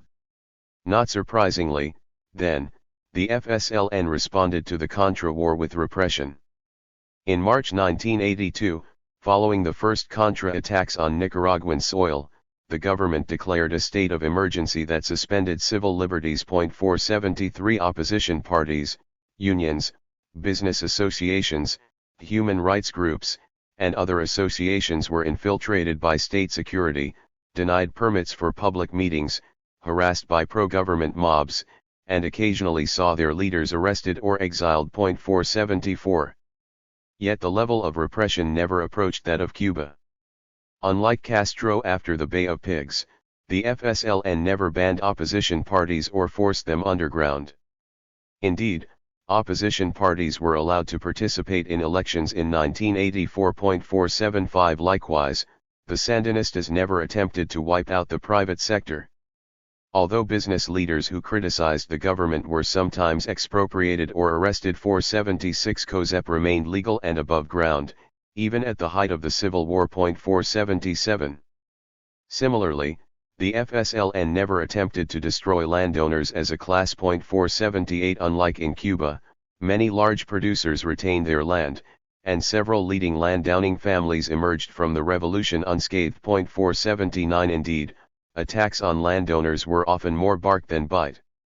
During one heated public meeting with big farmers, when the feared internal security chief, Lenin Cerna, lost his temper and declared, "You're all under arrest," one farmer shouted back, "Okay. Pick the cotton yourself." 480 Finally, the Sandinistas, recognizing the failure of their early agrarian policies, distributed land to individual farmers beginning in 1982. 481 By 1988, 80% of farmland was in private hands. 482. Finally, the FSLN never seriously threatened the church. The government orchestrated occasional mob attacks on church services, deported 10 foreign priests, and ran smear campaigns against opposition bishops and priests. 483 However, the government never closed down church institutions, expropriated church property, or prohibited church activities. 484 Archbishop Abando y Bravo was free to oppose the FSLN. Indeed, in 1985, he undertook a national tour that had the atmosphere of an anti-Sandinista campaign tour. 485. The FSLN's comparatively light treatment of civil society was driven by the geopolitical context. Soviet support for the regime was relatively modest. 486 Soviet leaders refused to send top-of-the-line weaponry and made it clear that they would not defend Nicaragua in the face of a U.S. invasion. 487 As Humberto Ortega observed, Nicaragua isn't Cuba. It has no Soviet umbrella. 488 Without a Soviet umbrella, FSLN leaders turned to the diplomatic arena, seeking support among Western democracies in order to counter U.S. aggression. Winning this diplomatic war required accommodation. Because the Reagan administration used attacks on opposition parties, the private sector, the church, and the media to justify its support for the Contras, the FSLN had powerful incentives to limit such attacks. Briefly, at the height of the war, the Sandinistas repressed rival power centers with greater vigor. In early 1986, the Reagan administration asked Congress for $100 million in assistance to the Contras, a dramatic escalation of the conflict. 489 Domestic regime opponents lobbied on behalf of the bill. 490 Bishop Antonio Vega traveled to Washington and defended the Contras. 491 and La Prensa editor Jamie Chamorro penned a Washington Post op-ed supporting Contra aid. 492 When the bill passed in June 1986, the Sandinistas responded by closing La Prensa and expelling Bishop Vega and Radio Católica. Director Father Bismarck Carballo. 493 Opposition activity largely ceased, as many leading opposition figures opted for exile and the Contras. 494.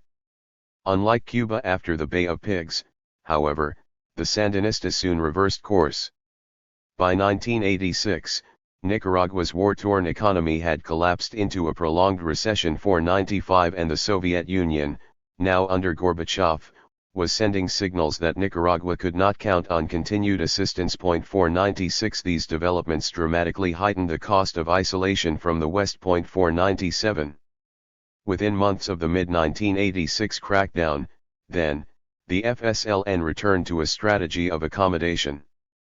In September 1986, President Ortega met with Archbishop Obando y Bravo, giving rise to a new modus vivendi in which the Church enjoyed greater political latitude. 498. In 1987, Bishop Vega and Father Carballo returned to Nicaragua and Radio Católica returned to the airwaves. 499. La Prensa reopened in late 1987, and most independent radio programs were back on the air by 1988. 500. The FSLN also softened its approach to capitalists. Broke, battered, and under pressure from foreign enemies, the government adopted more business-friendly policies beginning in 1987. 501. The number of expropriations declined markedly, ceasing altogether by 1989. 502. In sum, the Contra-war led FSLN leaders to close ranks and build up the coercive apparatus. However, signs of Soviet withdrawal and an incipient post-Cold War realignment induced the government to ease up repression beginning in late 1986. As a result, the Church, much of the private sector, and key independent media remained intact. Revolutionary legacies and the emergent regime. Sandinista forces turned the tide of the civil war in the mid-1980s. 503. By early 1988, the Contras had been strategically defeated. 504. Peace talks led to a March 1988 ceasefire, which effectively ended the war. The regime that emerged in 1988 was a hybrid. On the one hand, the counter-revolutionary war produced a cohesive elite and a powerful and loyal coercive apparatus, much like revolutionary regimes in Cuba and elsewhere. On the other hand, the regime was multiparty and pluralist. The 1983 political parties law legalized opposition. 505. Competitive elections were held in 1984. 506. And a formally liberal democratic constitution was promulgated in 1987. 507. Thus, although the post-1988 regime remained authoritarian, it was a far cry from the party-state model envisioned in 508. A cohesive elite. Nicaragua's revolutionary elite was cohesive. 509. The FSLN leadership, or National Directorate, became a tightly knit group, marked by a quasi-religious dedication. 510. Vice President Ramirez likened it to a monastic order in which members take a vow of silence, suffer great privations, make sacrifices, and take a Christian-like vow to the death. 511. Unlike the Bolivian MNR, the FSLN leadership remained intact throughout the revolutionary period, despite a devastating war, economic failure, and eventual electoral defeat. Notwithstanding important internal differences, there were no purges or defections in the National Directorate. 512. Thus, serious disagreement over whether to pursue Cuban-style socialism or accommodation never led to a schism. 513. The 1987 Central American peace talks triggered a life-or-death debate between President Ortega and hardliners led by Borga, one so acute that Ortega traveled to Cuba to court Castro's support. 514. However, the hardliners never dissented publicly. 515. Likewise, a long-standing rivalry between Borga and Ortega never split the party. When Ortega was selected over Borga, a founding FSLN leader, as the party's presidential candidate, Borga swallowed his frustration and closed ranks behind Ortega. 516. The only notable defection was that of Eden Pastora, a guerrilla hero who, despite his international fame, never held a high-ranking leadership post. Pastora expected numerous Sandinistas to follow him out of the party in 1981, but very few did. 517. A powerful and loyal coercive apparatus. The regime also developed a powerful and loyal coercive apparatus. The new armed forces were by far the strongest ever seen in Central America, 518 with nearly 250,000 people under arms. 519 The 134,000 strong EPS was easily the largest and best equipped army in the region, with twice as many tanks and armored personnel carriers as the other Central American states combined. 520 Well trained and experienced in combat, the EPS was, by all accounts, a highly effective military force. 521 The internal security apparatus was also highly developed. By the mid-1980s, the state security agency had more than 3,000 full-time agents, 10 times the size of Somoza's secret police, and operated surveillance networks in every corner of the country. 522 In addition, 15,000 neighborhood-level Sandinista defense committees engaged in domestic surveillance and counterinsurgency operations, serving as eyes and ears of the revolution. 523 As the journalist Shirley Christian observed at the time, neighborhood CD's leaders clearly know who is friendly to the revolution and who is not. 524 The Sandinista security forces were loyal and disciplined. 525 The revolutionary regime was characterized by a near-total party-army fusion. 526 Sandinista guerrillas founded and staffed the army and the internal security services. 527 Which meant that the FSLN and EPS hierarchies were effectively merged as one single body. 528 Indeed, the EPS was commanded by President Ortega's brother, Humberto. All top army and police commanders were revolutionary veterans and high-ranking FSLN leaders, and 80 to 85% of army officers were active FSLN cadres. 529 Concerned about infiltration by ex-GN members and rival leftists, the Sandinistas carefully screened the EPS hierarchy. 530 High-level army promotions were based on officers' role in the guerrilla struggle. 531 And officers reportedly had to be Sandinista members to rise above the rank of captain. 532 The FSLN also established partisan structures within the security forces. 533 Including intermediate party committees, which commanded the EPS at the regional level, and FSLN base committees, which operated within all local military units. 534 Nicaragua's army and police were thus explicitly Sandinista. 535 As Roberto J. Cajana put it, Sandinista influence in the army was total. The immense majority of officers were possessed by a genuine sense of mission that transcended the strictly military. They were defenders and guarantors of a revolutionary political project. 536 Due to this shared identity, the army was very unlikely to stage a coup against own government. 537 Indeed, army loyalty was strikingly high. There were no coup attempts between 1979 and 1990. 538 Popular guerrilla commander Eden Pastora attempted to trigger an army rebellion in 1982, believing he enjoyed broad rank and file support, but his efforts bore little fruit. 539 The persistence of independent power centers. Although Nicaragua's counter-revolutionary war gave rise to a cohesive elite and a powerful coercive apparatus, it did not destroy independent centers of societal power. For example, in stark contrast to revolutionary Mexico and Cuba, the church in Nicaragua flourished under the Sandinistas. 540 The number of churches and parishioners increased between 1979 and 1988. 541 And whereas the Mexican and Cuban churches steered clear of opposition politics, the Nicaraguan church remained politically active and viscerally anti-Sandinista. 542 Private sector associations also remained active. In 1985, COSEP maintained a membership of 9,304 businesses and encompassed both the chambers of commerce and industry and associations of cotton, rice, cattle, dairy, and coffee producers. 543 During the mid-1980s, at the height of the Contra War, COSEP emerged as the principal voice of political opposition. 544 Private media also survived. Notwithstanding censorship, restrictions on newsprint, and periodic attacks on independent media. 545 La Prensa and Radio Católica remained both influential and militantly anti-Sandinista in the late 1980s. 546 In sum, Nicaragua's emergent revolutionary regime was stronger than Bolivia's because it had a more cohesive elite and a far more developed and disciplined coercive apparatus. Due to the survival of alternative power centers, however, an infrastructure of independent organizations remained in place, which left the regime vulnerable to opposition challenges. Regime breakdown via democratization, 1987 to 1990.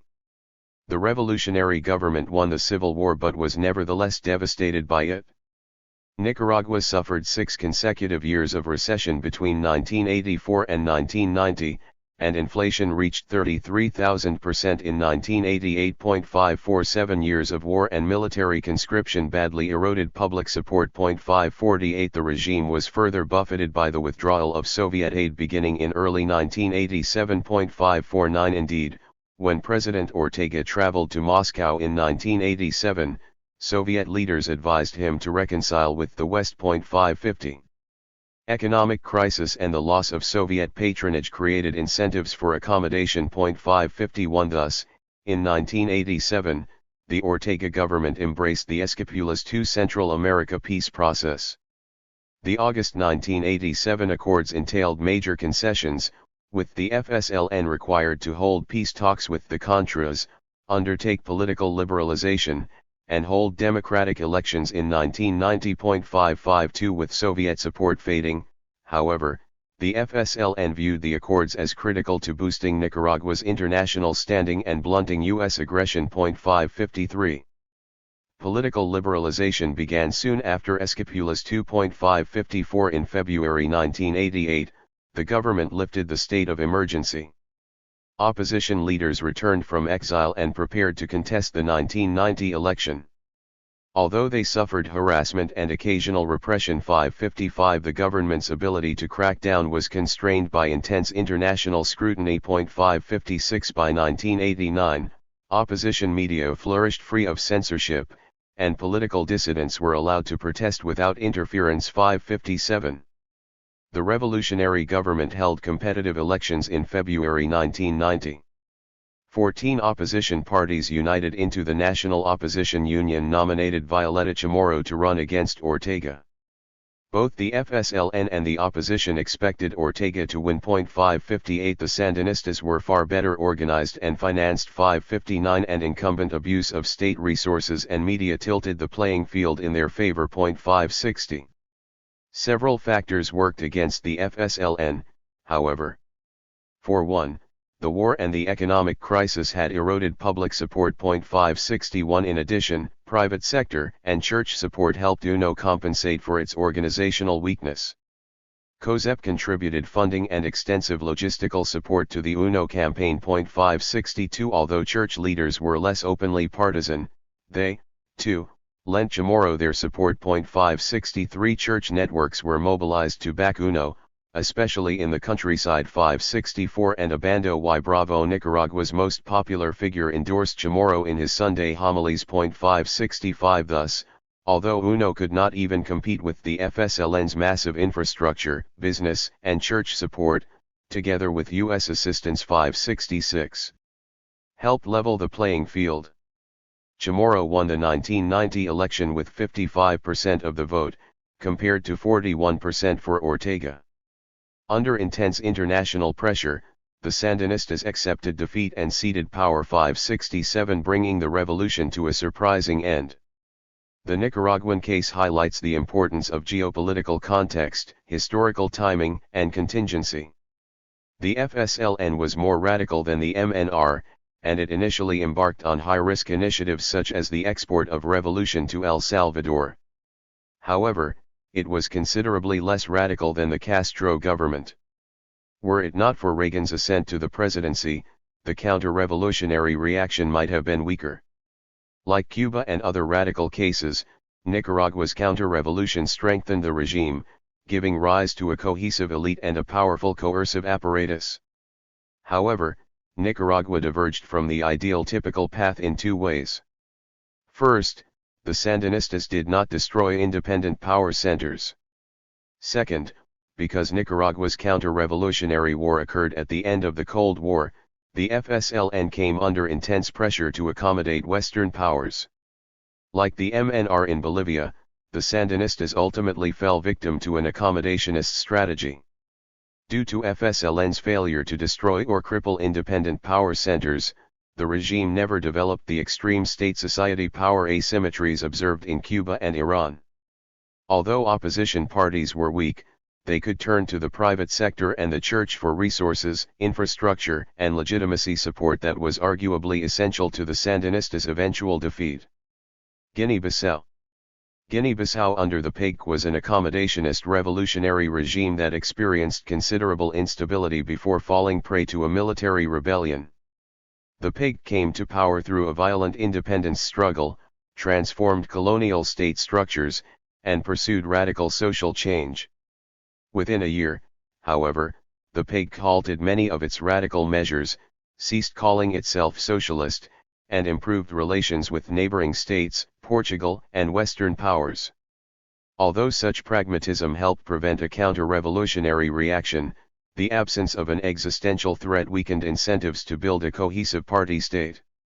Instead, it created a permissive environment in which ethnic cleavages that had not been salient during the Independence War came to the fore, culminating in a palace coup in 1980. The regime then suffered repeated coup attempts and defections before falling to a military rebellion in 1999. The revolutionary seizure of power. Portuguese Guinea was one of 3 colonies together with Angola and Mozambique that had been claimed by Portugal since the 1500s but effectively occupied only since the turn of the 20th century. 568 Whereas Mozambique and especially Angola were relatively strategic colonies, Portuguese Guinea was a tiny outpost on the west coast of Africa that attracted few European settlers. 569 With a population of under 1 million, its primary economic value to the Portuguese lay in peanut farms that produced a source of vegetable oil. 570 Given the scarcity of economic opportunities, the colony attracted fewer settlers than Angola or Mozambique did. 571 The PAIGC was founded in 1956 by Amilcar Cabral and a small group of mostly mixed-race, Portuguese-educated Guineans and Cape Verdeans. From the beginning, the PAIGC was ideologically diverse.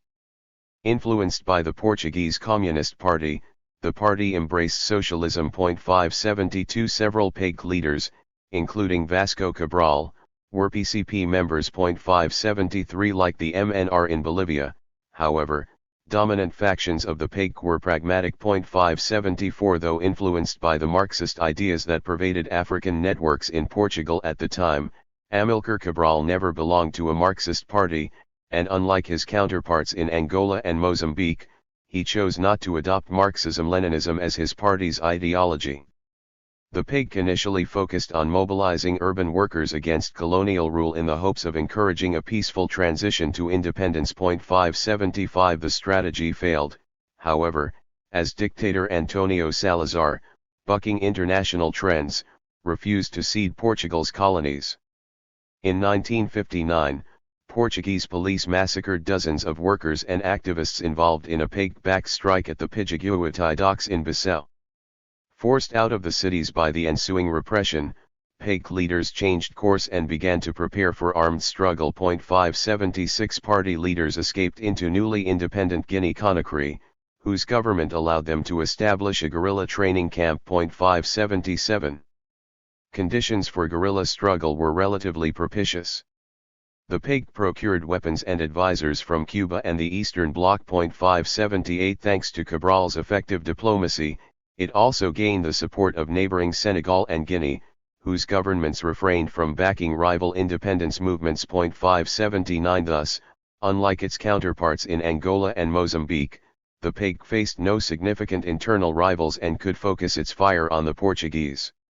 Most importantly, the PAIGC confronted a weak colonial state. 580 Portugal was by far the poorest imperial power in Africa, and Portuguese Guinea with a population of under 800,000 was the least economically important of Portugal's colonies. 581 Although Portugal remained committed to preserving its empire until 1974, it built only a flimsy administrative structure in Portuguese Guinea and invested few resources into controlling the colony. 582 Portugal's international isolation It was the only European power to retain major colonies in the late 1960s also worked in the PAIGC's favor. 583 At the outset of the independence campaign, the PAIGC drew heavily on the support of the Balanta population in the south.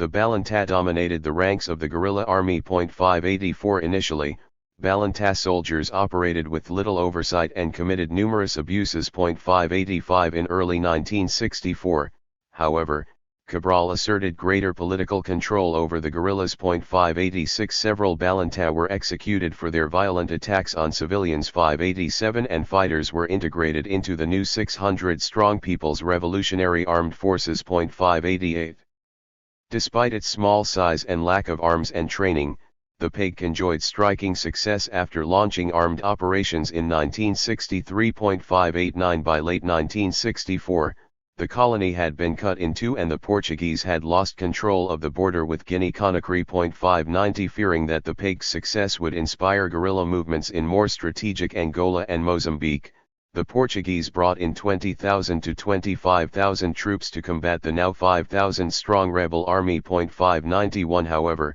colonial troop morale was low, and the Portuguese lacked the resources to maintain control over large sections of the territory. 592 Troops were concentrated in their garrisons along the major roads and virtually absent in the interior. 593 By the late 1960s, the PEG controlled 60% of the colony and had disrupted the activities of major Portuguese trading companies. 594 The PEG built an embryonic state infrastructure during the anti-colonial struggle, operating schools and hospitals in liberated territories and creating a network of people's stores to distribute agricultural and other supplies. 595 These investments in infrastructure were part of a Maoist-like strategy to consolidate popular support on the ground. 596 There were some efforts at radical societal change in liberated areas. The PEG sought to collectivize agriculture and transform village-level power structures by bringing in young leaders from outside the traditional ruling families. 597 Nevertheless, state building prior to the seizure of power was more limited than in China, Vietnam, or Yugoslavia. 598 Although the PEG was considered the most successful anti-colonial movement in Lusophone Africa. 599 It was never very strong. The party was unable to control large towns before 1974, 600 and despite its announced intentions, it never established its leadership in Portuguese Guinea itself, residing instead in neighboring Guinea-Conakry. 601 The guerrillas did not collect taxes until independence, drawing instead on foreign aid to finance its infrastructure of schools and hospitals. 602 The PEG also lacked the capacity to effectively screen new members, which left it prone to infiltration. 603 Notwithstanding these limitations, the PEG achieved important military and diplomatic gains in the early 1970s, heightening the cost of Portuguese occupation. 604 With Soviet bloc assistance, the PEG beat back a Portuguese offensive in 1970 and eventually claimed control of 80% of the territory. 605 In 1972, Amilcar Cabral gained the blessing of Pope Paul VI and the support of the United Nations. 606 That year, the PEG elected the National People's Assembly in liberated areas. 607 By 1973, Soviet surface-to-air missiles had enabled the FARP to weaken Portuguese control of the airspace. Thus, the PEG was widely perceived to be on the brink of military victory, mainly because the Portuguese lacked the resources to launch a sustained counter-offensive. 608 After surviving a leadership crisis generated by the 1973 assassination of Amilcar Cabral. 609 The PEG, now led by Cabral's half-brother, Luis Cabral, launched a final push for independence. On September 24, 1973, the National People's Assembly declared independence, a move that was backed by the UN General Assembly but not by Western powers. 610 Final victory came by other means, however. In April 1974, a military coup in Portugal brought to power a new government that moved quickly to dismantle the colonial empire. Military activities ceased, and in September 1974, Portugal and the PEG negotiated a transfer of power. 611 The reactive sequence, accommodation and limited reaction. The PEG government was revolutionary. It dismantled the colonial state and upended pre-existing authority structures. Traditional chiefships were abolished 612 and the Paik government engaged in a violent settling of accounts against chiefs who had supported the colonial regime. 613 Early economic policy was radical. One of the National Assembly's first acts was to nationalize all land. 614 The revolutionary government took control over Portuguese trading companies, banks, and other property. 615 The powerful Portuguese conglomerate Casa Gouveia was seized. 616 Much of this property was transferred to government-run people's stores, which were seen as a state weapon against imperialism and local capitalists. 617 In the mid-1970s, people's stores controlled 60% of trade in Guinea-Bissau. 618 Radicals such as José Araujo, Mario Cabral, and Vasco Cabral pushed a relatively dogmatic ideological stance on various fronts. 619 For example, Vasco Cabral, a former PCP member, called for the immediate establishment of a centrally planned economy. 620 However, the Paik did not sustain a radical course. The new ruling party as a whole was less doctrinaire than other revolutionary movements of the period. Founding leader Amilcar Cabral had been known for his boundless pragmatism. 621 And the dominant leaders among the surviving revolutionary elite President Luís Cabral, Prime Minister João Bernardo Vieira, and party head Aristides Pereira were similarly pragmatic. Indeed, some regime insiders complained that the revolutionary government operated in an ideological vacuum. 622 Unlike revolutionary governments in Angola and Mozambique, then, the Paik quickly abandoned any radical pretensions in favor of efforts to attract broad domestic and international support. 623 Domestically, the Cabral government focused less on societal transformation than on constituency building. Shortages generated by early radical policies convinced the Paik government to abandon efforts to build socialism. 624 Thus, the Paik's 1977 platform made no mention of socialism and declared the primacy of national unity over class conflict. Radicals within the regime soon grew disillusioned with this right-wing course. 625 Internationally, the revolutionary government established good relations with Portugal. 626 Luís Cabral became the first leader of a former Portuguese colony to visit Lisbon.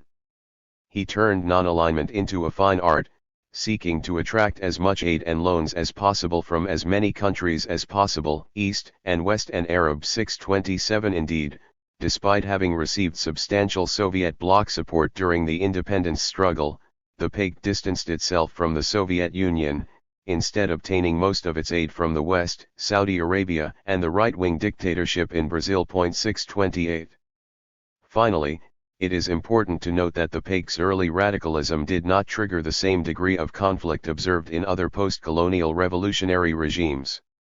Unlike Angola and Mozambique, for example, Guinea-Bissau lacked a large white settler population and did not border a settler state. Consequently, black rule threatened the interests of fewer powerful interests than it did in these other newly independent Lusophone states.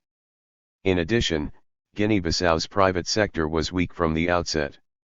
No sizable landowning class existed at independence, which meant that nationalization of the land was largely a formality. 629 As in Algeria, then, seemingly radical measures such as nationalization met with relatively little resistance.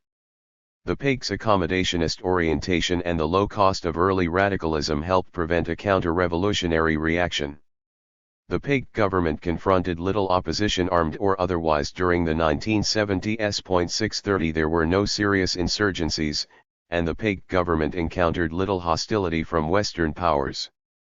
These dynamics contrasted sharply with developments in Angola and Mozambique, where radical domestic policies and support for insurgencies against white rule in Namibia, South Africa, and Rhodesia triggered major South African-backed insurgencies that threw both countries into bloody civil wars. 631 Thus, whereas regimes in Angola and Mozambique faced existential threats to their survival in the late 1970s, Guinea-Bissau was considered to be one of the politically most peaceful and stable countries in Africa. 632 A weak party-state complex. Appearances can be deceiving, however. Although the Paik's accommodationist policies helped it stave off counter-revolutionary threats, they also contributed to the development of a relatively weak regime. The PIG did exhibit some elements of the ideal typical revolutionary party state. Above all, its creation of its own armed forces gave rise to considerable party-army fusion. During the liberation struggle, the PIG's military and political wings were indistinguishable. The PIG penetrated the military with political commissars, while army leaders were incorporated into the party leadership. 633. Absent an existential threat, however, the PIG failed to build a strong state or maintain elite cohesion. Colonialism left Guinea-Bissau with a meager state infrastructure and few qualified personnel able to staff the new bureaucracy. 634 years after independence, the central government still lacked representatives in many localities. 635 The army, which won independence mostly due to Portuguese impotence, also remained weak. During the Independence War, the FARP had operated as a decentralized tri-regional army, with soldiers often refusing to fight outside their home regions. 636 Facing no military threat, the PIG had little incentive to strengthen the army. As a result, the military remained small, in per capita terms, relative to other revolutionary cases. 637. The ruling party was also weak. Like revolutionary movements in Russia, Cuba, Nicaragua, and elsewhere, the PIG did not develop a strong organization during the struggle for power. It failed to establish headquarters in the colony, and its vulnerability to infiltration contributed to Amilcar Cabral's 1973 assassination. 638 Unlike our radical cases, however, the PIG grew weaker and less cohesive after taking power. 639 Veterans of the armed struggle retained considerable prestige. 640 But without the ideological pressure of the struggle. 641 The old combatants had little reason to close ranks. 642 Indeed, many PIG activists grew demoralized after the government discouraged anti-colonial and anti-American statements in pursuit of Western aid. 643 As a result, the ruling party descended into inactivity and passivity.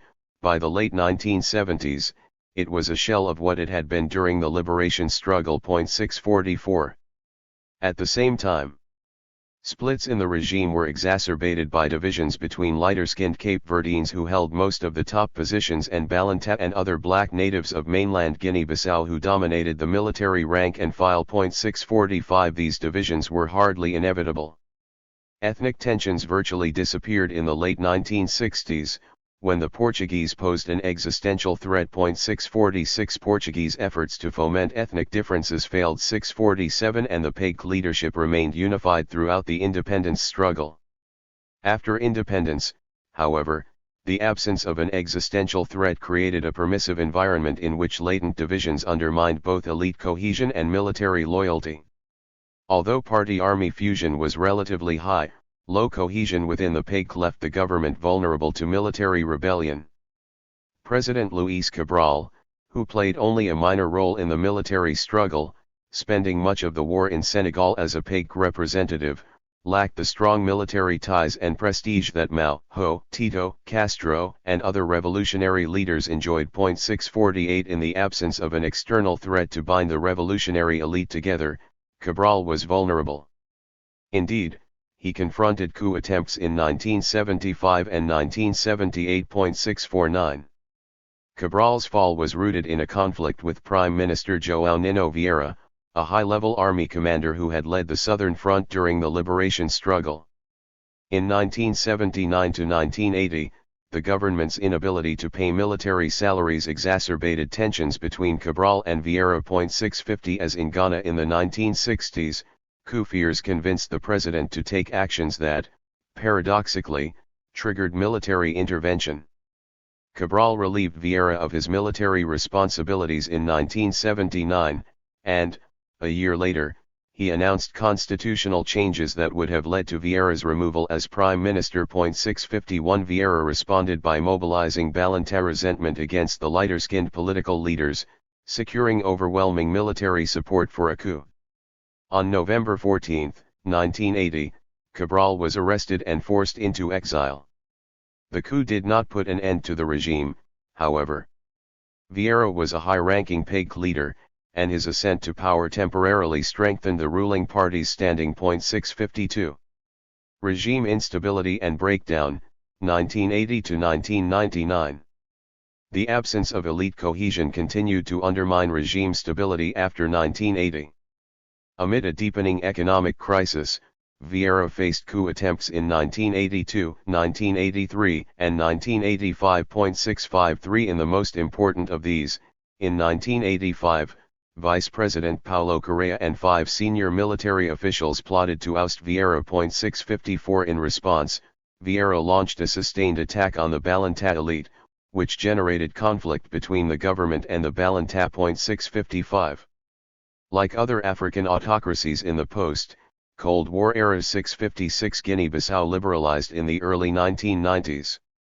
In 1991, the revolutionary government legalized other parties and agreed to hold multi-party elections. 657. A faction of PAIG backbenchers, called the Group of 121, launched a campaign for greater democracy within the ruling party. 658. Many of them eventually abandoned the party.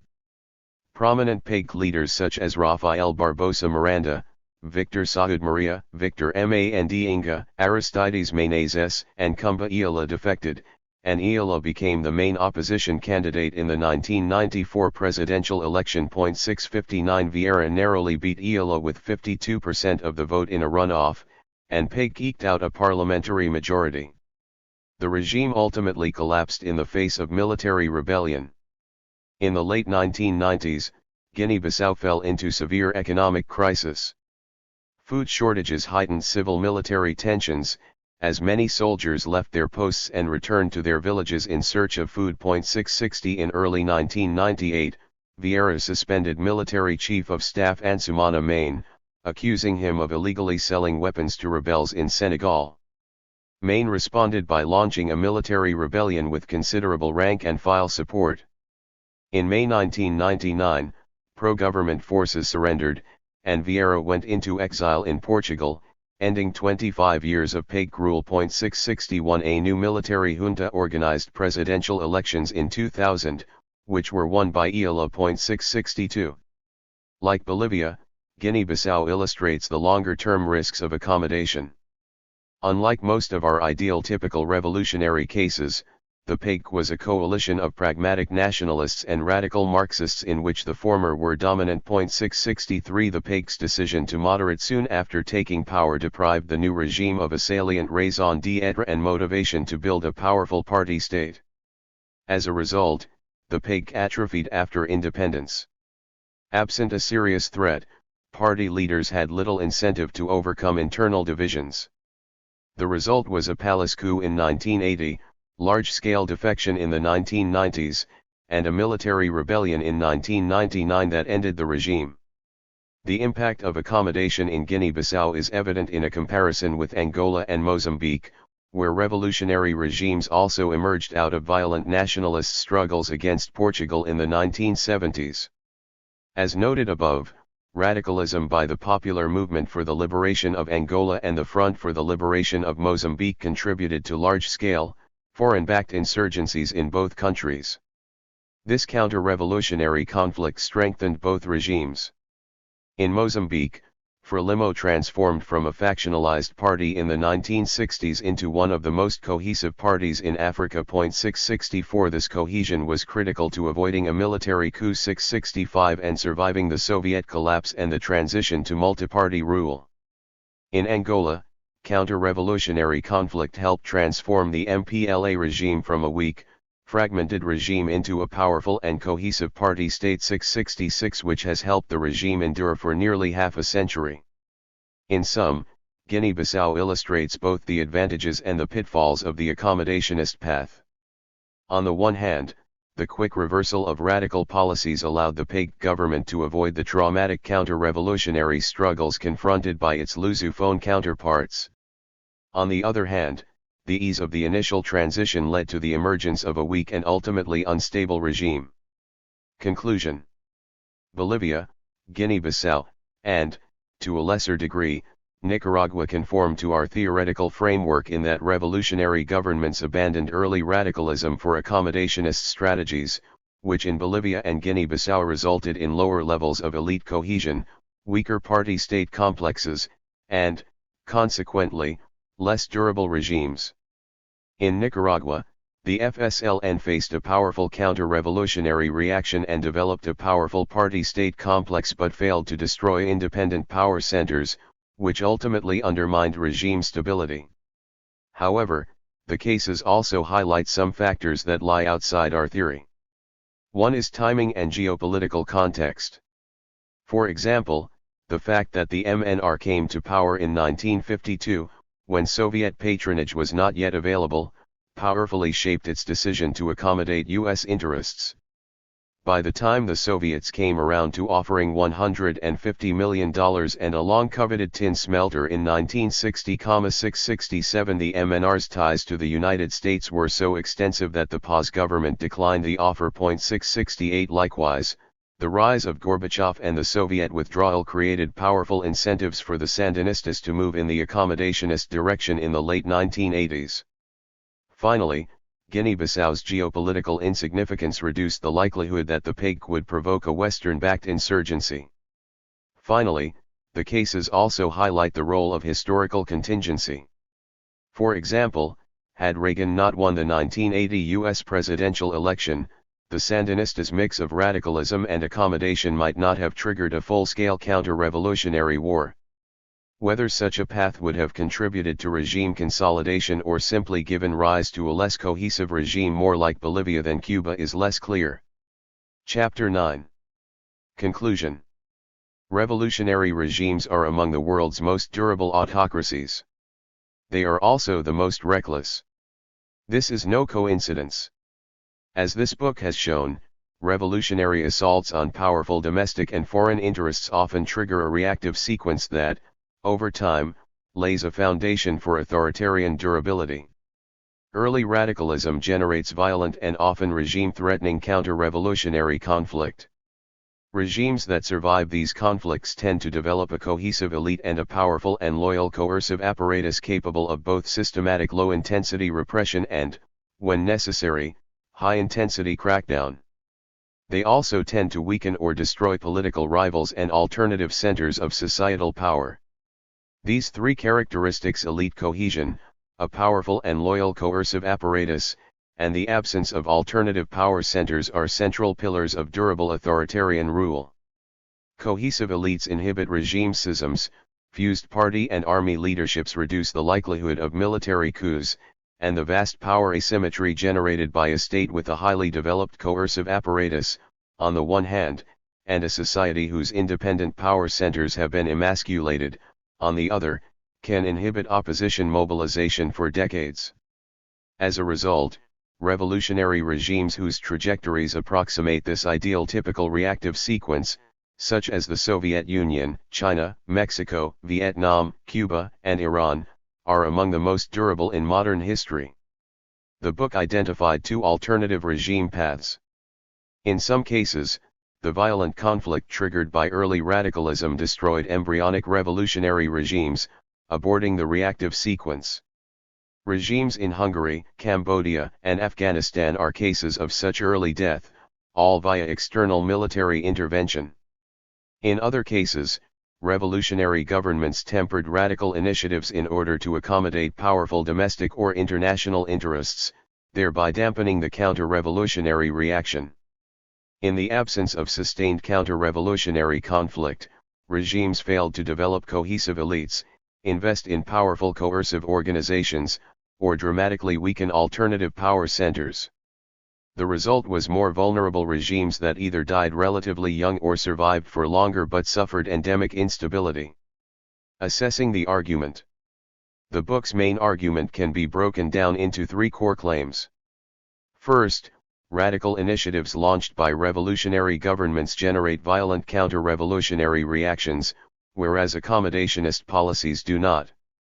Second, in regimes not destroyed by the initial counter-revolutionary reaction, the reactive sequence gives rise to three pillars of durable authoritarianism: a cohesive elite, a developed and loyal coercive apparatus, and the destruction of alternative centers of societal power. Third, revolutionary state building. The construction of these three pillars contributes to durable authoritarianism. The 13 case studies elaborated in this book provide historical evidence supporting these three claims. Table 9.1 summarizes how our theory fared in each case. Radicalism and counter-revolutionary reaction. We found considerable evidence of a link between early radicalism and the strength of counter-revolutionary reactions. Every revolutionary government that carried out radical policies confronted a violent counter-revolutionary reaction. In Hungary, Afghanistan, and Cambodia, these reactions wiped out nascent revolutionary regimes. In other cases, they posed a clear existential threat. In Russia, for example, the Bolsheviks' assault on property and pre-existing social classes led supporters of the old regime to mobilize everything they had against them, and the revolutionary government's attacks on the international capitalist order led a coalition of Western powers to support these counter-revolutionary efforts. The Bolsheviks were only saved from destruction by the fact that Western states were too exhausted by World War I to invest heavily in their overthrow. In China, the Communist Party's attacks on capitalism and rural elites united merchants behind Chiang Kai-shek and triggered a 22-year civil war that nearly wiped the Communists out. In Cuba, the Castro government's attacks on domestic and international capital brought decades of U.S. hostility, including a U.S.-backed invasion that could have destroyed the regime. In Vietnam, the revolutionary government's efforts to subvert the regime in South Vietnam provoked a long and destructive war with the United States. In Iran, the move to create an Islamic State triggered a leftist insurgency and breakdown in the armed forces that encouraged an invasion by Iraq backed by the United States and Persian Gulf monarchies that nearly destroyed the regime. Table 9.1 scoring the cases. Initial policies. Counter-revolutionary reaction. Three pillars of authoritarian durability. 1. Regime duration. Cohesion. Strong/loyal military. Destruction of independent power centers. Summary score. Strong. Loyal. China. Radical. Yes. Yes. Yes. Yes. Full. 3/3. 71 plus. Cuba. Radical. Yes. Yes. Yes. Yes. Full. 3/3. 62 plus. USSR. Radical. Yes. Yes. Yes. Yes. Full. 3/3. 74. Vietnam. Radical. Yes. Yes. Yes. Yes. Full. 3/3. 67 plus. Iran. Radical. Yes.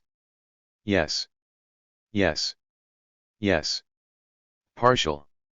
2.5/3. 42 plus. Mexico. Segmented 2. Yes. Yes. No. Yes. Partial. 2/3. 85. Nicaragua. Radical, then accommodation. Yes. Yes. Yes. Yes. No. 2/3. 11. Algeria. Accommodation. No. No. No. Yes. Partial. 1/3. 59 plus. Bolivia. Accommodation. No. No. No. Yes 3. No. 0.5/3. 12. Guinea-Bissau. Accommodation. No. No. No. No. Partial. 0.5/3. 25. Afghanistan. Radical. Yes/early death. 5. Cambodia. Radical. Yes/early death. 4. Hungary. Radical. Yes/early death. 1. In accordance with our theoretical framework, The three pillars of authoritarianism are measured after the resolution of the initial counter-revolutionary conflict. In cases without counter-revolutionary conflict, we apply the criteria 5 years after regime formation. Early death cases are not scored because their failure to survive the reactive sequence does not yield any theoretical predictions. 2. Mexico is a case of accommodation in economic and foreign policy but radicalism with respect to the Catholic Church, which resulted in a civil war with Catholic peasants but a more limited counter-revolution in other areas.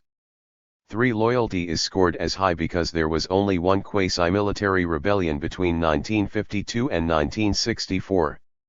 However, as Chapter 8 shows, the MNR never gained control over the military and fell to a military coup in 1964.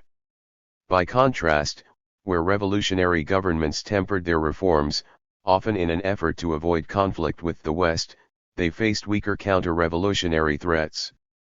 In Algeria, the National Liberation Front government's cooperative relationship with France reduced the prospect of foreign-backed efforts to oust the regime.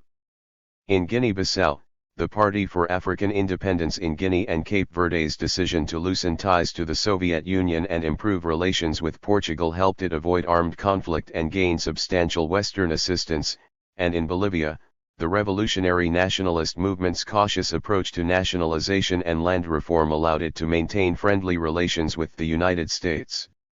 Mexico and Nicaragua are mixed cases. Radicalism in Mexico was segmented, as the revolutionary elite engaged in a far-reaching attack on the Catholic Church but adopted accommodationist strategies toward foreign capital and the United States. The result was a narrower, but still significant, counter-revolutionary reaction. The revolutionary government did not confront serious external aggression, but its anti-clerical initiatives provoked a 3-year civil war. In Nicaragua, the Sandinista government also combined radicalism and accommodation, but the Reagan administration's hardline response led to a costly counter-revolutionary war. Counter-revolutionary conflict and revolutionary state building. The case studies also provide evidence linking counter-revolutionary conflict to the construction of the three pillars of durable authoritarianism outlined above. First, in nearly all cases of counter-revolutionary conflict, existential military threats contributed to the emergence of an unusually cohesive regime elite. Thus, when Trotsky lost out to Stalin in the battle to succeed Lenin in Russia, he initially did everything he could to preserve party unity despite his hatred of Stalin. Although Stalin confronted many internal rivals, none of them were willing to even consider defecting to the opposition, which was seen to threaten the revolutionary regime. Likewise, in Vietnam, decades of war against France and the United States generated a siege mentality and a military-style discipline that persisted into the late 20th century. The Vietnamese Communist Party leadership did not suffer a single defection between 1954 and 1975. In Cuba, where the enduring threat posed by the United States led the revolutionary elite to close ranks around Castro, the regime elite suffered no significant defections for half a century. In China, shared experience in the 1934 to 1935 Long March generated an exceptionally cohesive group of leaders that dominated the party until the 1990s. Even in highly factionalized Iran, polarization and violent conflict generated by Khomeini's headlong plunge into clerical rule fostered a highly cohesive elite unwilling to challenge clerical rule. Second, counter-revolutionary conflict encouraged the development of loyal and powerful armed forces that were closely wedded to the ruling party.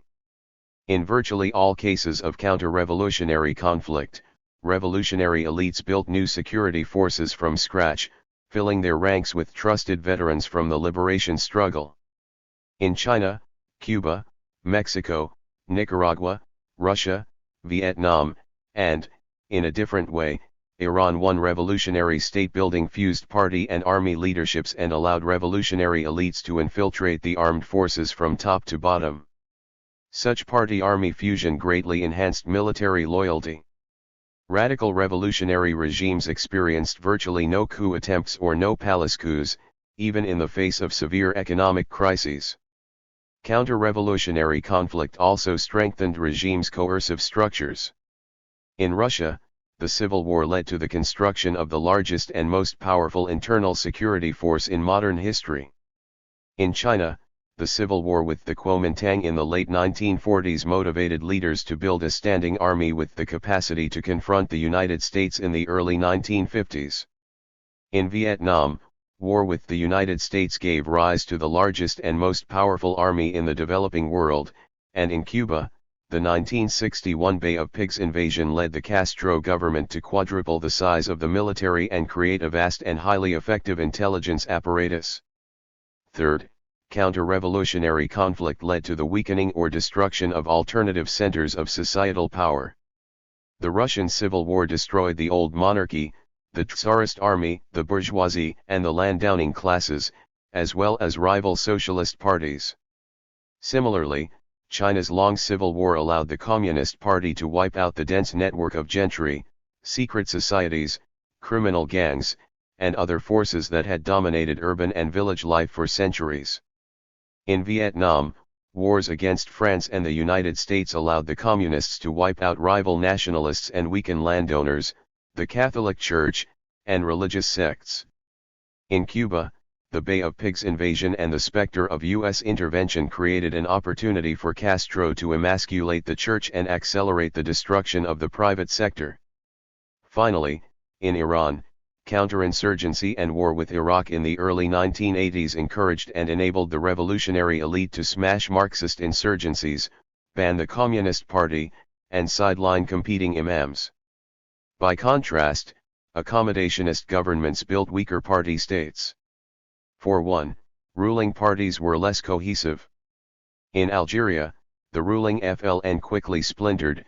Within a year of independence, every living member of the party's founding elite other than President Ben Bella had moved into opposition.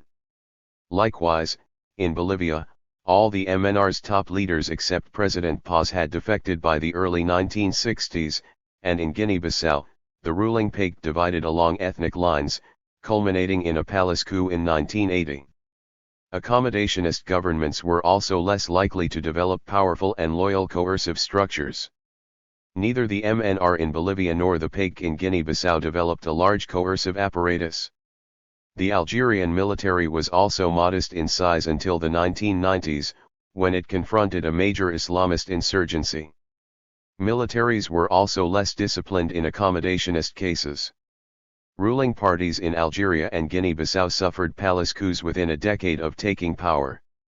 Finally, where counter-revolutionary conflict was limited, alternative power centers were more likely to survive. In Algeria, for example, the FLN government lacked an incentive to eliminate autonomous networks of mosques and Islamic associations, while in Bolivia the MNR government left autonomous labor and peasant organizations intact. The two mixed cases, Mexico and Nicaragua, were characterized by divergent outcomes. In Mexico, the revolutionary elite initially did not build a party, and, as a result, the regime suffered a series of debilitating schisms between 1917 and 1929.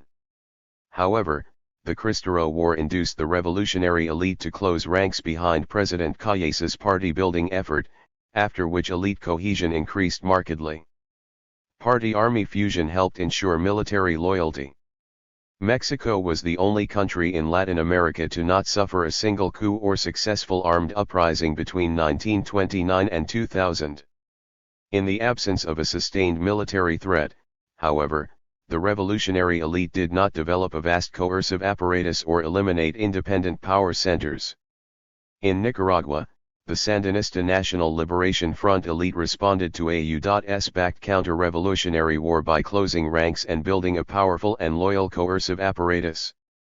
However, the prospect of international isolation in the face of a looming Soviet withdrawal led the Sandinistas to liberalize after 1986, leaving key societal power centers, including the church and the private sector, intact.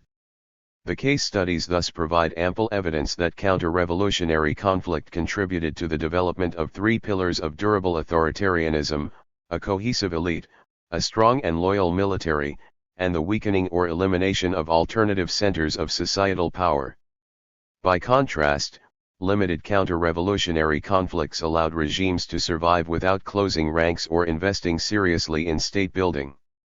As Table 9.1 shows, most of the cases substantiate our theory. Point 2. Revolutionary state building and regime durability. The chapters also examine the degree to which revolutionary state building affected regime durability. We find considerable evidence of a link between the three pillars of authoritarian durability outlined above and regimes' capacity to survive crises. The impact of elite cohesion could be seen in the case studies.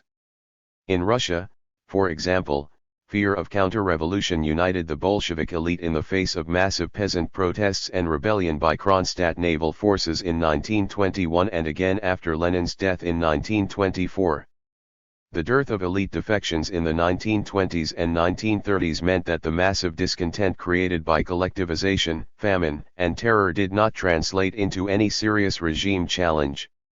Likewise, in Vietnam and Cuba, the absence of regime schisms in the wake of the Soviet collapse left dissidents isolated and unable to mobilize societal discontent into the kind of robust opposition challenges seen in many third-wave transitions.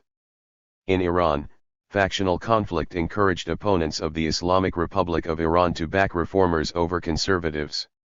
However, reformers' unwillingness to openly oppose clerical rule demoralized opposition, deprived it of leadership, and made protest difficult to sustain. Military loyalty was also critical to regime survival. For example, the Soviet military might have rebelled against Stalin during the Great Terror or in the wake of the disastrous first weeks of the Nazi invasion in 1941 but did not. In Mexico during the 1930s, when the revolutionary government was unpopular and faced a powerful right-wing reaction, the armed forces did not intervene as they did elsewhere in Latin America. Likewise, in the late 1960s and early 1970s, when polarization and the rise of radical leftist movements led to a wave of coups across Latin America, the Mexican military never intervened. In Cuba, despite considerable rank-and-file discontent over the 1989 execution of popular General Arnaldo Ochoa and the economic catastrophe of the early 1990s, the army never rebelled. Finally, Mao seemed to do everything he could to provoke a military coup during the Cultural Revolution, inciting armed factional conflict and encouraging politicized attacks on the military, but never faced a serious challenge to his rule. Our chapters also provide evidence that the development of a powerful coercive apparatus contributed to regime survival. In the Soviet Union, powerful security services were central to the suppression of resistance to collectivization and of anti-Soviet dissent in the early weeks of the Nazi invasion. In China, military capacity reduced the potential for opposition protest in the wake of the Great Leap Forward and enabled the communist government to effectively suppress protest in 1989. In Cuba, a powerful security apparatus helped prevent broad public discontent from generating large-scale protest in the 1990s. In Iran, coercive capacity allowed the regime to quickly put down mass protests in 2009 and 2019. More generally, the vast power asymmetries created by the emergence of a powerful coercive apparatus, on the one hand, and the destruction of alternative centers of societal power, on the other, made it extraordinarily difficult to build and sustain anti-regime opposition movements. In the USSR, in the 30 years after Stalin's death, there were only 45 non-state mass actions with 1,000 or more participants. 3 For decades, anti-regime resistance was limited to small groups of dissident intellectuals totaling no more than a few thousand citizens. 4 Indeed, the Soviet Union saw sustained protest only in the late 1980s after Gorbachev relaxed controls and the party state began to unravel. In early 21st century Cuba and Vietnam, opposition remained limited mainly to online groups with no more than a few hundred members. Even in Mexico, which never developed the kind of totalitarian control seen in the Soviet Union, China, Vietnam, or Cuba, the Institutional Revolutionary Party faced virtually no organized national opposition of any significance between 1940 and 1982. Despite comparable levels of modernization, the kind of anti-authoritarian mobilization that emerged in Argentina, Brazil, Chile, Peru, and Uruguay during the late 1970s and 1980s never materialized in Mexico. Powerful coercive structures and the destruction of independent power centers did not, of course, eliminate opposition. In Mexico in 1968, China in 1989, and Iran in 2009 and 2019, large-scale protests seriously threatened regimes. However, regimes possess the cohesion and coercive capacity to crack down forcefully on these protests, and the dearth of societal mobilizing structures and elite defections made it far more difficult for opponents to take advantage of these openings and sustain anti-regime mobilization in the face of repression. As a result, even large-scale protest movements could be quelled. By contrast, where a more limited reactive sequence did not give rise to a powerful coercive apparatus or the destruction of independent power centers, regimes were more vulnerable to societal challenges. In Bolivia, where the MNR neither built its own army nor wiped out rival power centers, the Paz government was overwhelmed by strikes and protest before suffering a regime-ending coup in 1964. In Algeria, autonomous mosque networks provided the basis for a massive Islamist opposition challenge in the 1990s. Table 9.1 summarizes the evidence linking the development of pillars of durable authoritarianism to revolutionary regime survival. Given that a variety of factors including the geopolitical environment, economic boom and bust cycles, and the death of leaders affect the duration of any given regime, one should hardly expect a perfect correlation between authoritarian pillars and regime duration. Nevertheless, the data are suggestive. Each of the four regimes that developed all three pillars of durable authoritarianism survived for 60 years or more. By contrast, regimes in Guinea-Bissau and Bolivia, which failed to develop any pillars of durable authoritarianism, survived for much shorter periods of time. 5. Extending the theory. This section extends the book's theoretical framework to the 7 revolutionary regimes not covered in the case studies: Finland, Albania, Yugoslavia, Angola, Mozambique, Eritrea, and Rwanda. These cases provide further evidence that revolutionary durability is grounded in the revolutionary reactive sequence described in this book. Only one case, the Finnish People's Deputation, which ascended to power in Helsinki in 1918, is a clear outlier. Although the Finnish People's Deputation was accommodationist 6, it had the misfortune of coming to power during a world war in the immediate aftermath of the Bolshevik Revolution, a context that encouraged the anti-communist white general, Count Karl Mannerheim, to oust the regime with help from Germany after a mere 75 days. The remaining 6 cases approximate the ideal typical reactive sequence described in this book. In each case, a radical government triggered counter-revolutionary conflict, which with the partial exception of Mozambique gave rise to strong institutions and durable regimes. At the same time, these cases illustrate the importance of world historical time. The 2 post-Cold War revolutionary cases, the Rwandan Patriotic Front and the Eritrean People's Liberation Front, suggest ways in which the revolutionary trajectories may be shaped by the international environment. Specifically, the RPF and the EPLF did not tap into global ideological rivalries or trigger superpower-sponsored conflicts, and thus never developed the siege mentality and elite cohesion observed in other cases. Cold War revolutionary regimes. 4 additional countries underwent social revolution during the Cold War. Yugoslavia and Albania experienced what Samuel Huntington called Eastern revolutions, in which the bulk of the reactive sequence played out before the seizure of power. 7 In each case, revolutionary conflict during World War II wiped out traditional elites and left communist regimes with powerful party states and few significant domestic rivals. In Angola and Mozambique, revolutionaries came to power in violent anti-colonial struggles. Both countries became sites of Cold War proxy battles that seriously threatened the new revolutionary regimes but also gave rise to robust authoritarian institutions. Yugoslavia. The People's Republic of Yugoslavia was surprisingly durable. The Yugoslav state was an extraordinarily precarious entity. Non-existent before World War I, It was created in 1918 as a patchwork of Serb, Croat, and Slovenian territories that were orphaned following the collapse of the Austro-Hungarian and Ottoman empires. 8 Strong nationalist movements persisted, however, particularly among Croats and Serbs.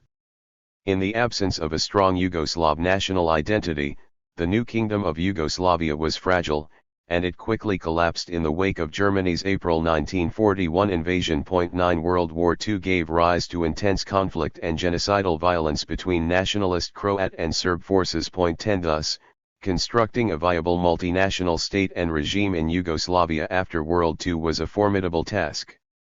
The Communist People's Republic of Yugoslavia was founded by Josip Broz Tito's partisan forces, which seized power in 1945 after defeating Nazi occupiers. Following the 1941 Nazi invasion, Tito and the Communist Party of Yugoslavia, backed by a few thousand Yugoslav veterans of the Spanish Civil War, launched a guerrilla war. 11 Described as fanatic, reckless, and more orthodoxly Marxist than Moscow, 12 Tito and the partisans soon entered into conflict with Stalin over their insistence on combining the fight against foreign occupation with class struggle. 13 The partisans attacked the remnants of the old monarchy, destroyed land records, and assaulted traditional authority structures. 14 Communist-led proletarian brigades were mobilized to uproot and assassinate local notables and replace them with young peasants who challenged the authority of family, clan, and other local power structures. 15 Crucially, moreover, the partisans launched a war on Serbian Chetnik forces, which were pro-monarchist and closely tied to traditional elites. 16 The Communists' pan-Yugoslav program allowed them to build support among the country's diverse nationalities. 17 Which gave them a decisive advantage over the exclusively Serbian Chetniks. 18 Beginning with a guerrilla force of about 40,000 in 1941, Tito built a loyal, effective army that ultimately encompassed nearly 1 million troops. 19 Yugoslavia was one of the only countries in Europe to be largely liberated by its own forces during World War II. 20 Like China and Vietnam, then, Yugoslavia's revolutionary regime was born in 1945 with a relatively robust party state. Party cohesion, which was already high on the eve of the Axis invasion, was reinforced by the war. 21 The war also gave rise to a powerful security apparatus. With 800,000 troops at the end of World War II, Yugoslavia had the fourth largest army in Europe. 22 The armed forces were unswervingly loyal. 23 Built and commanded by the partisans and infiltrated by a vast network of political commissars and security agents. 24 The Yugoslav army was a thoroughly political organization. 25 The KPJ also developed an effective and disciplined internal security service.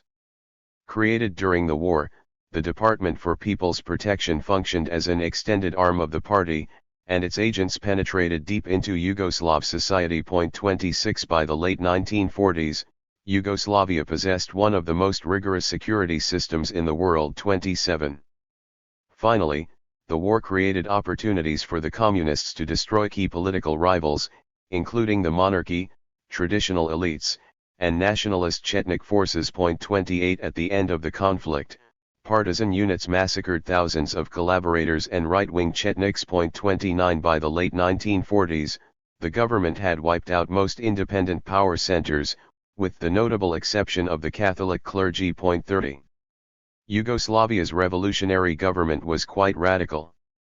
Tito launched an avalanche of economic and social reforms. 31 Described as more Stalinist than Stalin, the communists nationalized 90% of all enterprises, including all banks and the vast majority of industrial enterprises, moves that provoked outrage in the West. 32 All large private land holdings were eliminated. 33 The communists expropriated 4 million acres of land, belonging mostly to the Catholic Church, banks, and German minorities.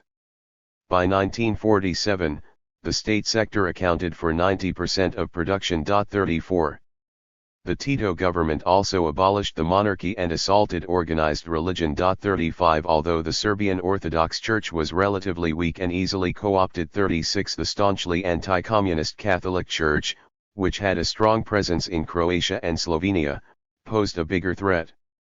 At the end of the war, hundreds of priests and nuns were killed, imprisoned, or forced to emigrate. 37 The KPJ removed religious symbols from public institutions, seized all church buildings and social facilities, and expropriated vast amounts of church land. 38 All pre-war Catholic magazines and newspapers were shuttered. 39 When Croatian Archbishop Alojzij Stepinac refused to break with Rome, he was arrested for collaboration with the Nazis and convicted in a public show trial. 40 The Tito government also sought to weaken nationalist forces, which, given the region's history of inter-ethnic conflict, posed a potential threat to regime stability. 41 Institutions such as the Croatian Cultural Society were banned, others, such as the century-old Matica Hrvatska organization, survived but were placed under the command of regime loyalists. 42 The KPJ also adopted an aggressive foreign policy, seeking to transform Yugoslavia into a hub for communist expansion in southeastern Europe. 43 The new government provided assistance to communist insurgents in Greece. 44 Declared Yugoslav sovereignty over the southern Austrian town of Carinthia. 45 And aided Albanian efforts to mine the Corfu Channel against British warships in 1946. 46 In May 1945, Yugoslav troops entered the disputed area of Trieste on the Italian border, a move that provoked threats of intervention from Truman and Churchill. 47 Tito's behavior generated dangerous tensions with the West. There were more than 2,000 incidents on Yugoslavia's terrestrial and maritime borders in the first years after the war. 48 In August 1946, Yugoslav fighter planes downed 2 U.S. military aircraft, killing 5 airmen and bringing east-west tensions to a boiling point. 49 When Soviet Foreign Minister Vyacheslav Molotov complained to Yugoslav officials, asking, "Don't you realize they have the atomic bomb?" the response was, "They have the atomic bomb, but we have the Partisan 150. Most consequentially, Tito challenged the Soviet Union's regional hegemony by seeking to create a federation of Balkan states to counter the influence of both the West and the Soviet Union. 51 Tito's ambitions for regional leadership and, more generally, his insistence on autonomy from the Soviet Union infuriated Stalin, who ordered the international communist movement in 1948 to expel Yugoslavia and called on Yugoslav Communist Party members to oust Tito. 52 The Soviet leader grew obsessed with eliminating Tito, ordering his assassination, making plans to invade Yugoslavia, and encouraging dozens of trials of Titoists in Soviet satellite states. 53 Stalin posed an extraordinary threat to Tito. Having just presided over the defeat of the Nazis, Stalin enjoyed both unmatched prestige and overwhelming military dominance in Eastern Europe.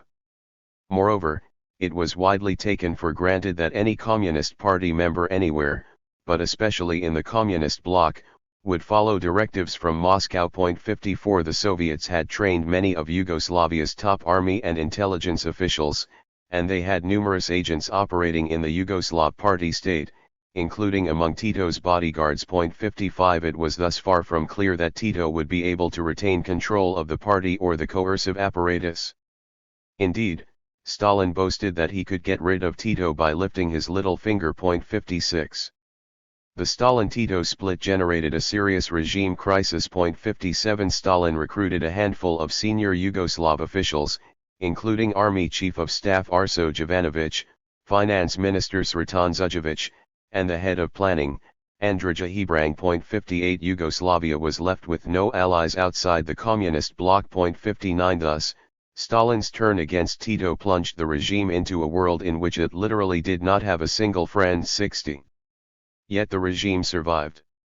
The Soviet conspiracy collapsed in the face of a united party leadership and a powerful secret police. 61 Having fought together in World War II, the vast bulk of the Yugoslav party state backed Tito. 62 The entire KPJ Central Committee, the army, and the police backed Tito throughout the crisis. 63 Hebrang and Zujović were purged before they could act, and Jovanović, having failed to convince the army to rebel, was shot while attempting to flee to Romania. 64 The Internal Security Service also remained loyal, thwarting Soviet efforts to assassinate Tito.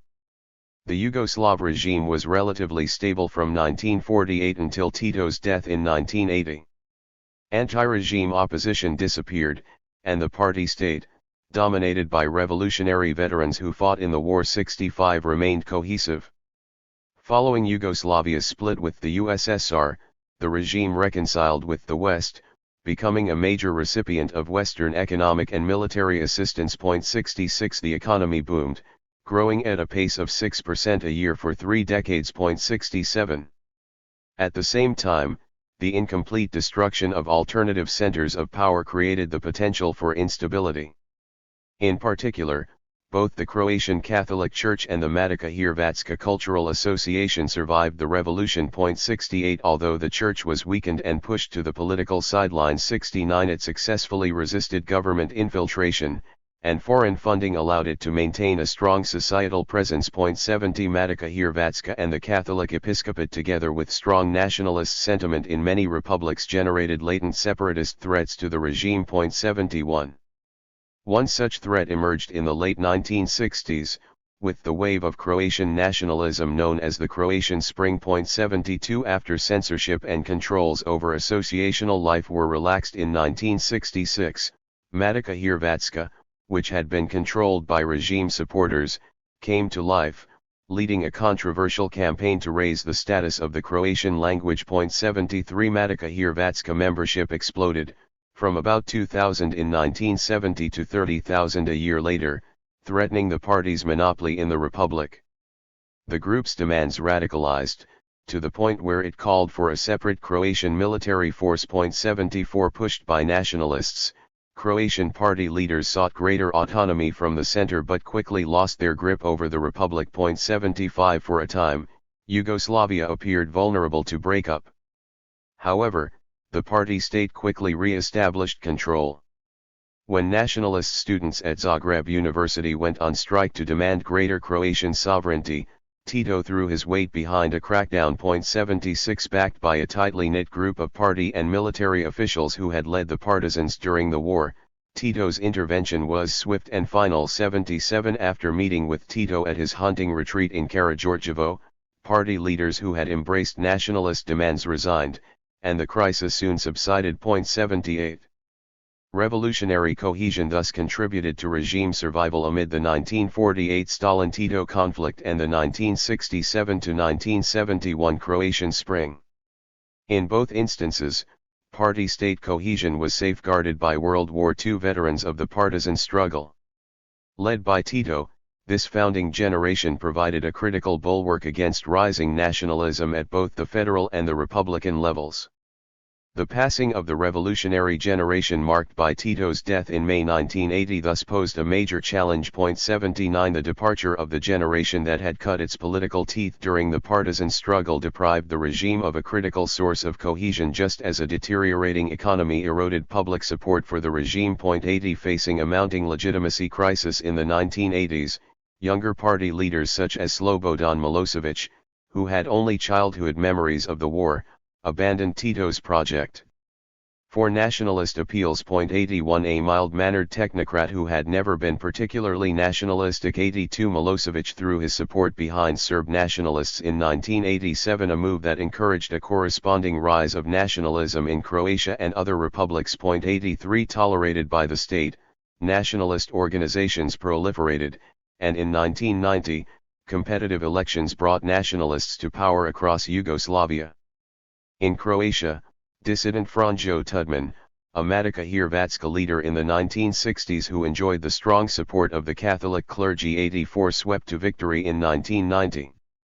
Absent any serious countervailing force, nationalist movements quickly broke up the Yugoslav state, and the communist regime collapsed. In sum, the revolutionary reactive sequence in Yugoslavia gave rise to a surprisingly robust regime. Despite the weakness of the pre-revolutionary state and the strength of nationalist forces in Croatia and Serbia, the multinational communist regime established by partisan forces after World War II endured for 45 years, nearly 3 times the length of the average autocracy. Like Mexico, however, the Yugoslav case shows how the failure to eliminate alternative centers of societal power can sow the seeds of future crisis. Albania.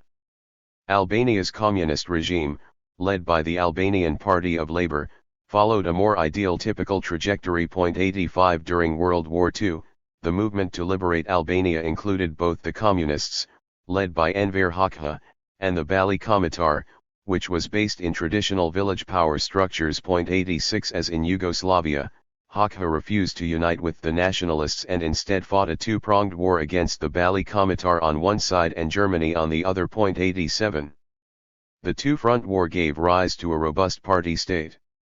The Communist Party, which had been divided, evolved into a disciplined and ideological organization. 88 The Communist Army expanded to nearly 7 times the size of the pre-war Royal Army and developed into a disciplined organization capable of posing a serious challenge to the German occupiers. 89 Party and army were fused. The army was commanded by party leaders such as Hoxha and Mehmetçihu and was honeycombed with party commissars. 90 By the war's end, the communists had wiped out not only their nationalist rivals but also traditional elites that had dominated pre-war Albania. 91 The communists seized power in late 1944, giving rise to one of the most radical revolutionary governments in the world. 92 The government jailed or killed old elites, seized property, and carried out a radical land reform that wiped out the landowning class. 93 All industry was nationalized. Hoxha declared Albania an atheist state, demolishing churches and mosques. The Hoxha government also adopted a radical foreign policy. In October 1946, for example, the government mined the Corfu Channel against British warships, despite the fact that the British had provided the partisans with considerable assistance during the war. 94 These actions triggered intense hostility from Western powers. Such threats were especially severe given Albania's vulnerability at the western edge of the communist bloc. External vulnerability deepened in 1948 when Albania broke with Yugoslavia, which had been an important ally and a source of aid during and immediately after World War II. 95 After the Stalin-Tito split, Hoxha split from Yugoslavia and executed the pro-Yugoslav party leader, Kosi Cox. 96 The break left Albania exposed.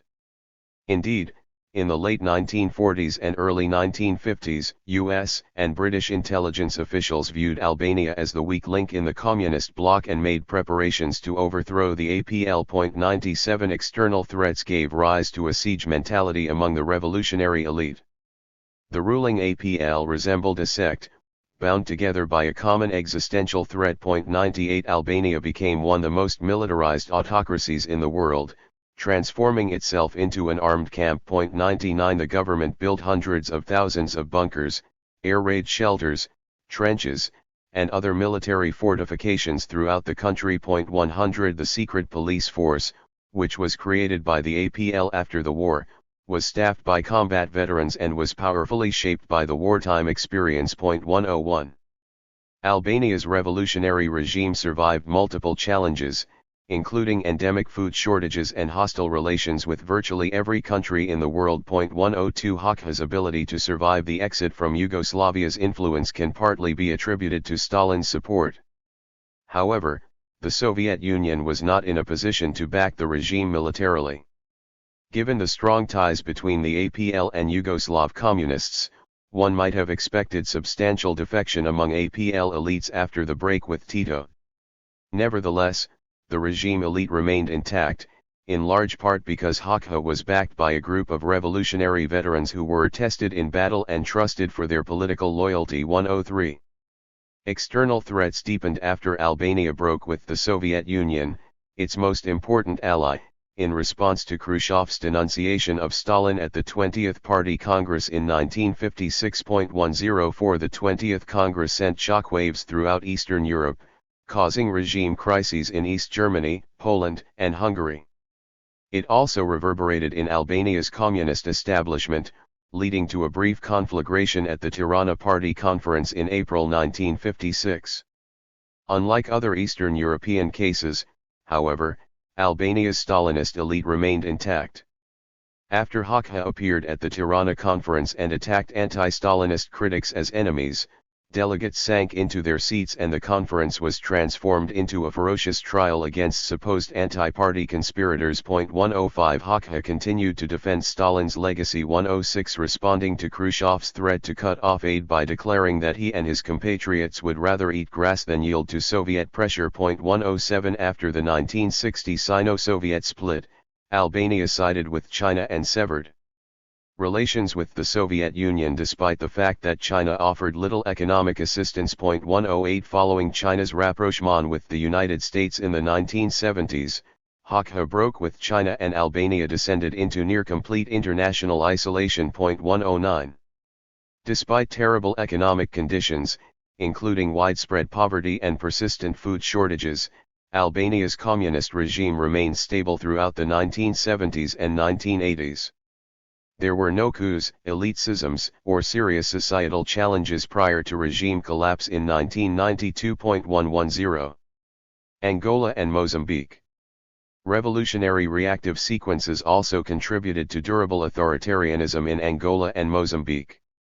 Both the Popular Movement for the Liberation of Angola and the Front for the Liberation of Mozambique came to power in armed struggles against Portuguese colonial rule.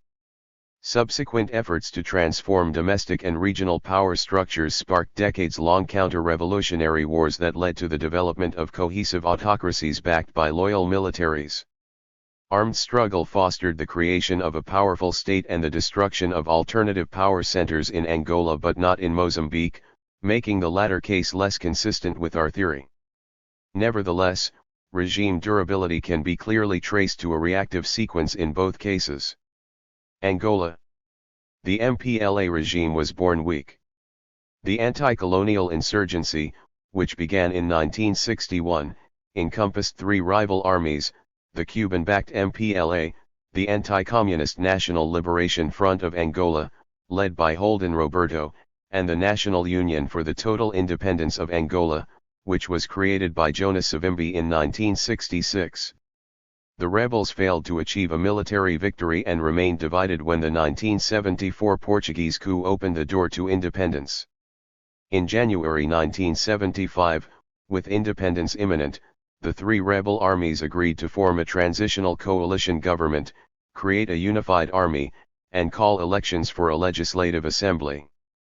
The agreement broke down, however, and when the Portuguese left in November, Angola was mired in civil war. The MPLA gained control of Luanda, the capital, and MPLA leader Agostinho Neto established the People's Republic of Angola, of which he became president on November 11, 1975. The MPLA government was vulnerable in the wake of independence. The MPLA was practically spent as a fighting organization. 111 It controlled no more than an archipelago of cities. 112 And it confronted two rival armies that, by most counts, were larger than its own.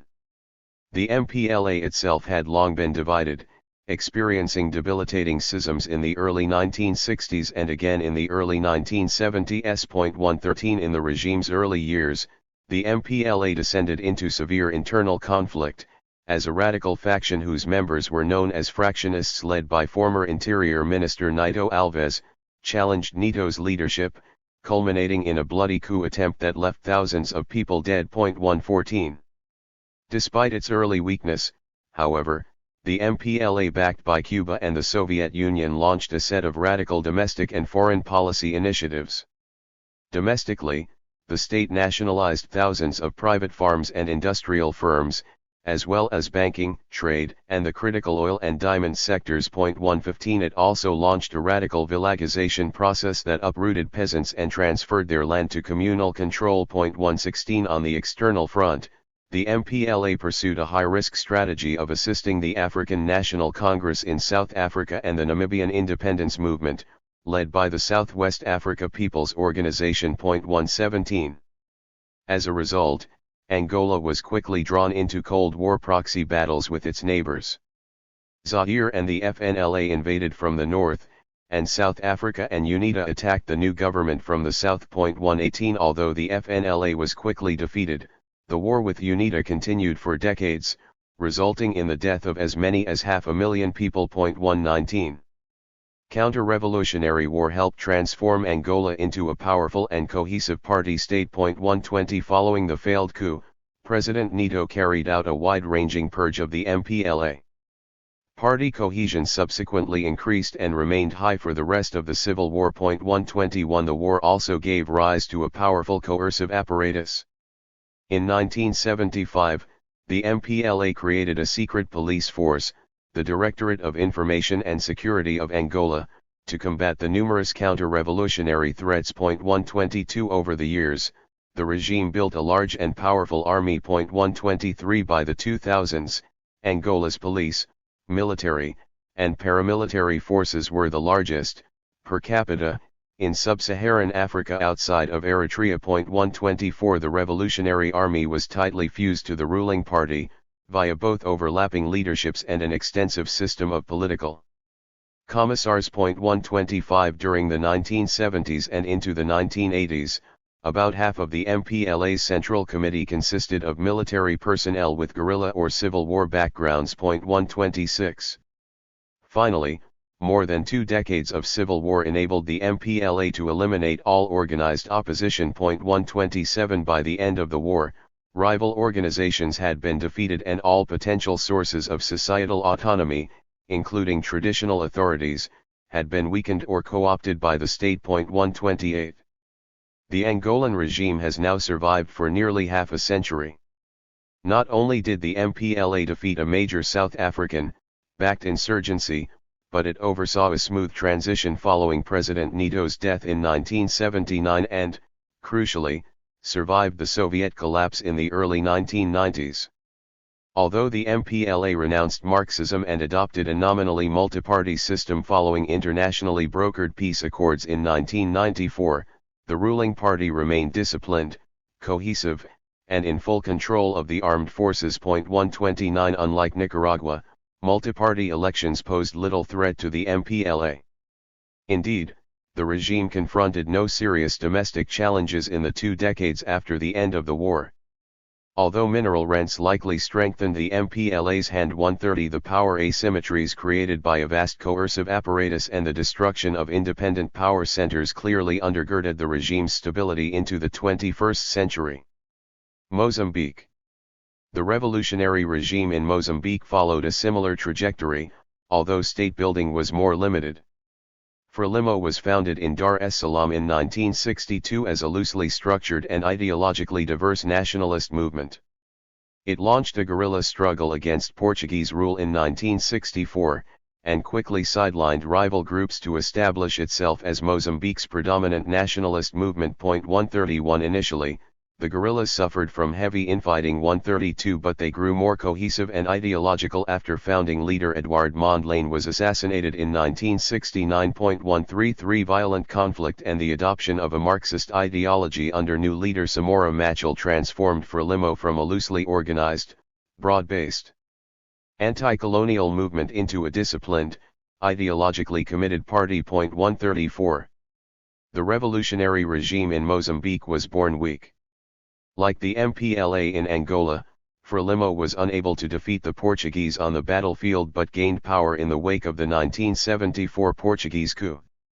Although the independence war gave rise to a cohesive ruling party and a guerrilla-based army that was tightly wedded to it, Frelimo initially had weak control over most of the country. 135 And it was backed by a small, undisciplined, and underfunded military. 136 Despite this early weakness, however, the Frelimo government initiated a set of radical reforms aimed at building socialism and creating a new man. 137 Widespread nationalization triggered an exodus of Portuguese professionals. 138 Abandoned settler farms were nationalized and transformed into Soviet-style state farms in an effort to bring about the rapid proletarianization of the peasantry.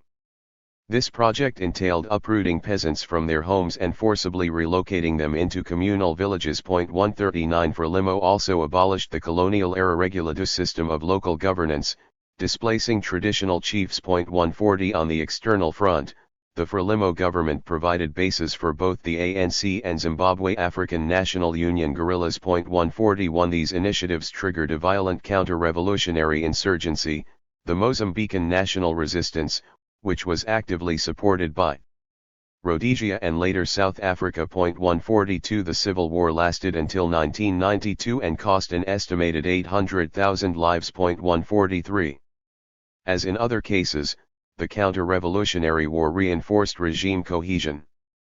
The regime experienced no serious schisms or defections during the 1980s, despite major military defeats and severe economic hardship. 144 The army, which was created and commanded by Frelimo leaders and thoroughly penetrated by the party, remained loyal. 145 Ex-guerrilla commanders, known as the historic generation or old fighters, linked party and army and provided a critical source of regime cohesion. 146 Unlike other cases, however, Mozambique's coercive institutions remained relatively underdeveloped. 147 Moreover, although Frelimo survived the 17-year civil war, it was unable to wipe out Renamo and thus faced opposition in the aftermath of the 1992 peace accords and transition to multi-party rule. 148 Although the Frelimo party state was weaker than those in other revolutionary cases, the regime nevertheless survived through 2021.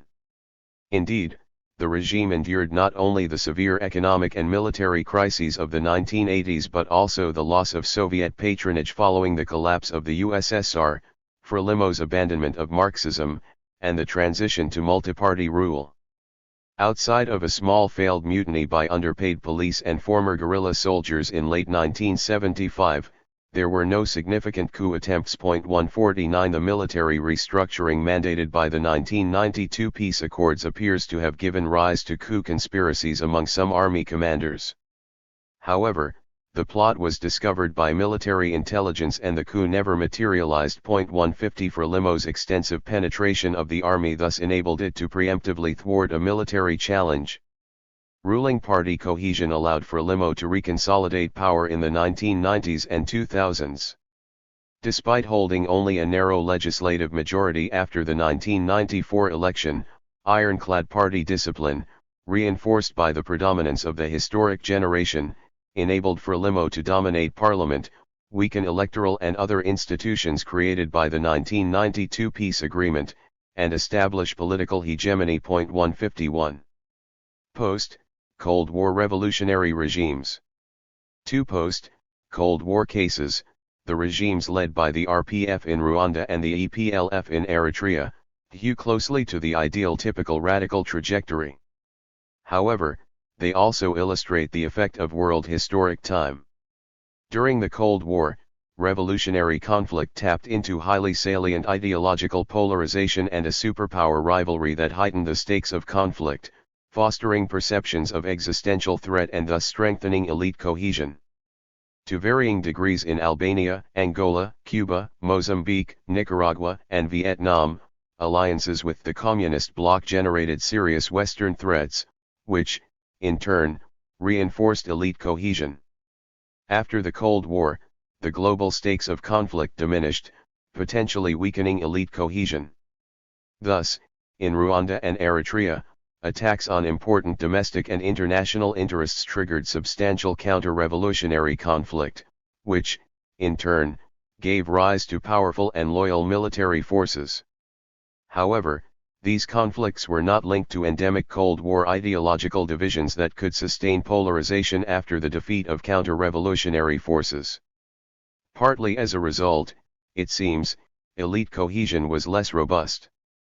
Because states were strong, however, leaders in Rwanda and Eritrea were able to quickly quell incipient challenges from former allies. Rwanda. The RPF was founded in Uganda in 1987 by exiled opponents of autocrat Juvenal Habyarimana. In 1990, the RPF and its military wing, the Rwandan Patriotic Army, invaded Rwanda.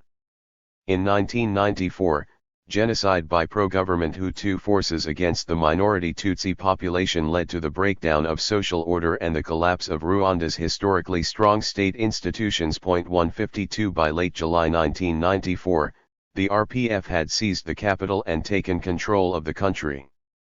RPF leader Paul Kagame became the country's de facto leader, and the RPA became the new army. The Kagame government was revolutionary.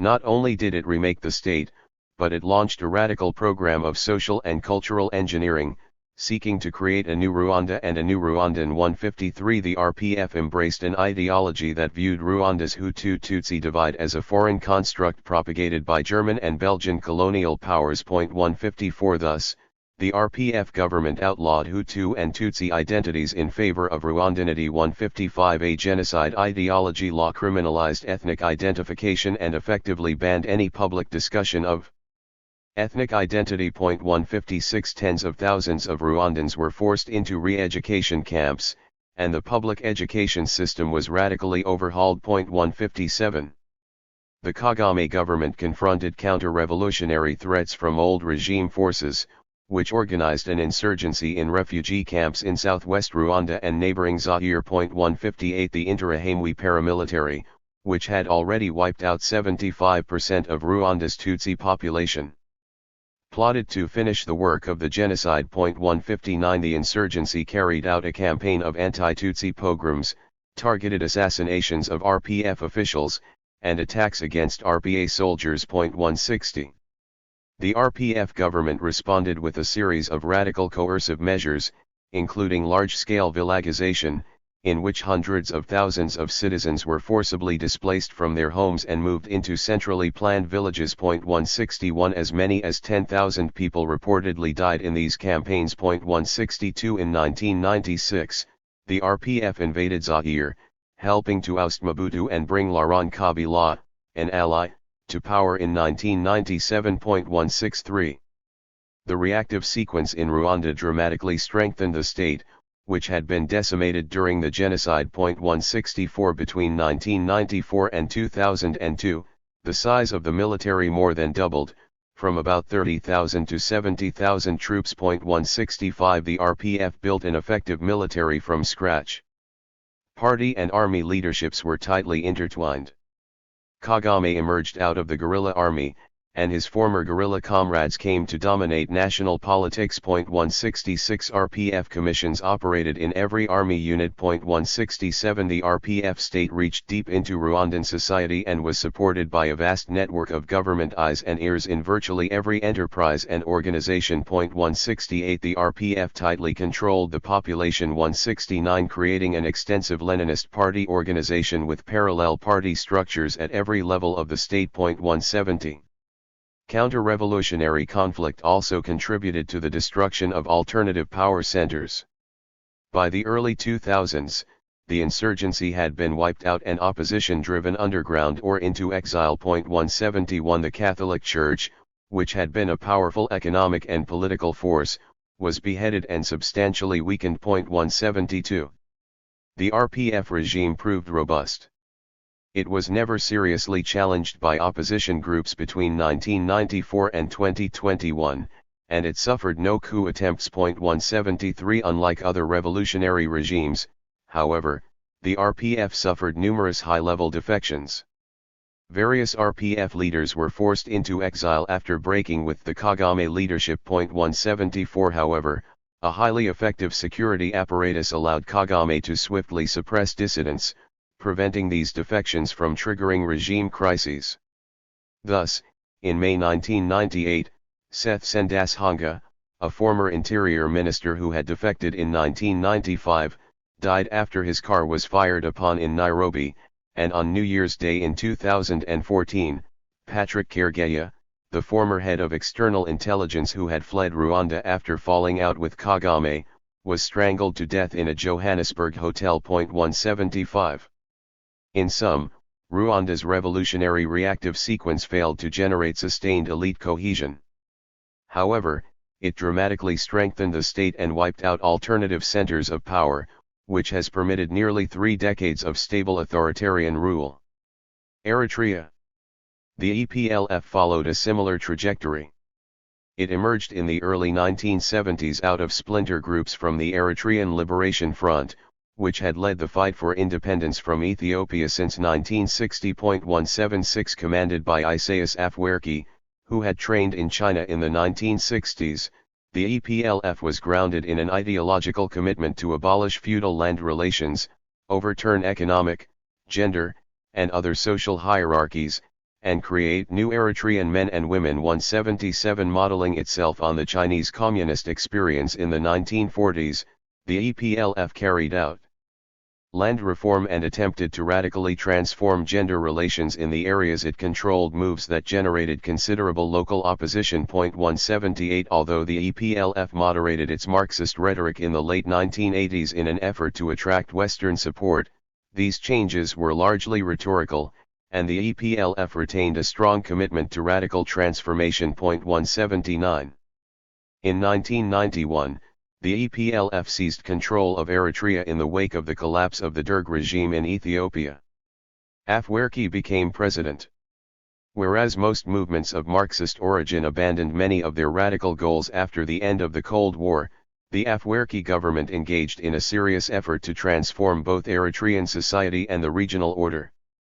Domestically, the government wiped out existing land tenure systems, eliminating peasants' property rights and transferring all land to the state. 180 These reforms dramatically altered peasants' lives and social organization. 181 The EPLF also sought to abolish the Enda, the traditional extended family unit based on common descent from a shared ancestor. 182 Internationally, the new government, seeing itself as a regional revolutionary vanguard, engaged in armed conflict with every land neighbor. 183 Thus, the EPLF supported rebellions in eastern and southern Sudan and aided Islamist insurgents in Somalia, actions that led to United Nations sanctions in 2009. 184 Eritrea clashed with Yemen over the Hanish Islands and engaged in a military standoff with Djibouti. 185 Most importantly, in May 1998, Eritrea attacked Ethiopia, a country nearly 5 times its size,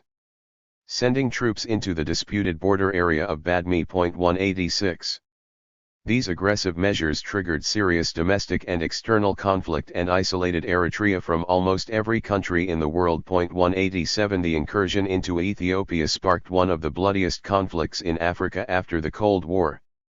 Ethiopia responded by launching an attack deep into Eritrean territory, including air attacks on the airport of the capital Asmara. 188 The war, which lasted until 2000, resulted in the loss of 19,000 Eritrean soldiers and 70,000 to 100,000 lives overall. 189 At the same time, Sudan responded to Eritrea's sponsorship of insurgencies by supporting the Eritrean Islamic Jihad movement, which carried out raids in western Eritrea. 190 These conflicts strengthened the Eritrean state, which had been weakened by the 30-year War for Independence. 191 The state developed extraordinary coercive capacity. 192 Amid the war with Ethiopia, the EPLF government conscripted everyone in non-essential occupations. 193 National service obligations, which were enforced by police raids on homes, workplaces, and social gatherings, became virtually indefinite. 194 Leading some observers to compare it to slave labor. 195 Overall, the number of military personnel nearly quadrupled, from 55,000 in 1994 to 202,000 in 2000. 196 In the 2000s, Eritrea was the second most militarized country in the world, trailing only North Korea. 197 The Revolutionary Party state was also characterized by tight fusion and party control. 198 As in China in the 1940s and 1950s, there was no clear organizational distinction between the party and the military. 199 The EPLF maintained organizational cells at all levels of the military. Army and party personnel were closely monitored by a large security service, Hailwasser. 200 Due in part to this fusion and penetration, the Eritrean military remained loyal and capable of high-intensity coercion. 201 Despite severe resource scarcity and disastrous decisions such as the attack on Ethiopia, over the course of 3 decades, there were only 2 attempted mutinies, and both were put down within a few hours. 202 By the early 2000s, the EPLF regime had successfully wiped out or driven into exile all organized opposition, creating one of the worst totalitarian regimes in the world. 203 The ELF had been defeated and destroyed in the early 1980s. 204 The only serious domestic challenge to emerge in the 1990s was the Sudanese-backed Eritrean Islamic Jihad movement, but the group was eliminated by 2003. 205 The EPLF regime has now survived for nearly 3 decades. As in Rwanda, the regime has suffered an unusual number of high-level defections. In the wake of the disastrous war with Ethiopia, a group of prominent EPLF officials known as the G15 publicly criticized President Afwerki for acting without restraint, even illegally, and calling for political reforms, including free and fair elections. 206 The group encompassed senior EPLF military and political officials, including EPLF co-founder Petros Solomon. 207 As in Rwanda, however, the government was able to quickly suppress internal dissent. 11 of the 15 dissidents were charged with treason, arrested, and never heard from again. 208 The others managed to escape into exile but remained quiet thereafter. 209 Like Rwanda, Eritrea demonstrates that while the end of the Cold War likely reduced elite cohesion, the revolutionary reactive sequence still generated highly durable regimes. Table 9.2 summarizes the 7 additional cases. As the table shows, the Finnish case, in which the regime was destroyed early on by a counter-revolutionary reaction despite accommodationist strategies, does not conform to our theory. In the other 6 cases, radical policies triggered counter-revolutionary reactions, which in all cases gave rise to at least 2 pillars of durable authoritarianism. 210 All 6 cases survived for at least 40 years or remained intact at the time of this book's publication. Summing up the evidence. A review of all 20 revolutionary regimes since 1900 largely confirms the theory presented in this book. Although early radicalism led to the destruction of a few regimes, those that survived violent counter-revolutionary movements built powerful party states that endured for decades, often despite multiple and severe crises. By contrast, revolutionary regimes that adopted accommodationist strategies avoided counter-revolutionary reactions but created weaker and less stable regimes. 1 Radical cases that develop 3 pillars are considered fully consistent with the theory. Radical cases that develop 2 pillars are considered mostly consistent with the theory. Cases of accommodation that develop 1 or fewer pillars are considered consistent with the theory. 2 We define durable regimes as those regimes that survive for at least 25 years without experiencing a palace coup or more than one serious national opposition challenge to regime survival. Unstable regimes are those that either collapse after fewer than 25 years or, during the first 25 years, experience a palace coup or more than one serious national opposition challenge to regime survival.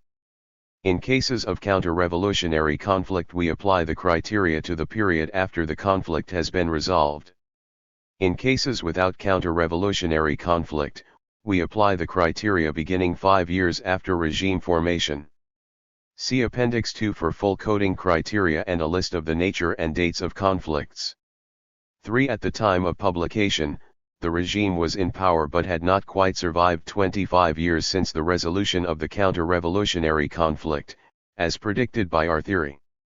See Appendix 2 for full coding criteria. 4 Mexico's segmented radicalism, in which the revolutionary government attacked the church but was accommodationist toward the United States and foreign capital, triggered a limited counter-revolutionary conflict in that it had no significant international component. This outcome is consistent with our theory. 5 Because Mexico's limited counter-revolutionary conflict encompassed only peasants and the Catholic Church, the failure to develop a large coercive apparatus or destroy all independent power centers is consistent with our theory. 6 Nicaragua's revolutionary government mixed elements of radicalism and accommodation, but we consider support for guerrillas in El Salvador and Cuban-style agrarian reform to be sufficiently radical to expect a counter-revolutionary reaction. The cases provide evidence for each of the 3 hypotheses laid out in this book. First, the cases confirm that radical initiatives generate violent counter-revolutionary reactions that threaten regime survival, whereas more accommodationist policies do not. All 14 radical cases and the 2 mixed cases experienced a violent counter-revolutionary reaction. By contrast, only 1 of 4 accommodationist cases generated serious counter-revolutionary conflict. Second, the evidence suggests that if radical regimes survive the counter-revolutionary reaction, reactive sequences give rise to 3 pillars of durable authoritarianism. In 11 of 14 radical revolutionary cases, regimes survived counter-revolutionary wars. All 11 developed at least 2 of 3 pillars, 6 established all 3 and 5 established at least 2.211. The 2 mixed cases, Mexico and Nicaragua, generated 2 of 3 pillars. By contrast, none of the accommodationist cases developed more than a single pillar. Third, we find evidence that revolutionary state building contributes to durable authoritarianism. As of 2021, regimes with all 3 authoritarian pillars have, on average, survived for 69 years, whereas those with 1 or fewer pillars have survived, on average, for 32 years. If we exclude Algeria, which has survived for 59 years despite weak authoritarian pillars, this latter number falls to 14 years. Table 9.3 summarizes the overall fit between our theory and the 20 revolutionary regimes that emerged in the 20th century. Overall, 18 of the 20 cases fully or mostly conform to our theoretical framework. 13 cases are fully consistent with our theory, in that all our hypotheses are confirmed. In Afghanistan, Cambodia, and Hungary, early radicalism led to counter-revolutionary war and early death. In Albania, Angola, China, Cuba, Russia, and Vietnam, early radicalism led to counter-revolutionary conflict and the development of all 3 pillars of durable authoritarianism, which resulted in long-lived, durable regimes. In Mexico, segmented radicalism led to a more limited counter-revolutionary reaction and the development of 2 of 3 pillars, and the regime also proved stable. In Bolivia and Guinea-Bissau, accommodationist regimes did not face violent counter-revolutionary conflict, failed to build durable authoritarian institutions, and proved relatively short-lived. In Algeria, an accommodationist government confronted no significant counter-revolutionary reaction, which resulted in a less cohesive elite, a less developed coercive apparatus, and the survival of independent power centers, particularly mosques. Consistent with our theory, the Algerian regime suffered greater intra-elite conflict and societal opposition than is observed in the radical cases. Although the regime survived for 6 decades, this longevity is explained, to a considerable degree, by factors that were unrelated to revolutionary origins, such as oil resources and external support. 5 other cases mostly conform to our theory, in that at least 2 of 3 hypotheses are fully confirmed. In Eritrea and Rwanda, early radicalism triggered violent counter-revolutionary conflict, which led to the development of strong and loyal coercive apparatuses and the destruction of alternative power centers. However, elite cohesion was somewhat lower, perhaps due to the less polarized post-Cold War environment into which these regimes were born. Nevertheless, revolutionary state building clearly contributed to regime durability in both cases. In Iran and Yugoslavia, the revolutionary reactive sequence generated powerful autocracies but failed to wipe out all alternative power centers. In Iran, counter-revolutionary conflict weakened or destroyed most independent power centers but left intact a relatively autonomous clerical establishment with latent capacity to challenge the regime. In Yugoslavia, the revolutionary party state proved quite durable. However, the persistence of influential communal elites contributed to regime and state collapse at the end of the Cold War. Finally, in Mozambique, radicalism triggered a major counter-revolutionary war that, in line with our theory, gave rise to a cohesive party state that survived for more than a generation. Contrary to our theory, however, Frelimo did not develop a powerful coercive apparatus or fully destroy independent power centers. One case, Nicaragua, only partially conforms to our theoretical framework in that it developed 2 pillars of durable authoritarianism but collapsed after only 11 years. This outcome is largely attributable to geopolitical context. First, although the U.S.-sponsored civil war gave rise, as predicted, to a powerful party-state complex, the specter of international isolation encouraged the FSLN to limit attacks on the church and the private sector. Second, due to the winding down of the Cold War and the looming Soviet withdrawal, the FSLN grew increasingly accommodationist over time, creating opportunities for regime opponents. The regime remained cohesive and militarily strong, but when international pressure induced the Sandinistas to hold clean elections in 1990, opposition forces, backed by business and the church, were able to defeat them. One case, Finland, fails entirely to conform to our theory. The Finnish People's Deputation suffered an early death at the hands of powerful counter-revolutionary forces despite adopting an accommodationist strategy. Alternative hypotheses. The book assessed our theoretical framework against three alternative sets of hypotheses: antecedent conditions, institutionalist approaches, and society-centered explanations.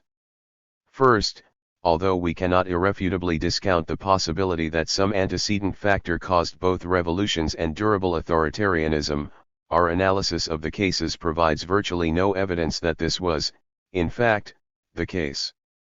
In nearly all the cases covered in the book, the pre-revolutionary period was characterized by extreme state weakness, which, by virtually all scholarly accounts, contributes to regime fragility, not durability. In Algeria, Eritrea, Vietnam, Guinea-Bissau, Mozambique, and Angola, colonial rule and decolonization left strikingly weak state institutions. In Afghanistan, Albania, Cambodia, Finland, and Yugoslavia, war decimated the central state. Pre-revolutionary China, which lacked a national state and was controlled by competing warlords, was comparable to contemporary Afghanistan. In Cuba and Nicaragua, neo-patrimonial rule hollowed out already weak states. In Russia, Mexico, Iran, and Rwanda, revolutionary regimes were preceded by stronger states and more durable autocracies. In Russia and Mexico, however, those states weakened in the early 20th century and were then decimated by revolutionary civil wars. In Iran and Rwanda, states collapsed during the revolution. In all four of these cases, moreover, revolutionaries thoroughly remade the state. The regime's most powerful institutions, the party and the KGB in Russia, the PRI and the army in Mexico, the clerical authorities and the Revolutionary Guard in Iran, and the RPF and the army in Rwanda, were created anew by revolutionary forces and had no ties to the old regime. Until scholars identify a factor that plausibly contributed to both revolution and authoritarian durability, we remain skeptical that antecedent factors explain the durability of modern revolutionary regimes. The book also examined the role of institutions in explaining regime durability. The literature on totalitarianism offered an early institutionalist explanation of revolutionary regime durability. 212 Totalitarian institutions characterized by an extensive party and terror apparatus, total state control of the economy, and a monopoly over communications were said to inhibit societal opposition and thus enhance regime stability. However, effective totalitarian structures were not principally a product of institutional design. 213 Rather, as we show in this book, they were rooted in counter-revolutionary conflict. In Russia, China, Vietnam, Cuba, Yugoslavia, and arguably Eritrea, it was social revolution and revolutionary violence that enabled states to penetrate deep into society, and it was counter-revolutionary conflict that drove the expansion of the security apparatus and the destruction of pockets of societal autonomy. More recent institutionalist approaches, which focus on the centrality of ruling parties, appear plausible. Most revolutionary regimes were governed by institutionalized parties, which Barbara Geddes and others argue helped discourage defection by giving regime elites a stake in the regime's survival. In fact, institutions did sometimes shape outcomes in important ways. For example, the absence of a ruling party in Mexico in the 1920s almost certainly weakened elite cohesion. 214 Party institutions, moreover, often played a central role in sustaining revolutionary regimes after the demise of the founding generation. In the Soviet Union, China, Mexico, Vietnam, Mozambique, and Cuba, revolutionary origins and years of institutionalized hegemony gave rise to party institutions capable of shaping elite expectations in ways that Geddes, Jason Brownlee, Beatriz Magaloni, and other scholars theorize. Overall, however, the case evidence suggests that party institutions played a secondary role in regime survival. Revolutionary origins, not party institutions, explain why regimes in Russia, China, Mexico, Vietnam, Algeria, Cuba, and Iran survived their most serious crises. In Iran, the top leadership bodies remained strikingly cohesive between 1979 and 2021, even after the ruling party was dismantled in 1987. And although the absence of a ruling party and semi-free elections may have encouraged factionalism, political factions in Iran remained almost completely loyal to the regime even during periods of severe economic crisis and large-scale anti-regime protest. In China during the Cultural Revolution and in Russia during the Great Terror, regimes survived even though ruling party organizations were decimated. In many cases, moreover, strong party institutions can be explained by revolutionary origins. In Cuba, for example, the Communist Party was not created until long after the revolutionary regime had consolidated. Finally, it is important to note that most of the cases also possessed cohesive and effective states. Thus, although parties often played a more independent role after the passing of the founding generation, their effect was almost certainly enhanced by the fact that they were embedded in strong states. 215. The chapters also examine the explanatory power of society-centered explanations. One variant of this approach might be characterized as sociocultural. 216. Eric Selbin, for example, argues that the successful consolidation of revolutionary regimes hinges on the degree to which citizens accept and internalize the revolutionary project. 217. There is, to be sure, evidence that rank-and-file revolutionary commitments mattered. For example, deeply religious rural supporters appear to have helped shore up Iran's Islamic Republic in the wake of the contested 2009 crisis, giving the regime elite confidence to crack down on urban protest. In most cases, however, we found little evidence that mass ideological commitments contributed to revolutionary regime durability. For example, when the Kronstadt sailors, leading symbols of the Russian Revolution, rebelled against the Bolsheviks' betrayal of revolutionary ideals, party leaders closed ranks and the rebellion was quelled by loyal security forces. Importantly, moreover, several of the regimes examined in the book underwent far-reaching ideological transformations without triggering popular resistance. If a societal embrace of revolutionary ideology were critical to regime survival, then the regime's abandonment of that ideology should trigger grassroots resistance. Yet in Angola, China, Mozambique, and Vietnam, ruling parties abandoned socialism for capitalism without triggering such backlash. Finally, some revolutionary regimes, most notably those in Mexico and Algeria, endured for decades without a clear ideological project.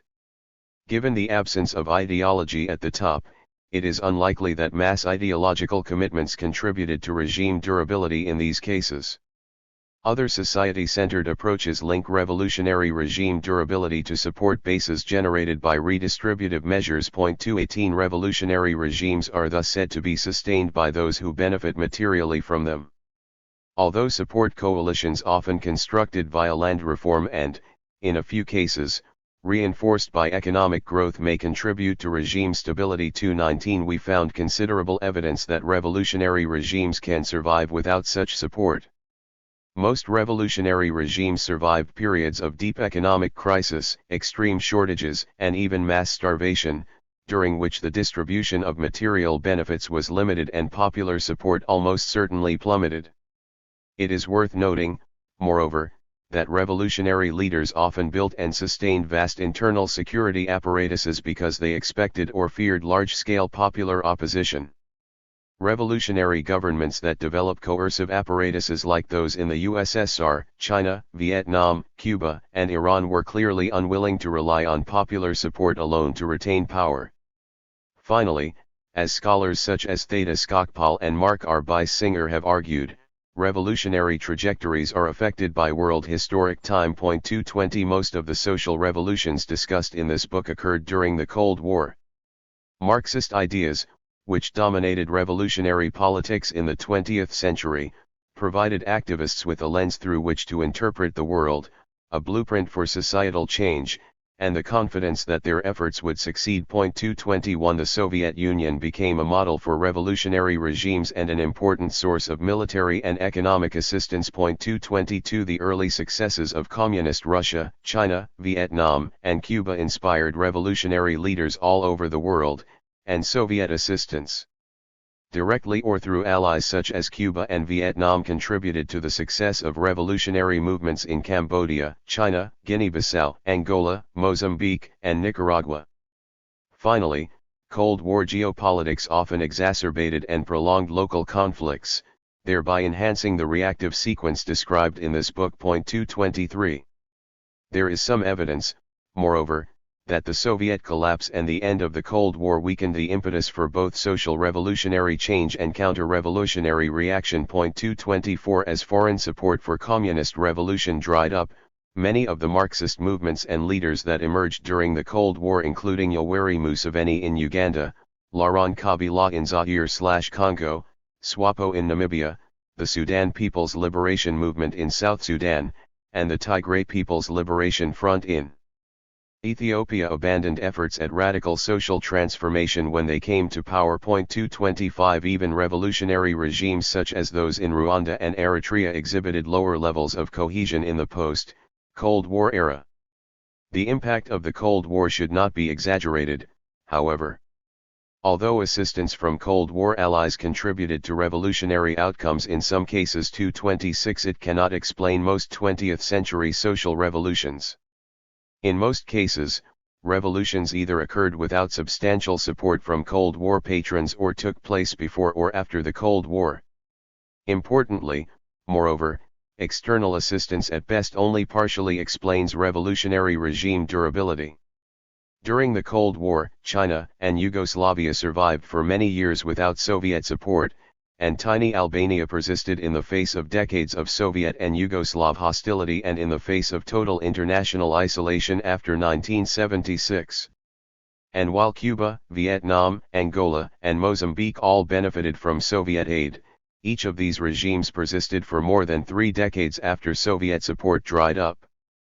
Furthermore, although the end of the Cold War may have reduced the cohesion of revolutionary Marxist regimes born after 1989, reactive sequences in Rwanda and Eritrea nevertheless still resulted in the construction of powerful autocratic states.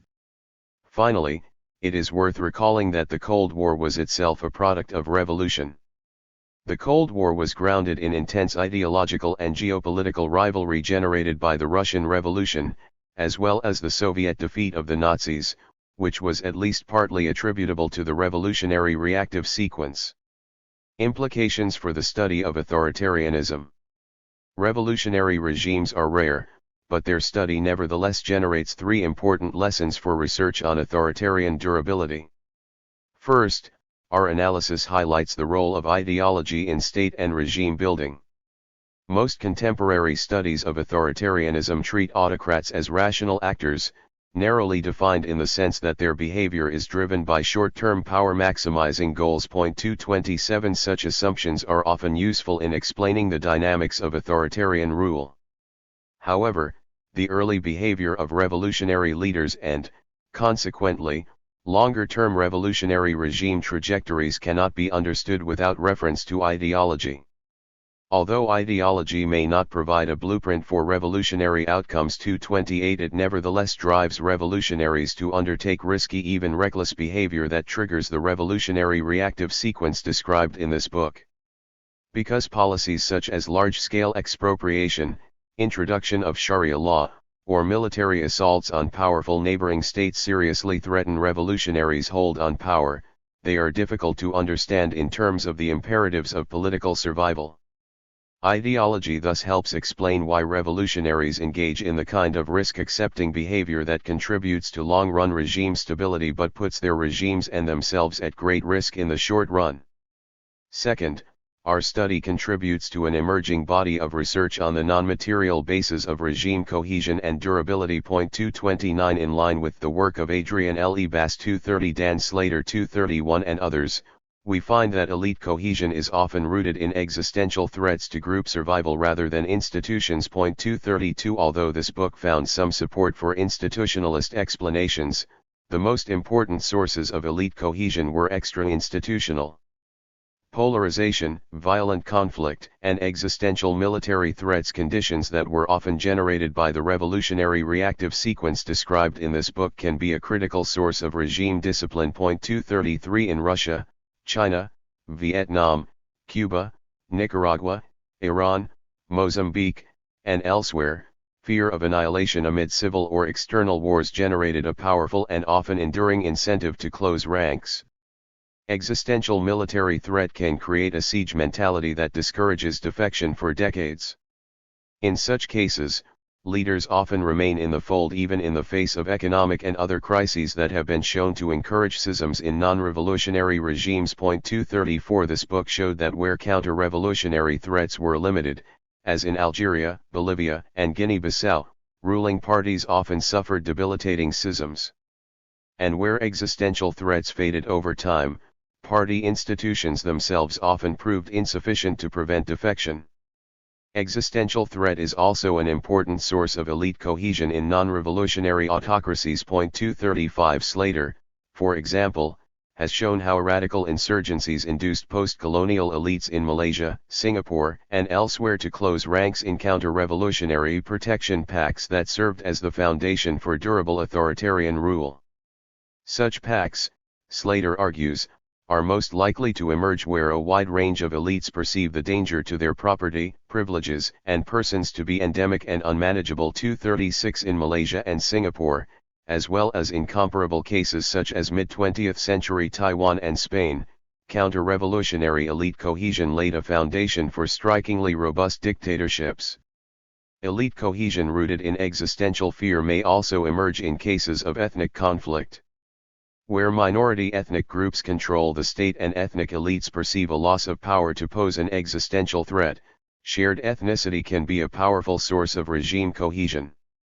Such cohesion may explain the tenacity with which the Alawite-based government of Bashar al-Assad clung to power in Syria despite a massive insurrection and near-total collapse of the state in the early 21st century. 237 Another example is Togo, where a shared Kabi ethnicity in a context of polarized conflict with the larger U ethnic group served as an important source of elite cohesion sustaining the long-lived Ayadima regime. Fear of revenge for Nasing B. Ayadima's killing of Togo's first president, Sylvanus Olympio, NU, fostered a sense of existential threat among the Kabi military leaders who sustained Ayadima in power. 238 As a result, the government remained united in the face of large-scale opposition mobilization in the early 1990s, allowing the regime to engage in brutal acts of high-intensity repression. 239 A third theoretical contribution lies in the realm of civil-military relations and the causes of military coups. Coups are a major cause of authoritarian breakdown. 240 Revolutionary regimes rarely suffer coups. A central characteristic of revolutionary regimes is that revolutionary elites build their own armies and internal security forces from scratch, staffing them with veterans from the liberation struggle and often penetrating them with partisan agents. As the chapters in this book showed, the fusion of revolutionary civilian and military elites helped ensure army loyalty under circumstances that are widely associated with military rebellion in other cases, such as periods of mass protest in which armies were called upon to engage in high-intensity coercion, attacks on core military interests, severe economic crises that undermined army morale, and major military defeats. In both communist and non-communist states, revolutionary regimes survived for decades without suffering coups. By contrast, in Bolivia, which is the only one of our cases in which the revolutionary elite did not create a new army, the MNR fell prey to a coup after only 12 years. The finding that militaries built from scratch are less prone to rebellion extends beyond revolutionary cases. 241 Take the case of Tanzania. 242 In power since independence in 1962, the Chama cha Mapinduzi regime is one of the world's longest-lived autocracies. The regime was not born of social revolution. TANU came to power via a peaceful decolonization process, not violent struggle. It did, however, build and tightly control its own army. While President Julius Nyerere initially left the colonial-era military intact, a 1964 mutiny enabled Nyerere to dissolve it and, in his words, build an army almost from scratch. 243 In September 1964, the Nyerere government created the Tanzanian People's Defense Force. 244 TANU controlled both recruitment into the army and officer promotions. The regime also established a system of political commissars. 245 And it operated a pervasive network of informants in the military. 246 Party-army fusion helps explain why, despite poor economic conditions, scarce resources, and low army morale, the TANU/CCM regime never suffered a successful coup. During the 1970s, the military was relatively quiescent in the face of the economic crisis generated by Nyerere's radical reforms. Although junior officers attempted a coup in 1983 amid a severe economic downturn, the plot was easily put down by army loyalists. 247 The TPDF has remained loyal to the regime ever since. Where post-colonial elites did not create their own militaries and tie them to the new regime, regimes were more prone to coups. As Chapter 5 showed, for example, Ghana's post-colonial regime collapsed in part because the Nkrumah government left the colonial-era military virtually intact. Military leaders had no stake in Nkrumah's survival and responded to the president's subsequent interference in military affairs by overthrowing him. Finally, our research suggests that scholarship on authoritarian durability should take the state more seriously. Most of the world's robust authoritarian parties are embedded in strong states. 248 This outcome is by no means accidental. Authoritarian durability is enhanced where cohesive elites also possess the institutional capacity to repress opposition challenges and, crucially, inoculate themselves against coups. Autocrats are often said to face a trade-off between creating powerful coercive structures, which could potentially overthrow them, and coup-proofing, which often entails fragmenting the coercive apparatus and exposing the regime to threats from below. 249 Revolutionary regimes avoid this trade-off. Many of them build security forces that are powerful enough to suppress challenges from below but, because they are fused to the ruling party, lack the autonomy to carry out coups. This appears to be critical to long-term regime survival. The future of social revolution. Is the concept of social revolution still relevant in the 21st century? With the demise of Marxism, one could plausibly conclude that social revolutions can be consigned to the history books. 250 The collapse of the Soviet Union and with it, the disappearance of the Soviet model and Soviet blockade brought the near extinction of Marxist revolutionary movements. Yet social revolution did not disappear. Indeed, the weakening of states across the global periphery in the wake of the Soviet collapse, as peripheral autocracies lost the patronage of rival superpowers, created more favorable conditions for revolution. Without superpower patronage, states in Afghanistan, Benin, Cambodia, Congo, Ethiopia, Haiti, Liberia, Madagascar, Rwanda, Sierra Leone, Somalia, and Yemen weakened or collapsed, giving rise to a mounting number of failed states and civil wars in parts of Asia and sub-Saharan Africa. 251 State collapse created a variety of new opportunities for revolutionary forces to seize power. The breakdown of post-Cold War states created an opening for two types of revolutionary movements, the two Marxist orphans, Eritrea and Rwanda, which were founded by guerrilla movements born during the Cold War, and radical Islamist movements such as the Taliban in Afghanistan and the Islamic State of Iraq and Syria.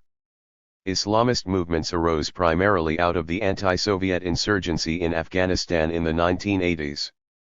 The insurgency produced tens of thousands of battle-hardened fighters inculcated with radical Islamic ideology in Saudi and Pakistani-funded schools. 252 As we saw in Chapter 7, these actors facilitated the rise of the Taliban amid state collapse in Afghanistan. 253 Similarly, ISIS emerged in the wake of the U.S. invasion of Iraq, after American authorities dismantled the Iraqi military and systematically excluded former Ba'athists from power, creating a black hole of state authority characterized by lawlessness and widespread looting. 254 With assistance from former Ba'ath officials, Abu Musab al-Zarqawi, a Jordanian who had led a terrorist training camp in Afghanistan in the late 1990s, organized a series of suicide bombings aimed at foreign powers and Shiite authorities in Iraq. 255 In 2004, al-Zarqawi gained control of the Iraqi city of Ramadi and promptly banned female education and instituted a harsh moral code, outlawing smoking and Western-style fashion and haircuts. 256 ISIS expanded further in the wake of civil war in neighboring Syria. 257 In 2014, it seized the Syrian city of Raqqa and the Iraqi cities of Tikrit and Mosul, as well as gas and oil fields that generated about $1 billion in annual revenue. 258 In June 2014, ISIS announced the creation of a caliphate claiming authority over all Muslims worldwide. It instituted harsh theocratic rule in the territories it controlled, as well as a genocide against the Yazidi minority. 259 It became internationally known for the release of graphic videos depicting the beheadings of American and other foreign captives. ISIS ultimately claimed control of a proto-state consisting of an archipelago of provinces in Syria and Iraq. 260 The Taliban and ISIS cases offer two important lessons. First, Afghanistan and ISIS, together with the cases of Hungary and Cambodia, suggest that because revolutionary regimes are born weak, early, and concerted international efforts to destroy them can be effective. Many 20th-century revolutionary regimes survived long enough to consolidate because powerful states due to military exhaustion after World War I, the struggle against fascism, or the geopolitical complexities of the Cold War did not make a sustained, concerted effort to destroy them. By contrast, the military defeat of embryonic Islamist regimes in Afghanistan and Iraq was made possible by a broad-based international effort to defeat emergent revolutionary forces before they could build strong states and regimes.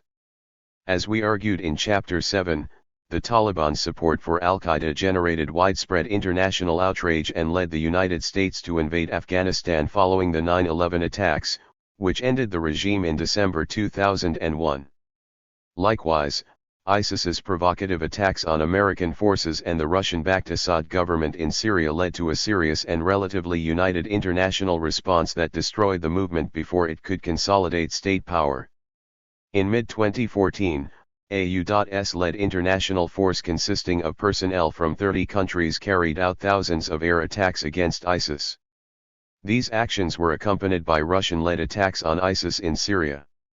In 2017, ISIS lost control over Mosul and Raqqa, and in March 2019, U.S. forces eliminated ISIS from its last territorial base in Baghouz, Syria. 261. Second, the Taliban and ISIS cases demonstrate the persistent power of radical ideologies in the wake of Marxism's demise, especially in contexts of state collapse. Despite their military defeats, the Taliban and ISIS continued to vie for power. 262 Indeed, the Taliban survived 2 decades of grinding war with the United States, using nationalism, religious ideology, and extensive support from Pakistan and Iran to build a fighting force capable of resisting the American-backed Afghan state. 263 When U.S. forces left Afghanistan in August 2021, the Taliban quickly recaptured power. Thus, although the demise of Marxism will undoubtedly change the character of future social revolutions, it does not mean the end of efforts to radically transform societies. In one form or another, radical ideologies will persist. As long as radical ideologies and weak states exist, so, too, will the possibility of social revolution. There will almost certainly be more revolutions in the 21st century. Whether they will give rise to durable autocracies remains to be seen. Appendix I. Statistical analysis of revolutionary and non-revolutionary regimes. To test our hypothesis that social revolutions create durable regimes, we compare the survival of the 18 revolutionary autocracies against that of all non-revolutionary autocracies since 1900. We probe the robustness of the association between regime survival and revolutionary origins through a multivariate survival regression. We chose a semi-parametric Cox model because it imposes minimal assumptions on the shape of the baseline hazards.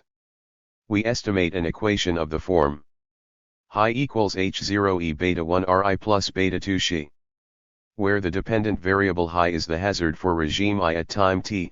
Ri is a binary indicator that equals 1 if the regime was born of revolution, and 0 otherwise.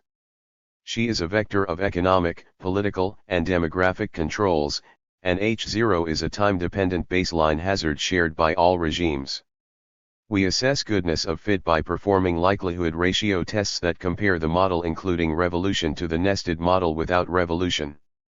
We control for several factors believed to predict authoritarian survival. The first is GDP per capita, which modernization theory posits as a source of democratization and thus authoritarian breakdown. Point 2. The second is GDP growth, which is said to enhance regime survival. Point 3. Moreover, revenue from oil and gas can lengthen authoritarian regimes' horizons by providing free resources for co-opting the opposition and funding security forces. Point 4. Finally, we control for total population to ensure that durability is not a function of the fact that many revolutionary regimes are large, regional powers. To ensure the exogeneity of our controls, we use the value of the covariate 1 year before the regime begins. Point 5. We estimate regressions with and without stratifying the baseline hazards on previous authoritarian regime breakdowns within the same country. This method accounts for the possibility that previous breakdowns may influence future risks of breakdown. Point 6. Moreover, we estimate regressions with and without stratifying the baseline hazards by geographic region in order to account for the presence of region-specific time-invariant confounders. Point 7. We also address the possibility that regime type might be driving the results by performing additional regressions that control for regime type. Regime type is a post-treatment variable in these analyses, and therefore care should be taken in interpreting the results. These additional regressions do not estimate the causal effect of revolution on survival. Instead, they estimate under some strong ignorability assumptions 8 the portion of the effect of revolution on durability that is not mediated by regime type, thus offering a stronger test of our theory that party institutions are an important yet insufficient explanation for the durability of authoritarian regimes. Party is a binary variable that takes the value 1 for all regimes that have a party component and 0 otherwise. Point 9 Military takes the value 1 if the regime type is a pure military and 0 otherwise. Monarchy takes the value 1 for monarchical regimes and 0 otherwise, and personalist takes the value 1 for all regimes that have a personalist component. Finally, we control for communism, which is another post-treatment variable. We add an indicator of foreign imposition of communism to account for the fact that several communist regimes were directly imposed by foreign powers and thus potentially bolstered by external intervention. Point 10 The foreign installed communist variable takes the value 1 if the communist regime was imposed by a foreign power and 0 otherwise. Table AI.1 shows the descriptive statistics for all variables. Our data contain incomplete observations. We deal with these by using multiple imputation. Point 11 We follow LOL and add level of democracy as measured by polity 412 and the decade to the imputation model. As the rate of missingness is higher the more undemocratic a country is and the earlier the observation. Point 13 20 independent draws of the missing data were imputed using the Amelia 2 routine. Point 14 For each imputed data set, we used heteroscedasticity consistent standard errors and we combined the results from the 20 analyses using Rubin's rules. Likelihood ratio tests were performed following Meng and Rubin. Point 15 To ensure the Cox model's proportionality assumption is met, we conducted diagnostic tests, which are available on request. Results. Column 1 in Table AI.2 shows the baseline model controlling for revolution, GDP per capita growth, and population size. Consistent with our hypothesis, the estimated coefficient for revolution is highly significant at the 0.001 level and large in absolute terms. Revolutionary origins are associated with a 72% reduction in the hazards, which is indicated by the hazard ratio of exp equals 0.28. Moreover, the revolution variable significantly improves the model's fit, as shown by a likelihood ratio test that compares the models with and without revolution.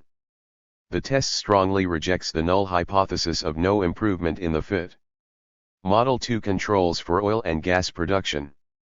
The coefficient estimate for oil has the expected sign. Including this control does not affect our results, the coefficient estimate for revolution remains negative and significant at 0.001. Model 3 stratifies the baseline hazards on geographic region to account for time-invariant region-specific confounders. When stratifying the hazard, the coefficient estimate for revolution becomes larger in absolute value and remains significant at 0.001. Model 4 stratifies the baseline hazards on the number of previous authoritarian breakdowns to account for the effect of a country's past history. 16 The coefficient estimate for revolution is 1.586 in Model 4, which corresponds to a decrease of the hazard by 80%. Models 5 and 6 show that the association between revolutionary origins and durability is robust to conditioning on regime type. The coefficient estimate for revolution remains significant when conditioning on party, military, and personalistic or monarchical rule. 17 Revolutionary origins are associated with a 58% decrease in the hazards in Model 5 and a 67% decrease in Model 6. Moreover, revolution explains variation in survival that is unaccounted for by regime type.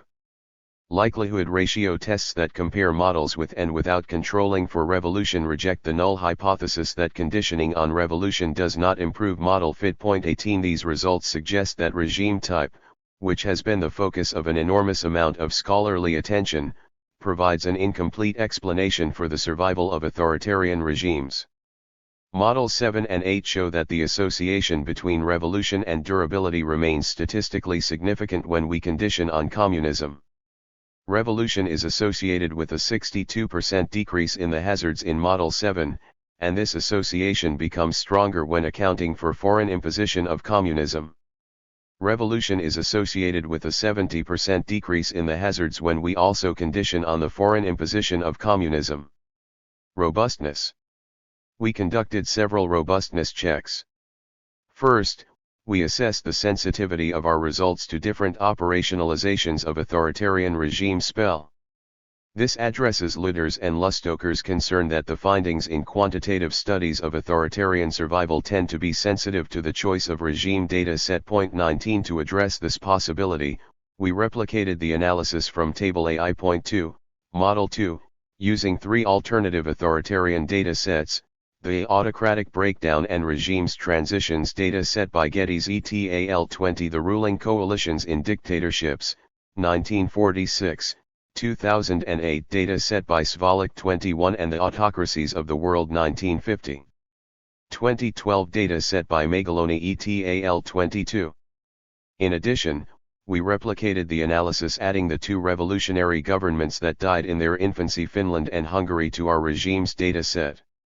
This expanded data set of 357 regimes omits the large numbers of non-revolutionary authoritarian governments that lasted less than a year and thus offers a harder test of our hypothesis.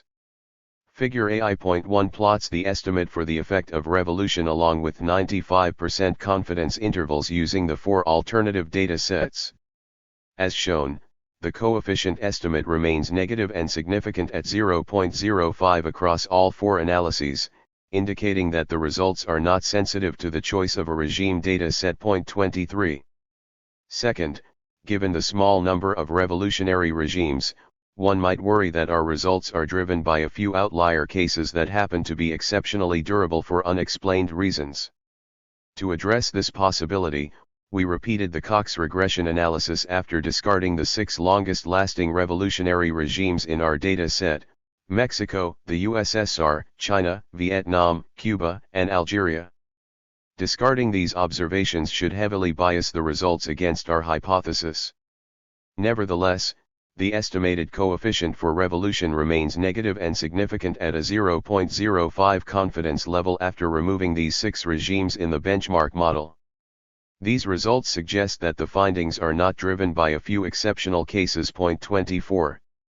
Third, to address potential issues arising from the fact that the number of revolutionary cases is small, we employ 2 data pre-processing methods in order to reduce model dependency. 25 The first one consists of reweighing observations in the control group using the covariate balancing propensity score 26 and estimating the average treatment effect on the treated. The second approach consists of applying exact matching on the coarsened data 27 and estimating a feasible sample average treatment effect on the treated point 28. Because the two methods rely on different assumptions, employing both should increase confidence in the validity of the results. For data pre-processing, we choose conditioning variables based on existing scholarship on revolutions. Scholars have argued that economic breakdown and war increase the risks of revolutions.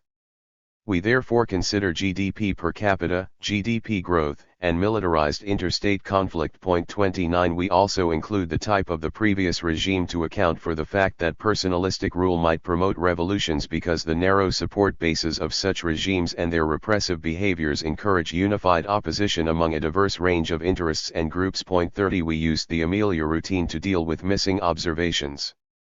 For each imputed data set, we use heteroscedasticity consistent standard errors 31 and compute final estimates using Rubin's rule.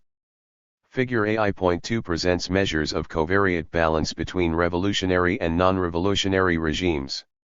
It shows, across all imputed data sets, the standardized mean differences before and after CBPS reweighting. Consistent with existing literature, places that are experiencing economic crisis, low development, war, and authoritarianism are at a higher risk of revolution, as shown by the relatively large absolute mean differences for these variables. Reweighting observations using the CBPS greatly improves covariate balance, indicating that the reweighting procedure was successful. Using these weights in a weighted Cox regression, we find that the average effect of revolution in the treated group is 1.286, which corresponds to a 72% decrease in the hazards. Next, we employed coarsened exact matching. 32 We coarsened the covariates and removed units that could not be matched exactly on the coarsened scale in order to further reduce model dependency. 33 This procedure generated a new data set with 70 observations, 12 revolutionary and 58 non-revolutionary cases. 34 We estimate the feasible sample average treatment effect on the treated of revolution using weighted Cox regression. 35 The estimate for the average effect of revolution that we obtained from this procedure is 1.199 with p 0.001. Appendix 2. Operationalization of major variables. Revolutionary autocracies. Revolutionary autocracies are political regimes that emerge out of social revolutions. Point 1 We define a social revolution as the violent overthrow of an existing regime from below, accompanied by mass mobilization and state collapse, which triggers a rapid transformation of the state and the existing social order. 1 Violent, irregular seizure of power, transfer of power that occurs outside of existing regime institutions and is accompanied by violence. This includes negotiated transitions that follow successful armed struggle. 2 Regime ruled by a mass-based movement that emerges outside the state. This includes guerrilla movements, political parties or movements that mobilize mass constituencies. It excludes all military factions, any government led by individuals or groups that held a high position in the old regime. 3 State transformation, collapse of the pre-existing coercive apparatus and creation of new armed forces. A. Armed forces are dissolved or incapacitated.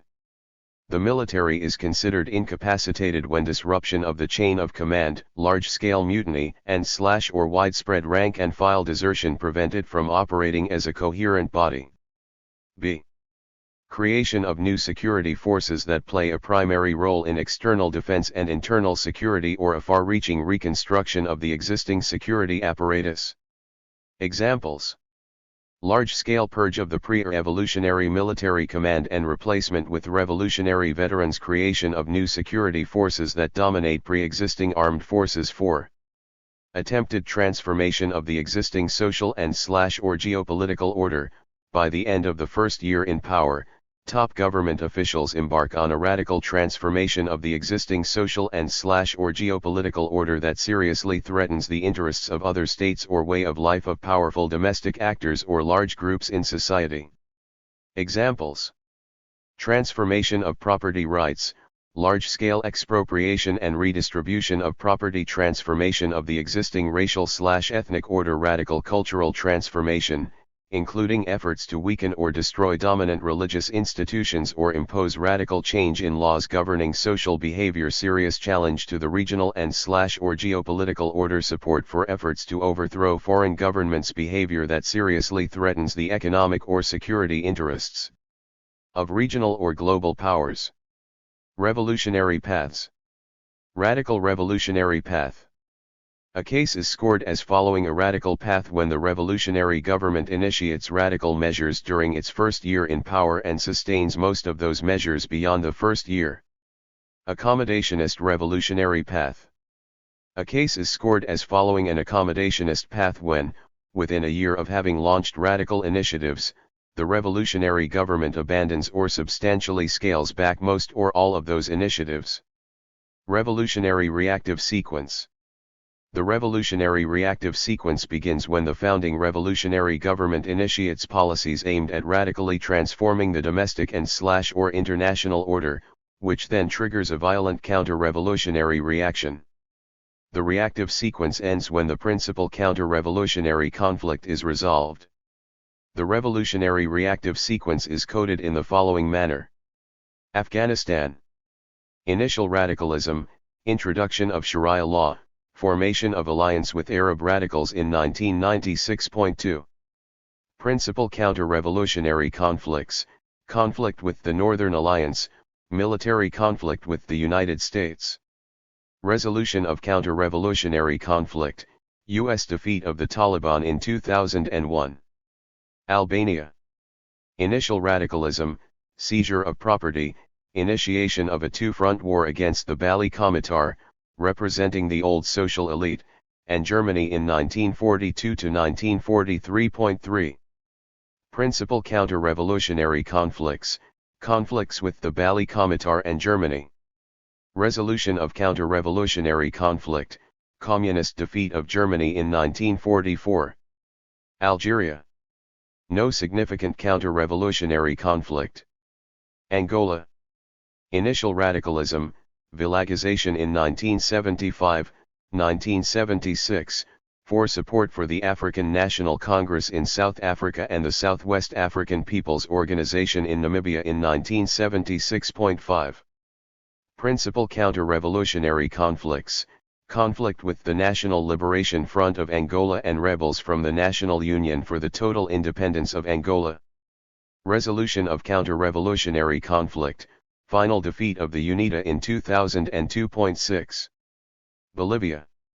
No significant counter-revolutionary conflict. Cambodia.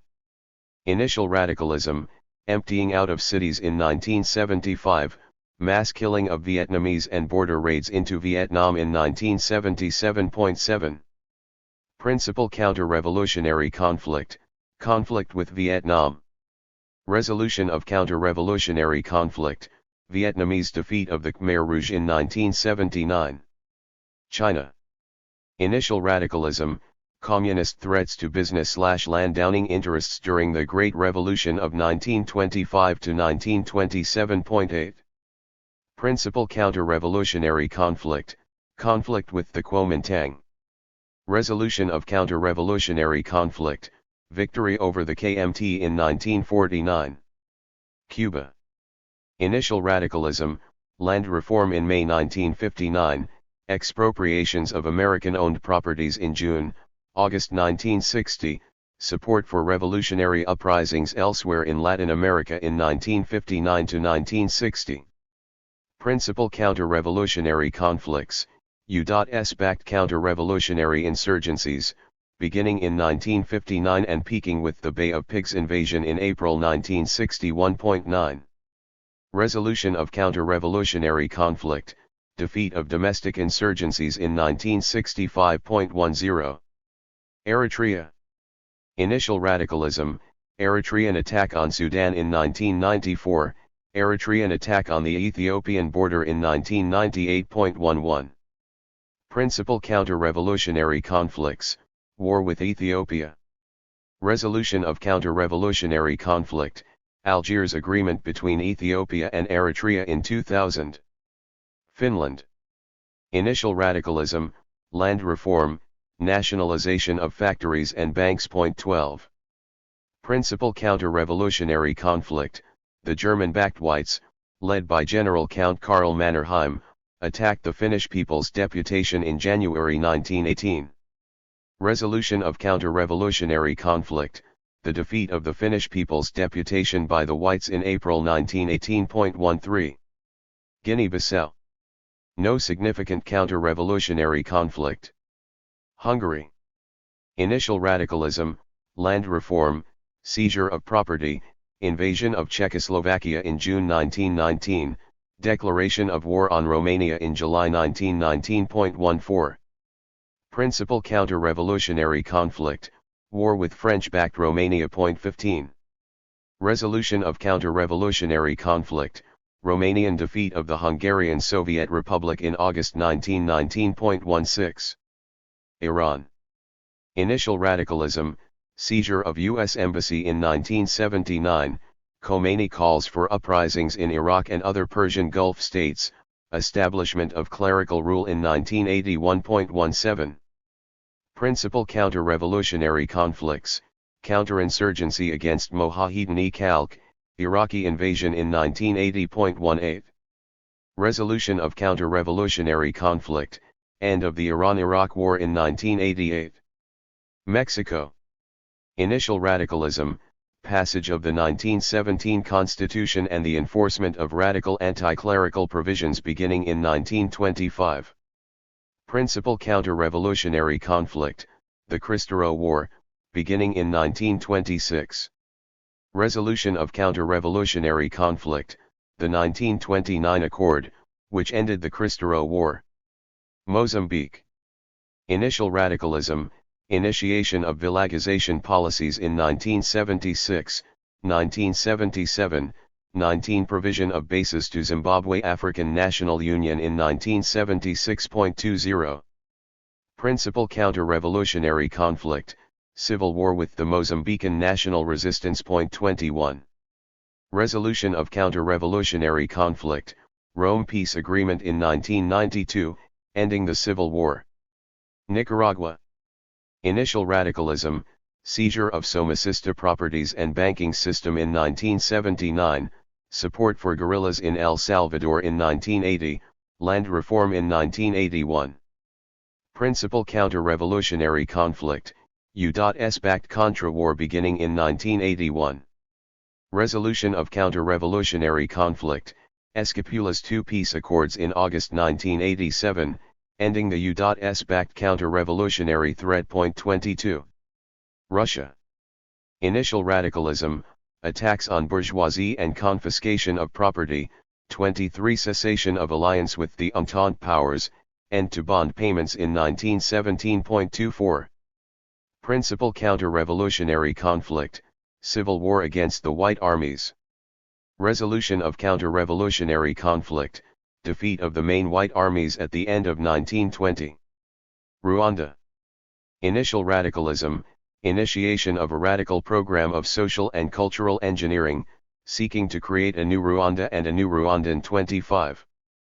Principal counter-revolutionary conflicts, counterinsurgency against Interahamwe, war with Zaire/Congo in 1996.26. Resolution of counter-revolutionary conflict, end of the First Congo War between Rwanda and Congo in 1997. Vietnam.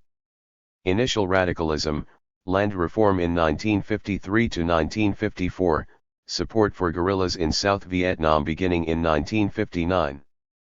Principal counter-revolutionary conflict, war with the United States, especially beginning in 1965. Resolution of counter-revolutionary conflict, the Paris Peace Accords in 1973, ending the U.S. Vietnam military conflict. Yugoslavia. Initial radicalism, attacks on landowning elite, start of a two-front war between Chetniks and Germans in 1941.27. Principal counter-revolutionary conflicts, war with Chetniks and Germany. Resolution of counter-revolutionary conflict, defeat of Germany in 1945. 3 pillars of durable authoritarianism. Our theory predicts that radical revolutionary regimes will have established the 3 pillars by the end of the revolutionary reactive sequence. A cohesive elite.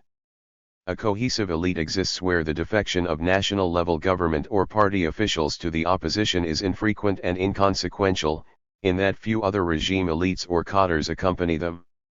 A strong and loyal coercive apparatus. 1. A strong coercive apparatus, a large, well-trained, and well-equipped internal security apparatus with a presence across the national territory, existence of specialized intelligence or internal security agencies with a demonstrated capacity to penetrate civil society and monitor and repress opposition activities at the village and neighborhood levels across the country. 2. A loyal coercive apparatus, military rebellions and coup attempts against the regime are highly infrequent. Destruction of alternative centers of societal power. Destruction or crippling of all institutions, organizations, and social classes that have the resources or legitimacy/symbolic power to mobilize significant opposition to the regime. This includes pre-revolutionary armies, monarchies, traditional local authorities, landowners, industrialists, religious institutions and associations, rival political movements or parties, and independent labor, peasant, nationalist, ethnic, and other associations. Full destruction. Revolutionary elite systematically assaults independent centers of societal power, leaving no actor in society with the capacity to mobilize substantial opposition to regime. Partial destruction. Some independent power centers are weakened or destroyed, but at least one independent power center retains the capacity to mobilize against the regime. 28 Non-destruction. Most or all independent power centers remain intact. Regime outcomes. Early death. Cases of early death are those in which the ruling revolutionary party, coalition, or clique falls from power during the initial counter-revolutionary conflict. Durable authoritarianism. A regime is considered durable if it remains in power for at least 25 years and during this period 29 it. One does not experience a successful palace coup. 30. 2. Does not confront recurrent episodes of national opposition mobilization that are widely viewed as threatening the regime's survival. Unstable regime. A regime is considered unstable. 31. If 1. The regime collapses after less than 25 years. 2. During the first 25 years, the regime experiences at least one of the following. A successful palace coup. Recurrent episodes of national opposition mobilization that are widely viewed as threatening the regime's survival. Appendix 3. Summary coding for all authoritarian regimes, 1900 to 2015. Country. First official leader/party. Years in power. Reason for exclusion. Afghanistan. A. Rahman. 1919 to 1929. Within state. Afghanistan. Mohammad Nader Shah. 1929 to 1973. No social change. Afghanistan. Mohammad Daoud Khan. 1973 to 1978. Within state. Afghanistan. Abdul Qadir, People's Democratic Party. 1978 to 1992. Within state. Afghanistan. Mohammed Omar, Taliban. 1996 to 2001. Revolution. Afghanistan. Hamid Karzai. 2009 to 2014. Regular transfer. Albania. Hamed Zogu. 1925 to 1939. Within state. Albania. Enver Hoxha, Albanian Communist Party. 1944 to 1991. Revolution. Algeria. Ferhat Abbas, National Liberation Front. 1962. Revolution. Angola. Agostinho Neto, Popular Movement for the Liberation of Angola. 1975. Revolution. Argentina. José Félix Uriberu. 1930 to 1943. Within state. Argentina. Edelmiro Julian Farrell. 1943 to 1946. Within state. Argentina. Juan Perón, Peronist Party. 1951 to 1955. Regular transfer. Argentina. Pedro Eugenio Aramburu. 1955 to 1958. Within state. Argentina. Arturo Frondizi. Intransigent Radical Civic Union. 1958 to 1966. Regular transfer. Argentina. Juan Carlos Onganía. 1966 to 1973. Within state. Argentina. Jorge Rafael Videla. 1976 to 1983. Within state. Armenia. Levon Terpetrosyan, Pan-Armenian National Movement. 1994 to 1998. Regular transfer. Armenia. Robert Kocharian. 1998. Within state. Austria. Engelbert Dollfuss, Christian Social Party, Landbund, Heimwehr, Fatherland Front. 1933 to 1938. Regular transfer. Azerbaijan. Ayaz Mutalibov. 1991 to 1992. Within state. Azerbaijan. Haydar Aliyev, New Azerbaijan Party. 1993. Within state. Bangladesh. Sheikh Mujibur Rahman, Bangladesh Awami League. 1971 to 1975. No new state. Bangladesh. Sheikh Mujibur Rahman, Bangladesh Krishak Sramik Awami League. 1975 to 1982. Within state. Bangladesh. Hussain Muhammad Ershad, Jatiya Party. 1982 to 1990. Within state. Bangladesh. Ayajuddin Ahmed. 2007 to 2008. Within state. Bangladesh. Abdul Hamid. Bangladesh Awami League. 2014. Regular transfer. Belarus. Vyacheslav Kabish. 1991 to 1994. Regular transfer. Belarus. Alexander Lukashenko. 1994. Regular transfer. Benin. Hubert Mega, Dahomeyan Democratic Rally. 1960 to 1963. Regular transfer. Benin. Christophe Soglo. 1963 to 1965. Within state. Benin. Christophe Soglo. 1965 to 1967. Within state. Benin. Maurice Kouandid. 1967 to 1969. Within state. Benin. Paul-Émile de Souza. 1969 to 1970. Within state. Benin. Matthew Kirikau.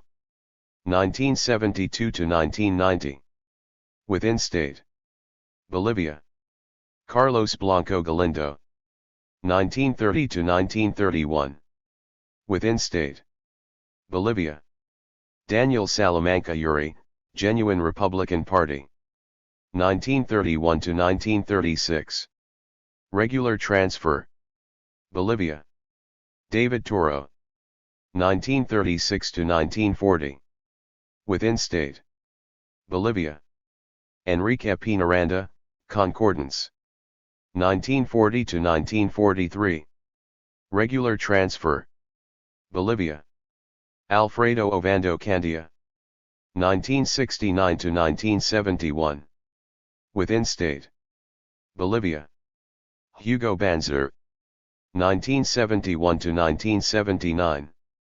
Within state. Botswana.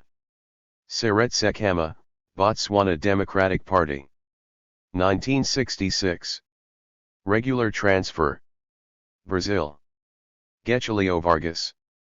1930 to 1945. Within state. Bulgaria. Kamen Georgiev.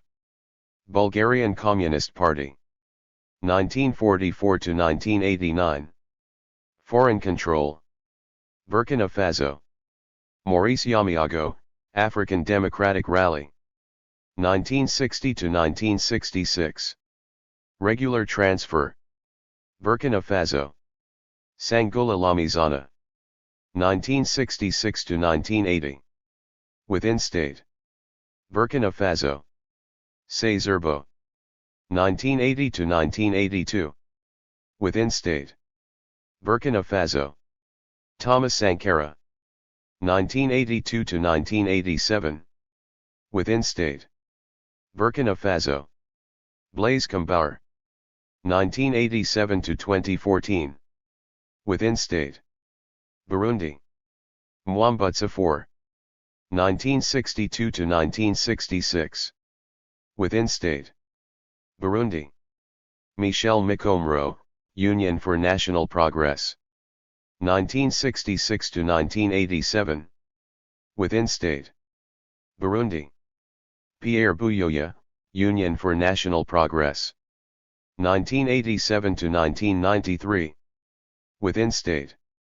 Burundi. Pierre Buyoya, Union for National Progress. 1996 to 2003. Within state. Burundi. Pierre Nkurunziza, National Council for the Defense of Democracy, Forces for the Defense of Democracy. 2010. Regular transfer. Cambodia. Norodom Sihanouk. 1953 to 1970. Within state. Cambodia. Lon Nol, Sankum/Khmer National Armed Forces. 1970 to 1975. Within state. Cambodia. Sihanouk. Khmer Rouge. 1975 to 1979. Revolution. Cambodia. Khmer People's Revolutionary Party. 1979. Foreign control. Cameroon. Amaduahajo, Cameroonian Union. 1960 to 1983. Within state. Cameroon. Paul Biya, Cameroon National Union. 1983. Regular transfer. Central African Republic. David Dacko, Movement for the Social Evolution of Black Africa. 1960 to 1965. Within state. Central African Republic. Jean Bedel Bokassa. 1966 to 1979. Within state. Central African Republic. David Dacko, Movement for the Social Evolution of Black Africa. 1979 to 1981. No social change. Central African Republic. André Kalingba. 1981 to 1993. Within state. Central African Republic. François Bozizé. 2003 to 2013. Within state. Central African Republic. Michel Jotodia. 2013 to 2014. Within state. Chad. François Tombalbaye, Chadian Progressive Party. 1960 to 1975. Regular transfer. Chad. Felix Maloum. 1975 to 1979. Within state. Chad. Hissène Habre. Armed Forces of the North/National Union for Independence and Revolution. 1982 to 1990. No social change. Chad. Idriss Déby, Patriotic Salvation Movement. 1990. No social change. Chile. Carlos Ibáñez del Campo. 1927 to 1931. Within state. Chile. Augusto Pinochet. 1973 to 1989. Within state. China. Yuan Shikai, Biang Clique. 1912 to 1916. Within state. China. Chiang Kai-shek, Kuomintang. 1927 to 1949. No social change. China. Mao Zedong, Chinese Communist Party. 1949. Revolution. Colombia. Laureano Gómez Castro, conservative. 1949 to 1953. Regular transfer. Colombia. Gustavo Rojas Pinilla. 1953 to 1958. Within state. Congo Republic. Abbé Fulbert Yalu, Democratic Union for the Defense of African Interests. 1960 to 1963. Within state. Congo Republic. Alphonse Massamba, National Movement of the Revolution. 1963 to 1968. Within state. Congo Republic. Marine Ngwabi, Congolese Party of Labor. 1968 to 1991. Within state. Congo Republic. Denis Sassou Nguesso. Congolese Party of Labor. 1997. No social change. Costa Rica. Frederico Tinoco Granados, Poliquista. 1917 to 1919. Within state. Costa Rica. José Figueres Ferrer. 1948 to 1949. No social change. Cuba. Tomás Estrada Palma, Republican. 1902 to 1906. Regular transfer. Cuba. José Miguel Gómez, Liberal. 1909 to 1933. Regular transfer. Cuba. Fulgencio Batista, Progressive Action. 1933 to 1944. Within state. Cuba. Fulgencio Batista, Progressive Action. 1952 to 1959. Within state. Cuba. Osvaldo Dorticos Dorado, July 26 Movement. 1959. Revolution. Czechoslovakia. Klement Gottwald, Communist Party of Czechoslovakia. 1948 to 1989. Foreign control. Democratic Republic of the Congo. Joseph Desire Mobutu, Popular Movement of the Revolution. 1960 to 1997. Within state. Democratic Republic of the Congo. Laurent Kabila, Alliances de Forces Démocratiques pour la Libération du Congo Zaire. 1997. Foreign control. Dominican Republic. Horacio Vázquez, Red. 1924 to 1930. Regular transfer. Dominican Republic. Rafael Trujillo. Confederation of Parties / Dominican Party. 1930 to 1962. Within state. Dominican Republic. Elias Wesson y Wesson. 1963 to 1965. Within state. Dominican Republic. Joaquin Balaguer, Social Christian Reformist Party. 1966 to 1978. Regular transfer. Ecuador. Eloy Alfaro, Ecuadorian Radical Liberal Party. 1906 to 1911. Within state. Ecuador. Isidro Ayala, Ecuadorian Radical Liberal Party. 1925 to 1931. Within state. Ecuador. José María Velasco Ibarra. 1934 to 1935. Regular transfer. Ecuador. Frederico Pes. 1936 to 1937. Within state. Ecuador. Alberto Enriquez Gallo. 1937 to 1938. Within state. Ecuador. Aurelio Mosquera Navarez, Ecuadorian Radical Liberal Party. 1938 to 1944. Regular transfer. Ecuador. José María Velasco Ibarra. 1944 to 1947. Within state. Ecuador. Ramón Castogijan. 1963 to 1966. Within state. Ecuador. José María Velasco Ibarra. 1970 to 1972. Regular transfer. Ecuador. Guillermo Rodríguez Lara. 1972 to 1979. Within state. Egypt. Fuad I. 1922 to 1952. Within state. Egypt. Mohammed Nahib, Gamal Nasser. Liberation Rally. 1952 to 2011. Within state. Egypt. Mohammed Hussein al-Tantawi / Supreme Council of the Armed Forces. 2011 to 2012. Within state. Egypt. Abdel Fattah el-Sisi. 2013. Within state. El Salvador.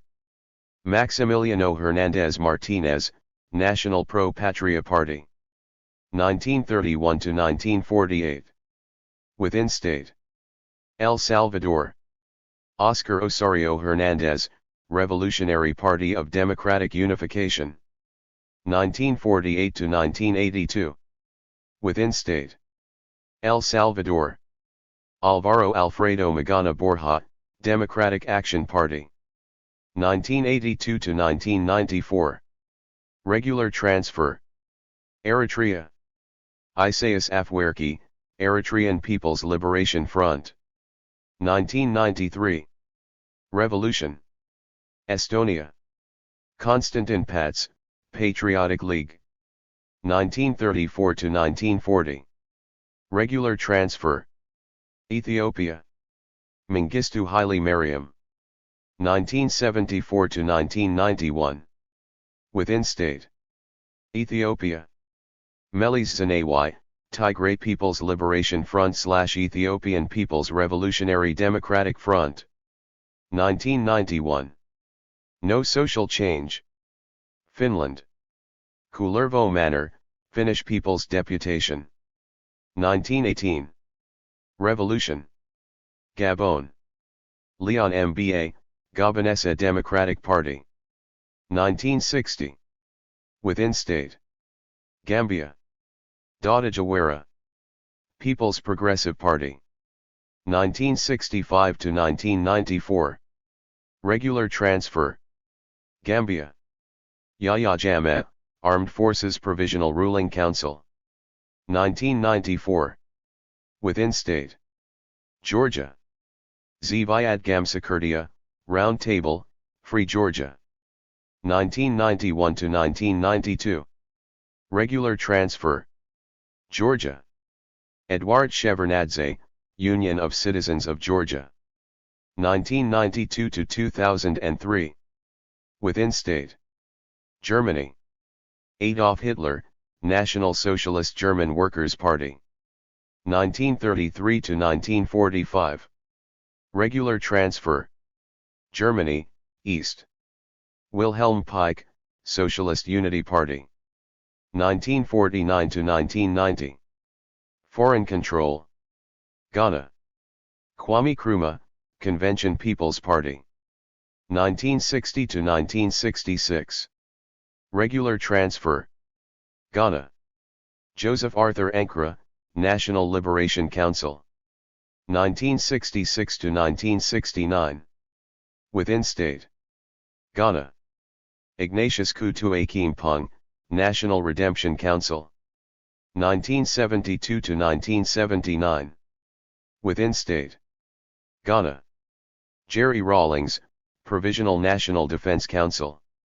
1981 to 2000. Within state. Greece. Yanis Metaxas, Freethinkers Party. 1936 to 1941. Regular transfer. Greece. Georgios Papadopoulos. 1967 to 1974. Within state. Guatemala. José María Orellana. Liberal. 1921 to 1930. Within state. Guatemala. Jorge Ubico, Progressive Liberal Party. 1931 to 1944. Within state. Guatemala. Carlos Castillo Armas, National Liberation Movement. 1954 to 1958. No new state. Guatemala.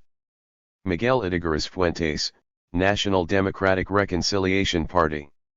1958 to 1963. Regular transfer. Guatemala. Enrique Peralta Azurdia, Institutional Democratic Party. 1963 to 1966. Within state. Guatemala. Julio Cesar Mendez Montenegro, Revolutionary Party. 1966 to 1970. Regular transfer. Guatemala. Carlos Manuel Arana Osorio, Institutional Democratic Party. 1970 to 1985. Regular transfer. Guatemala. Vincio Cerezo, Guatemalan Christian Democracy. 1985 to 1995. Regular transfer. Guinea. Ahmed C. Kauturi, Democratic Party of Guinea, African Democratic Party. 1958 to 1984. Regular transfer. Guinea. Lansana Conti, Unity and Progress Party. 1984 to 2008. Within state. Guinea. Mausidades Camara. 2008 to 2010. Within state. Guinea-Bissau. Luis Cabral. Party for African Independence in Guinea and Cape Verde. 1974 to 1999. Revolution. Guinea-Bissau. Kumba Iala, Party for Social Renewal. 2002 to 2003. Regular transfer. Guinea-Bissau. Mamadou Touré, People's Revolutionary Armed Forces. 2012 to 2014. Within state. Haiti. Pierre Nord Alexis. 1902 to 1911. Within state. Haiti. Cincinnatus Leconte, National Party. 1911 to 1914. Within state. Haiti. Joseph Davilmar Theodore.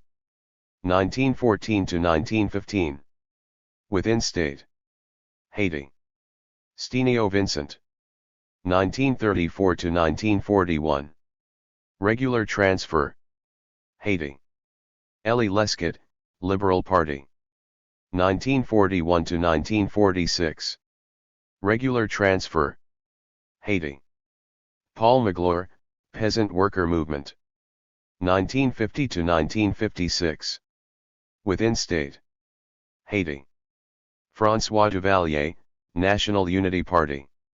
1957 to 1986. Within state. Country. First official leader / party. Years in power. Reason for exclusion. Haiti. Henry Namfi. 1986 to 1988. Within state. Haiti. Prosper Avril. 1988 to 1990. Within state. Haiti. Raoul Cedras. 1991 to 1994. Within state. Haiti. René Preval, Fanmy Lavalas. 1999 to 2004. Regular transfer. Honduras. Manuel Bonilla. National. 1903 to 1907. Within state. Honduras. Miguel Davila, Liberal. 1907 to 1911. Within state. Honduras. Manuel Bonilla, National. 1912 to 1919. Regular transfer. Honduras. Rafael Lopez Gutierrez, Liberal. 1920 to 1924. Within state.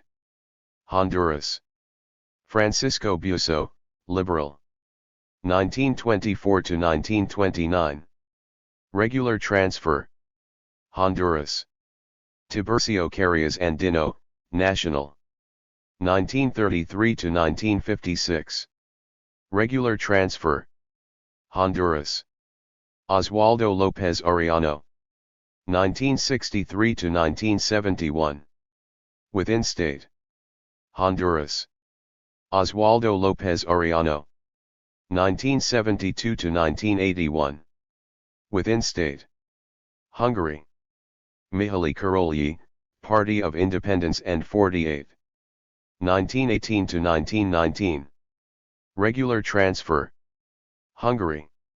Sándor Garbe/Belikon, Hungarian Communist Party. 1919. Revolution. Hungary. Miklós Horthy. 1919 to 1944.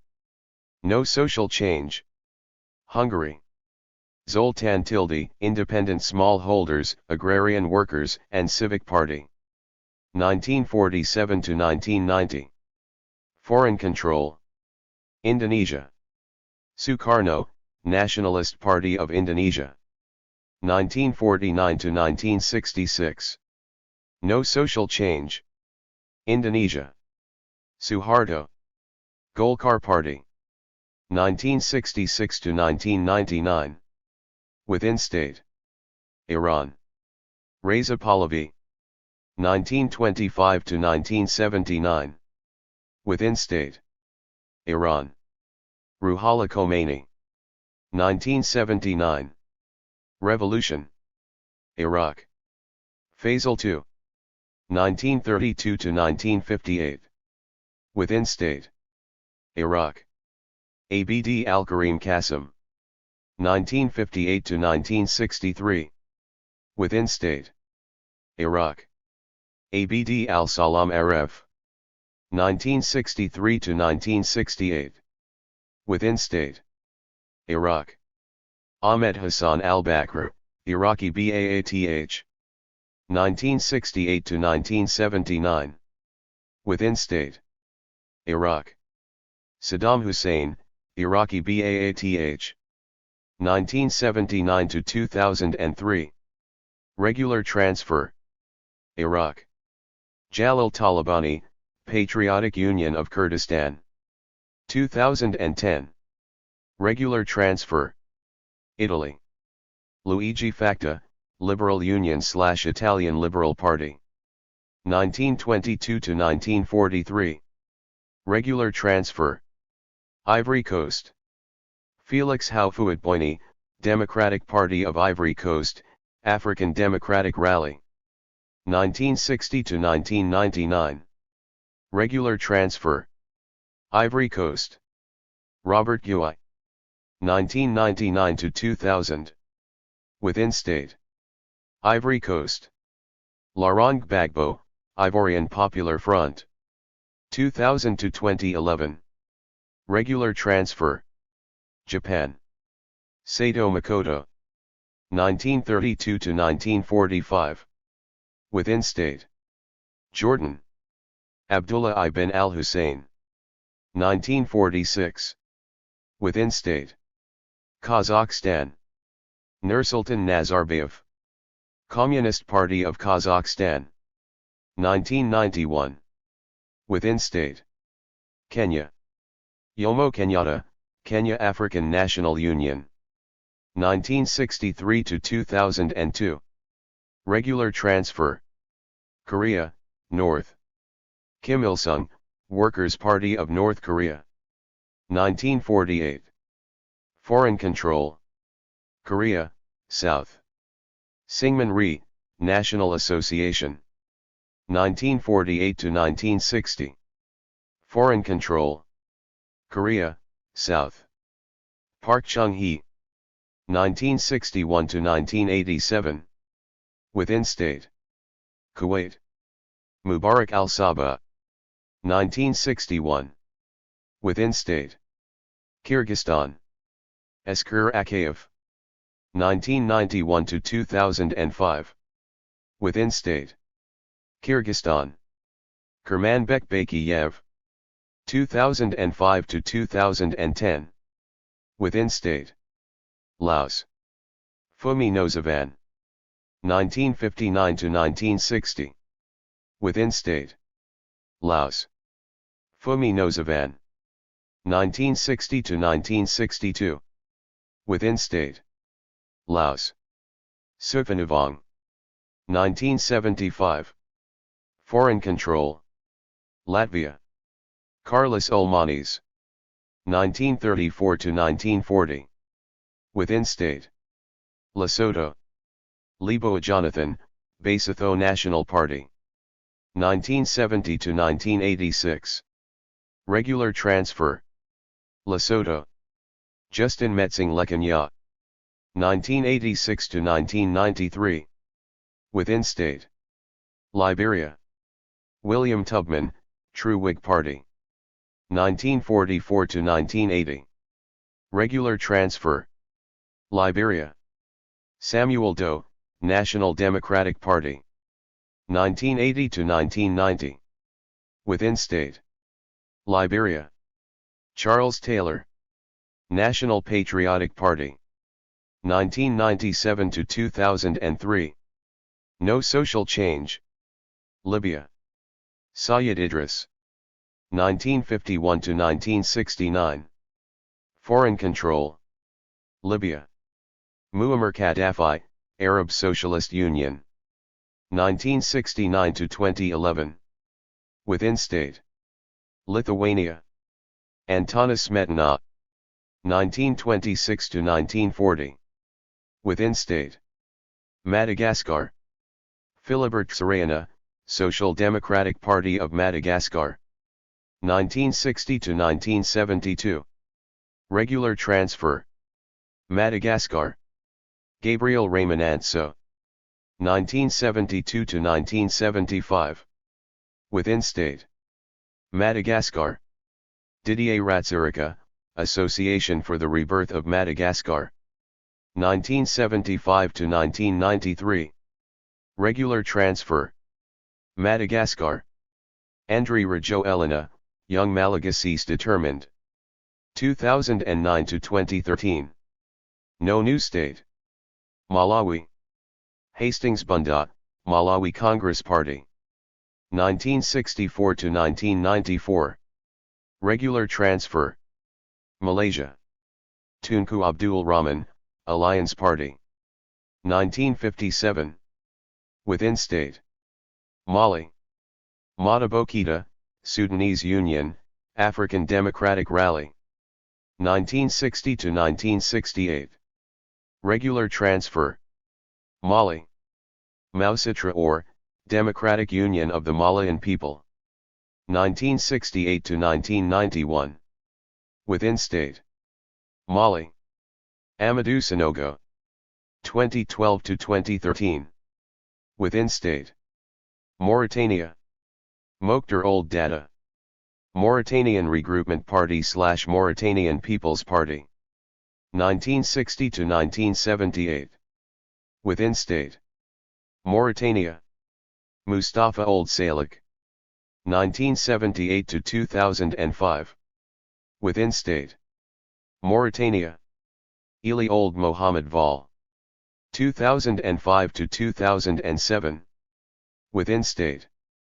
Mauritania. Mohammed Ould Abdel Aziz. 2008. Within state. Mexico. Victoriano Huerta. 1913 to 1914. Within state. Mexico. Venustiano Carranza, Liberal Constitutionalist Party. 1915 to 2000. Revolution. Mongolia. Mongolian People's Party. 1921 to 1993. Foreign control. Morocco. Mohammed Ben Youssef. 1956. No new state. Mozambique. Samora Machel, Front for the Liberation of Mozambique. 1975. Revolution. Myanmar. Ne Win, Burma Socialist Program Party.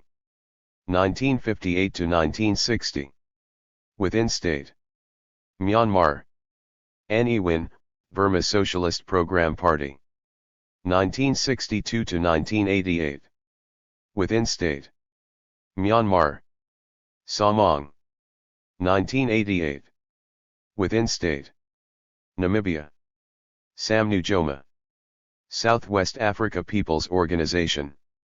1990. No social change. Nepal. Tribhuvan Birbikram Shah. 1951 to 1991. No new state. Nepal. Gyanendra Birbikram Shah. 2002 to 2006. Regular transfer. Nicaragua. Juan Bautista Sacasa, Liberal. 1933 to 1936. Regular transfer. Nicaragua. Anastasio Somoza Garcia, Nationalist Liberal Party. 1936 to 1979. Within state. Nicaragua. Daniel Ortega, Sandinista National Liberation Front. 1979 to 1990. Revolution. Niger. Hamani Diary, Nigerian Progressive Party, African Democratic Rally. 1960 to 1974. Within state. Niger. Sinai Countche. 1974 to 1991. Within state. Niger. Ibrahim Bear Mainasera. National Union of Independents for Democratic Renewal / Rally for Democracy and Progress. 1996 to 1999. Within state. Niger. Mamadou Tandja. 2009 to 2010. Regular transfer.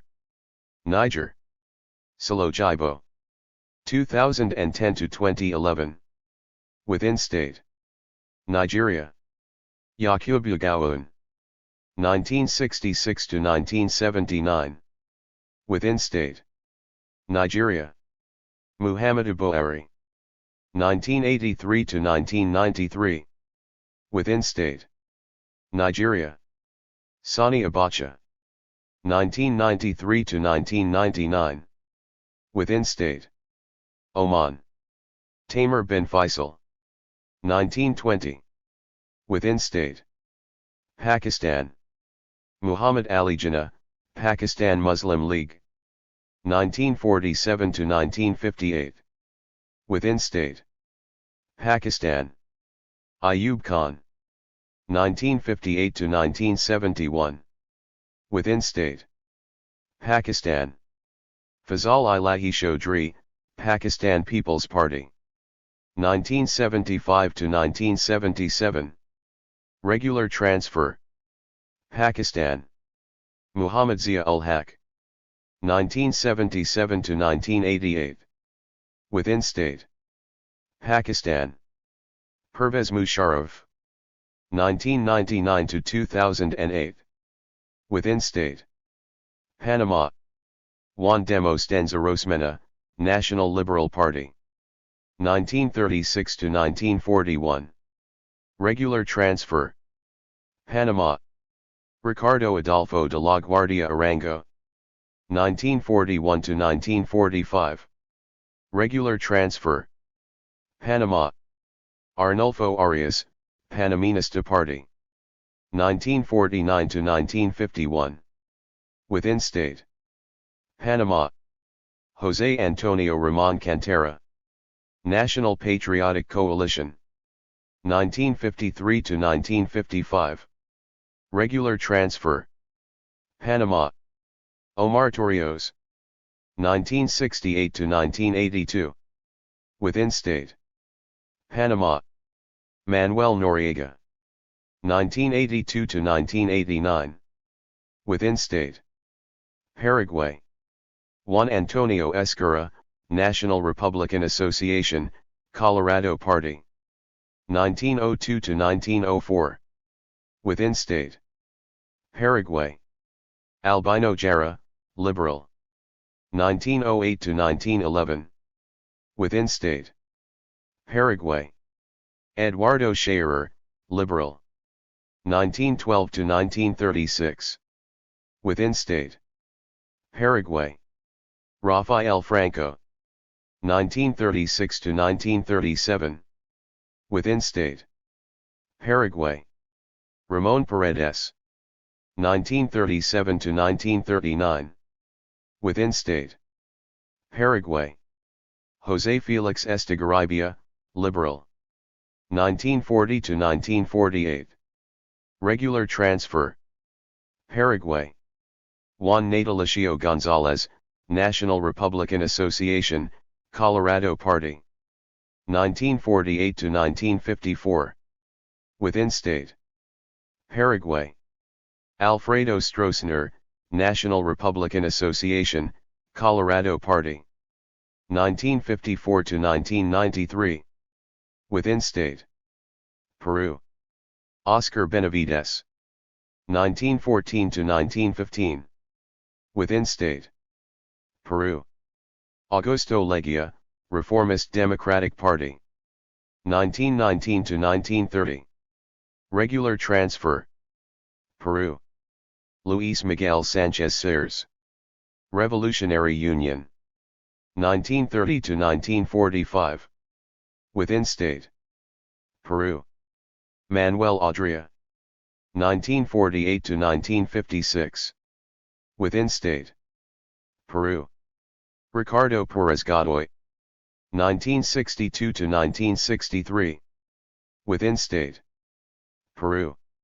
Juan Velasco Alvarado. 1968 to 1980. Within state. Peru. Alberto Fujimori, Fujimorism. 1992 to 2000. Regular transfer. Philippines. Ferdinand Marcos. 1972 to 1986. Regular transfer. Poland. Józef Pilsudski. 1926 to 1939. Within state. Poland. Bolesław Bierut, Polish Workers' Party. 1944 to 1989. Foreign control. Portugal. Sidonio Bernardino Cardoso de Silva Pais. 1917 to 1918. Within state. Portugal. Antonio de Oliveira Salazar. 1926 to 1974. Within state. Romania. Carol II. 1938 to 1940. Within state. Romania. Ion Antonescu. 1940 to 1944. Within state. Romania. Constantine Sănătescu. 1944 to 1945. Within state. Romania. Petru Griza, Romanian Communist Party. 1945 to 1989. Foreign control. Russia. Boris Yeltsin. 1993. Regular transfer. Russia. Vladimir Lenin, Bolshevik Party. 1917 to 1991. Revolution. Rwanda. Gregoire Kayibanda, Parmehutu. 1962 to 1973. Regular transfer. Rwanda. Juvenal Habyarimana. National Republican Movement for Democracy and Development. 1973 to 1994. Within state. Rwanda. Pastor Bizimungu, Rwandan Patriotic Front. 1994. Revolution. Saudi Arabia. Ibn Saud. 1927.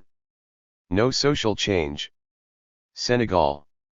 Léopold Sédar Senghor, Socialist Party of Senegal. 1960 to 2000. Regular transfer. Sierra Leone. Andrew Jackson Smith. 1967 to 1968. Within state. Sierra Leone. John Amadou Bangura. 1968 to 1992. Regular transfer. Sierra Leone. Valentine Strasser. 1992 to 1996. Within state. Sierra Leone. Johnny Paul Korama. 1997 to 1998. Within state. Singapore. Lee Kuan Yew, People's Action Party. 1965. Regular transfer. Somalia. Syed Barre, Somali Revolutionary Socialist Party. 1969 to 1991. Within state. South Africa. Louis Botha, South African Party. 1910 to 1994. Regular transfer. South Sudan. Salva Kiir Mayardit, Sudan People's Liberation Movement. 2011. No social change. Spain. Miguel Primo de Rivera. 1923 to 1930. Within state. Spain. Francisco Franco, National Movement. 1939 to 1976. Within state. Sri Lanka. J.R.J. United National Party. 1978 to 1994. Regular transfer. Sri Lanka. Mahinda Rajapaksa, Sri Lanka Freedom Party. 2010. Regular transfer. Sudan. Ibrahim Aboud. 1958 to 1964. Within state. Sudan. Jafar Nimiri, Sudanese Socialist Union. 1969 to 1985. Within state. Sudan. Abdel Rahman Swar al-Dahab. 1985 to 1986. Within state. Sudan. Hassan Abd Allah al-Turabi. 1989. Within state. Swaziland. Sobhuza 1968. Within state. Syria. Shukri al-Quwatli, National Bloc/National Party. 1946 to 1947. Within state. Syria. Adib Shishakli, Syrian Social Nationalist Party. 1949 to 1951. Within state. Syria. Adib Shishakli, Syrian Social Nationalist Party. 1951 to 1954. Within state. Syria. Zair al-Din. 1962 to 1963. Within state. Syria. Amin al-Hafiz, Baath Party. 1963. Within state. Taiwan. Chiang Kai-shek, Kuomintang. 1949 to 2000. Within state. Tajikistan. Rahman Nabiyev, Communist. 1991. Within state. Tanzania. Julius Nyerere, Tanganyika African National Union. 1964. Regular transfer. Thailand. Phahon Hasana. Kinarats Adon. 1933 to 1944. Within state. Thailand. Quang Wang. 1944 to 1947. Regular transfer. Thailand. Plaek Phibun Songkram, Conservative Party. 1947 to 1957. Within state. Thailand. Sri Thanara. 1957 to 1973. Within state. Thailand. Sangat Kaliu. 1976 to 1988. Within state. Thailand. Suchinda Kraprayon. 1991 to 1992. Within state. Thailand. Sunthai Bunyaratglin. 2006 to 2007. Within state. Thailand. Prayut Chan Ocha. 2014. Within state. Togo. Sylvanus Olympio, Party of Togolese Unity. 1960 to 1963. Regular transfer. Togo. Nasing B. Iadima. 1963. Within state. Tunisia. Habib Bourguiba, Neodister. 1956 to 2011. No social change. Turkey. Mustafa Kemal Ataturk, Republican People's Party. 1923 to 1950. Within state. Turkey. Selalbayır, Democrat Party. 1957 to 1960. Regular transfer. Turkey. Cemal Gürsel. 1960 to 1961. Within state. Turkey. Kenan Evren. 1980 to 1983. Within state. Turkmenistan. Sapar Muratni Yazov, Communist Party of Turkmenistan. 1991. Within state. Uganda. Milton Obote. Uganda People's Congress. 1966 to 1971. Regular transfer. Uganda. Idi Amin. 1971 to 1979. Within state. Uganda. Paulo Muwanga, Uganda People's Congress. 1980 to 1985. Regular transfer. Uganda. Yoweri Museveni, National Resistance Movement. 1986. No social change. Ukraine. Viktor Yanukovych, Party of Regions. 2012 to 2014. Regular transfer. United Arab Emirates. Zayd bin Sultan Al Nahyan. 1971. Within state. Uruguay. Gabriel Terra, Colorado. 1933 to 1938. Regular transfer. Uruguay. Caiape Posse. 1973 to 1984. Within state. Uzbekistan. Islam Karimov, Communist Party of the Soviet Union. 1991. Within state. Venezuela. Juan Vicente Gomez. 1908 to 1945. Within state. Venezuela. Carlos Delgado Chalbad. 1948 to 1958. Within state. Venezuela. Hugo Chavez, United Socialist Party. 2005. Regular transfer. Vietnam.